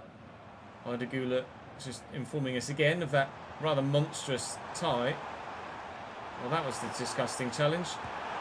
Oh, but we can't punish them for it by scoring a 3rd. Definitely going to be a yellow card coming someone's way there for that challenge from Mainz. That was really poor. We beat them 4-0 last time we played them. I thought FSV Mainz were going to be a bit more of a test than that, or than this. I think Mainz are actually their local rivals, Frankfurt, aren't they? I'm sure I'm getting a flashback somewhere. This is the derby game domestically for Frankfurt, I think. I don't think I'm mistaken in that. I think I saw that on the live editor that Mainz are their rivals. We'll lift this looking for Marmoush, who's on a hat-trick. It's not a great ball, actually, from Leverkusen. It has found Sula, who's turned well, but not well enough to help us find a 3rd. Oh, Kamara's in. Hit a hand. All right, fair enough. Where did Kanadu go in your save, Daniel? Where did you sell him?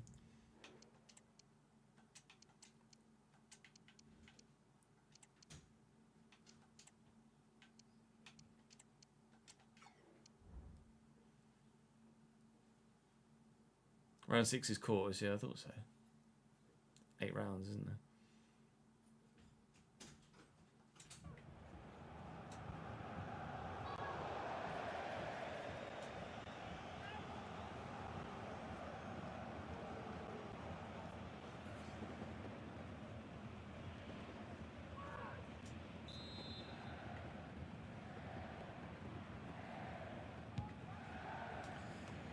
Well, Hoyland made a couple of changes here, and immediately... Oh, never mind.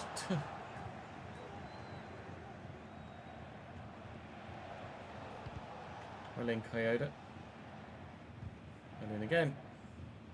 Coyote's done well. Ah, I was risking it a little bit. One time I thought, alright, he's going to commit down the line, and he didn't.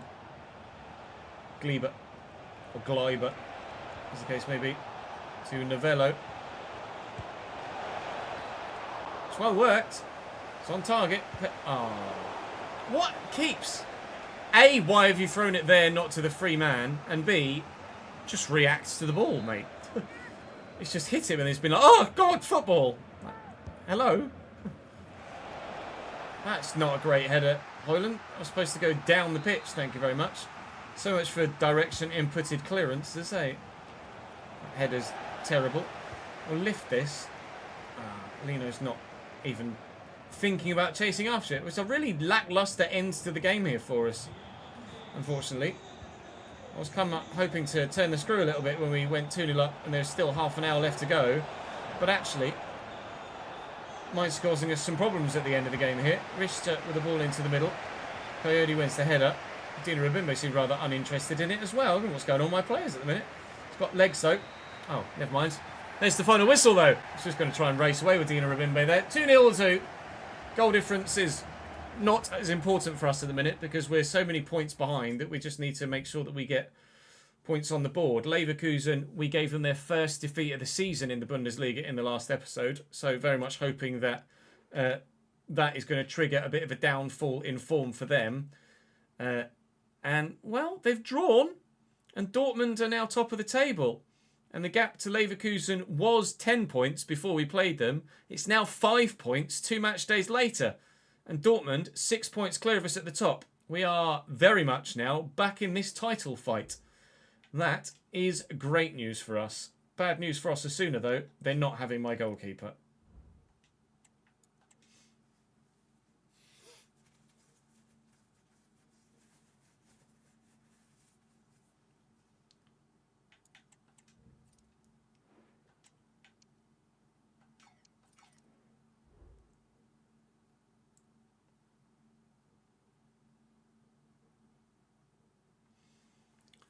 I'm sure on here it said that Mainz were their rivals. Frankfurt. Yeah, FSV Mainz. Wolfsburg are the women's team's rivals, but FSV Mainz are apparently the men's team's rivals. I didn't think I was mistaken there. 2 bids here as we approach the next game. Tuta, if I needed money, I would let go because we don't use him that often, but he is playing in Europe at the minute, especially when it comes to filling in for a tired Lukeba. So away from home against Ferencvárosi, we're on 16 points. Arsenal have won 6 of 7. We've won 5 of 7. We could drop outside the automatic qualifying top 8 here. So we will field a relatively strong side. In fact, a full strength side here. And that's a 3-0 win. Raum, Sule and Lamine Kamara give us 6 wins from 8. And Arsenal get 7 wins from 8. And now Lazio have bid for Petrovic on deadline day. We're going to say no to that. Thank you very much. Callum Doyle's going to say, oh, he did play in that last one. He must have been subbed on because I didn't start him. 10 hours to go on deadline day. Lopez moves from Sheffield United to Genk. And that's the biggest deal of deadline day so far. It is no longer. Federico Di Marco moves from Liverpool to Arsenal. Noni Madueke was on my shortlist not that long ago.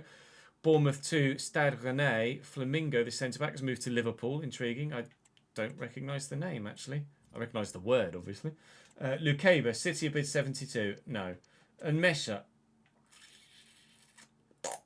Again, if I needed the money, then absolutely. But we're in a position where we don't need the money, and the squad depth is probably going to be more valuable to me, so I'll keep him for now. Seeing a couple of youth players move and some other fringe deals, but nothing massive coming through yet on deadline day until Christian Romero leaves Leverkusen to move to PSG. That's one of their starting centre-backs. So Leverkusen making themselves significantly weaker in this title fight by selling a starting centre-back. I mean, it suits me, and it'll suit Dortmund, but it won't suit them. Alvaro Carreras moves from Napoli to Spurs, the Spanish left-back. Jakir moves from Coventry to Union Berlin. Any other big deals going through? Di Gregorio's not a massive one, although he is a decent goalkeeper, as we've seen from the RTG. 2 bids, Doyle and Luke Haber. Still plenty of interest in our centre-backs, regardless of which one it is. But no, I do not want a 7-star rated Brandon Nogueira. Thank you very much. Rumour apparently that David Raum could be going to Arsenal, but we'll probably say no to any bid that comes in when it does, and it has done. De Bast has moved from Spurs to Real Betis. Ruben Neves moves to Forest from Al Hilal. As Forest send out a centre-back on loan. 33.5 mil for an 85 rated player. You are having a laugh, Arsenal. Thank you very much. And we shall laugh at you when that bid comes in. Martin Odegaard leaves Arsenal to go to Atalanta. Tino Livramento also leaves Arsenal with hours remaining on deadline day to go to Bayern. You better hope, or they better hope, Arsenal fans better hope that they replace those players. Kasunu leaves Roma to come to Atleti. That Odegaard deal is the biggest on deadline day so far. Coyote and... I'm going to keep Coyote for now. And Raum, again, similar level bid. In fact, exactly the same bid from AC Milan as was the case from Arsenal, but we'll turn that down. And Gabriel moves from Aston Villa to West Ham, as the second biggest deal, joint second biggest deal of deadline day, all told. With only an hour to go, you're not going to get any players out of me. 8.6 million plus a 36-year-old Harry Kane. You're having a laugh, aren't you, Liverpool? An absolute bubble. Not a chance of even entertaining that for half a split second. Of course, immediately after the window closes, we get more bids. 875 million only spent in that transfer window. So a relatively small window. It's not a small amount of money by any stretch of the imagination, is it, really? Frankfurt next versus Stuttgart in the league, which is a sizable game, to be fair. But let's give you a full transfer roundup now at the end of the transfer window, so you can see who's gone where with regards real life players, and I can show you who's gone where with regards Patreon players too.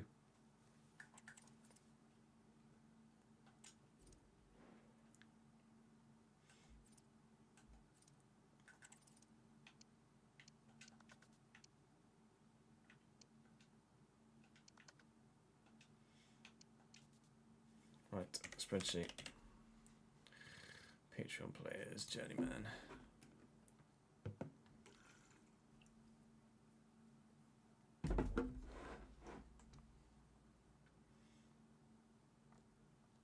Scroll to the top. I'm not going to be able to see you guys for the moment.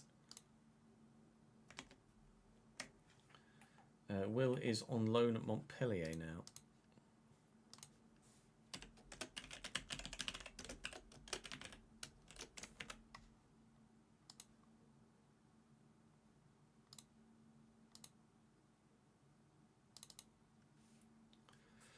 Was there on loan Manchester United? Kai Henderson, I think, has gone on loan to Heidenheim. Has.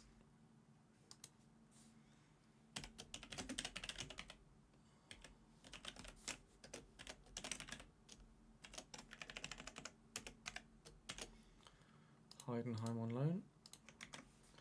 Bilbao, Atleti, Aston Villa, Valencia, Tromso.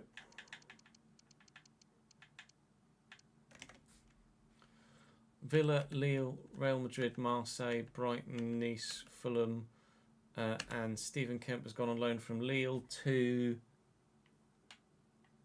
someone. Chat, GFK.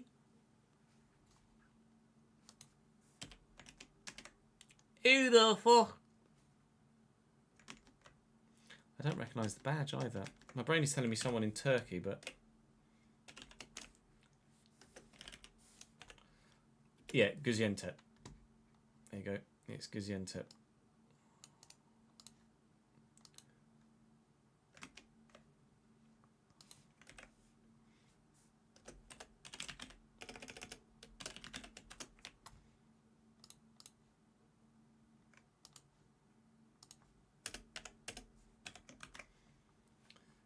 And then, oh. Benfica, Everton, Forest, Celta Vigo, Paris Saint-Germain, Lille, Tyrrell on loan, Lille, Forest. Traore still, Leipzig for Daniel. Daniel is now at Midland. That presumably is going to be a loan. Yep. FC Midland.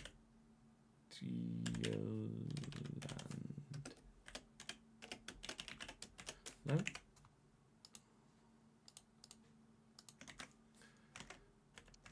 Matthew Davison is on loan at Angers SCO.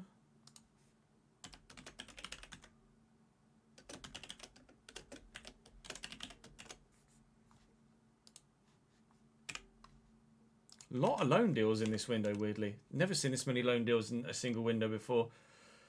Leon Mainz, Auxerre on loan for Griff.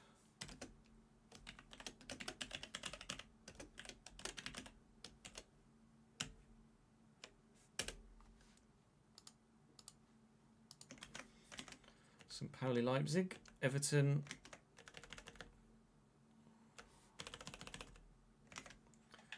Sevilla, Stade Reims Bayern, Paul. Aston Villa on loan to Le Havre.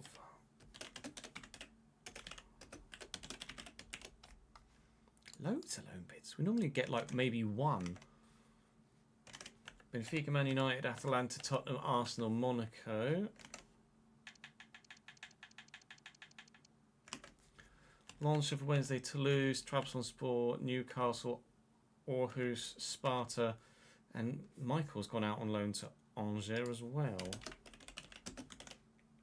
Angers, yeah.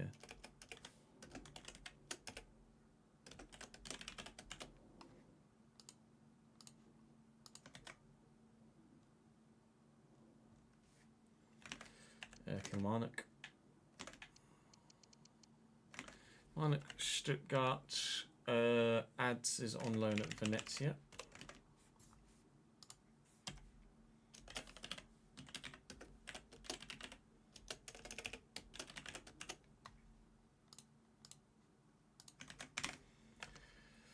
Villa, Roma, Brentford, Wolves, Almeria, Sociedad, Leipzig, AC Milan, Real Madrid, Ipswich, Chelsea, Inter, Eldense, Liverpool, Juve, Bayer Leverkusen, Toulouse, Monaco, City, PSG, Milan. Not PSG. Luke has swapped Paris for Birmingham.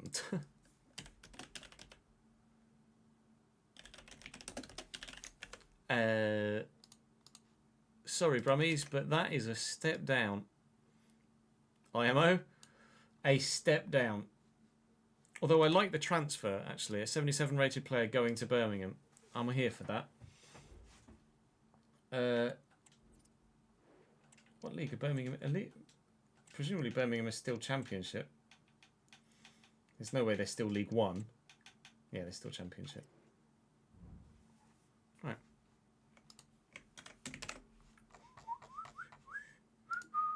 Oh, wrong one.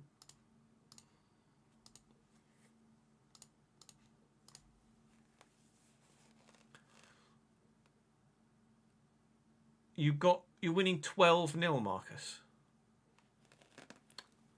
The fuck?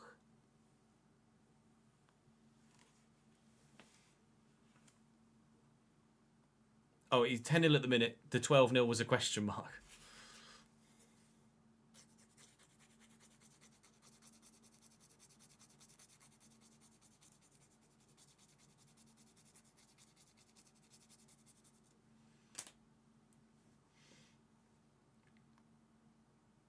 Yeah, that's crazy. Right, transfer history then for this window.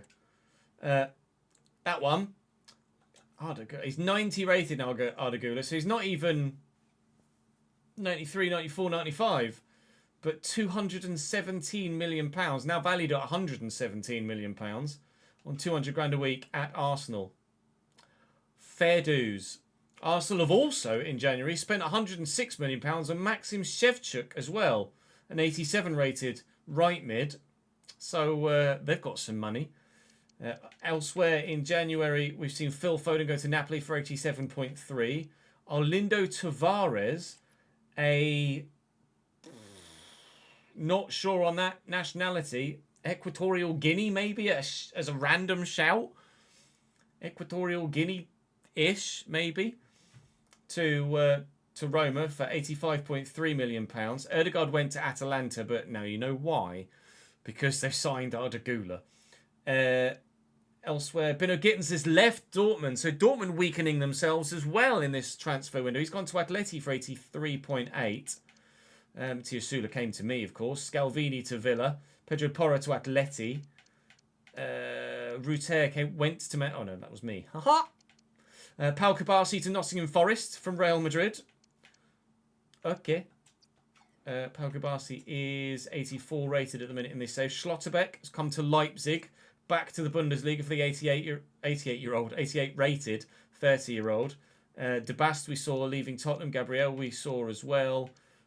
Trent actually got the side he plays for a transfer fee.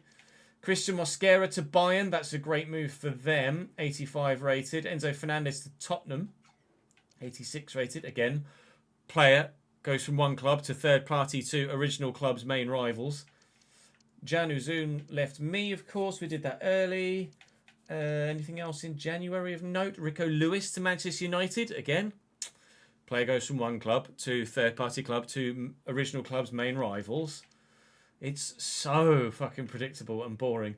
Ferdi Carioli, Man United to Everton. That's a good signing. Christian Romero leaves Leipzig to go to PSG, as we saw. Ait Nuri goes to Tottenham.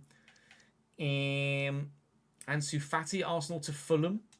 50 mil.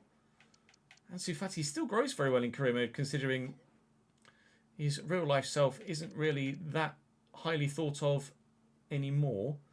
Obviously, injuries left, right, and centre. Kasunu to Atleti, and now we're into the less than 50 millions, which aren't actually that interesting a deal anymore. Who would have thought that when we were back in the days of the world being broken by Fernando Torres moving from Liverpool to Chelsea for 50 million. Now 50 million is just a very run-of-the-mill transfer. With regards to the Patreon players, loads of loan deals. Loads of loan deals. We very rarely see more than a couple a season. And here, Will has gone from Bayern to Tyrol, now back to Bayern, and they've loaned him out again to Montpellier. AJ's gone from Dortmund to Auxerre on loan. AC Milan for Heidenheim on loan for Kai Henderson. Gaziantep from Lille on loan for Steven. Tyrol have replaced Will with another Patreon player, Connor, on loan from Napoli. Then we've seen Leipzig swapped for Midtjylland for Daniel Weilen in Denmark. Atleti for Angers in France for Matthew. Newcastle for Auxerre in France for Arsh Dillon. Le Havre, the destination in France, for Paul Barras from Aston Villa. Then Sparta Rotterdam from Man United, to be fair, was done in the summer for Liam. But Angers, also the destination for Michael Schillo. And a move within Italy for Adam Austin, who went from Milan to FC Caen on loan last year, back to AC Milan, who's his parent club, and now in January to Venezia on loan. And we have seen a permanent transfer in this window, that being Luke Farrell swapping PSG for Birmingham City.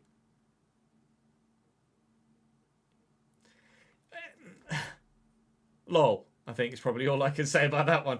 PSG to Birmingham City. So, actually, I'll show you guys your ratings. Feel free to pause at any moment to see them on the face stats. Of course, if you want to come and see your stats in closer detail, then do come and join me on stream.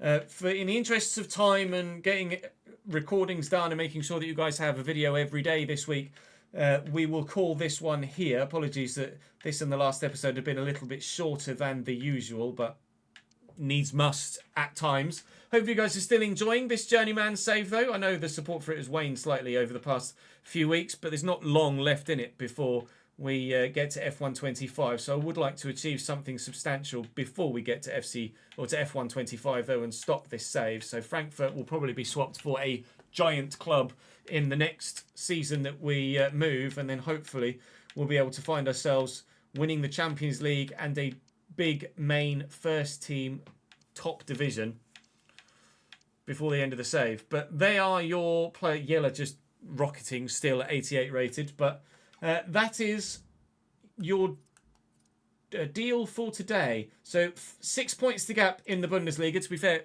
we might end up winning the Bundesliga this year, which would be banging. I'd love to win the Bundesliga and then move somewhere else and win that as well. Although, obviously, it's not going to be easy. But we shall do what we can. And hopefully what we can do is enough. That's all for today, though. Thank you very much for watching, guys. Do drop the video a like if you've enjoyed. Subscribe to the channel to make sure you don't miss out on any further content. And I'll see you next time. Look at the FC chat on the Discord.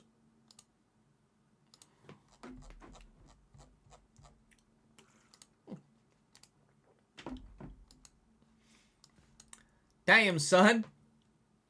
16 shots, 12 of which went in.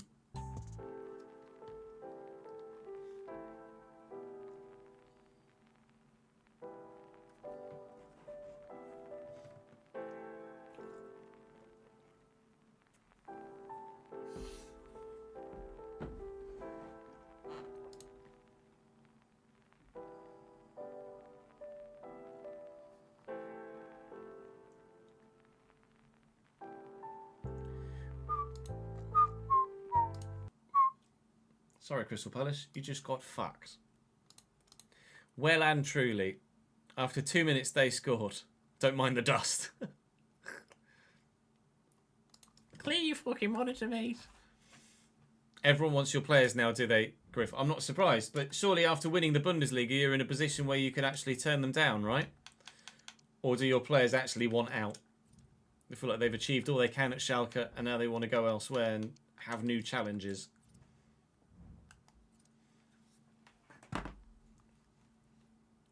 I wouldn't be surprised, Marcus, after a result like that. Angry Gingers Grease 13. Thank you for the follow, mate. Journeyman S7 episode 9. Oh, hello, Bodo Glimt. Europa League playoffs. We won't find out who we're playing until a little bit later on, once those games have been played. But we are through in the Europa League. Alright, chat, that is going to be me for today, I'm afraid. I'm going to have to cut it short because I need to help Nat with Jude. So that's why we didn't play Stuttgart at the end of the episode there, I'm afraid. So we are live again tomorrow. Tomorrow is iRacing Day.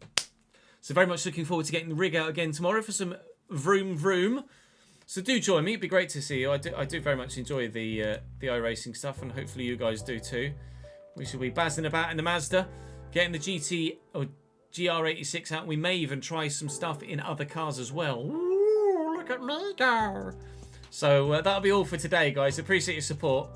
Thank you very much for watching. I just turned the music back on again when I'm about to turn it off again. So that'll be me for today. Appreciate your support, lads. Thank you for your... hello, Reese.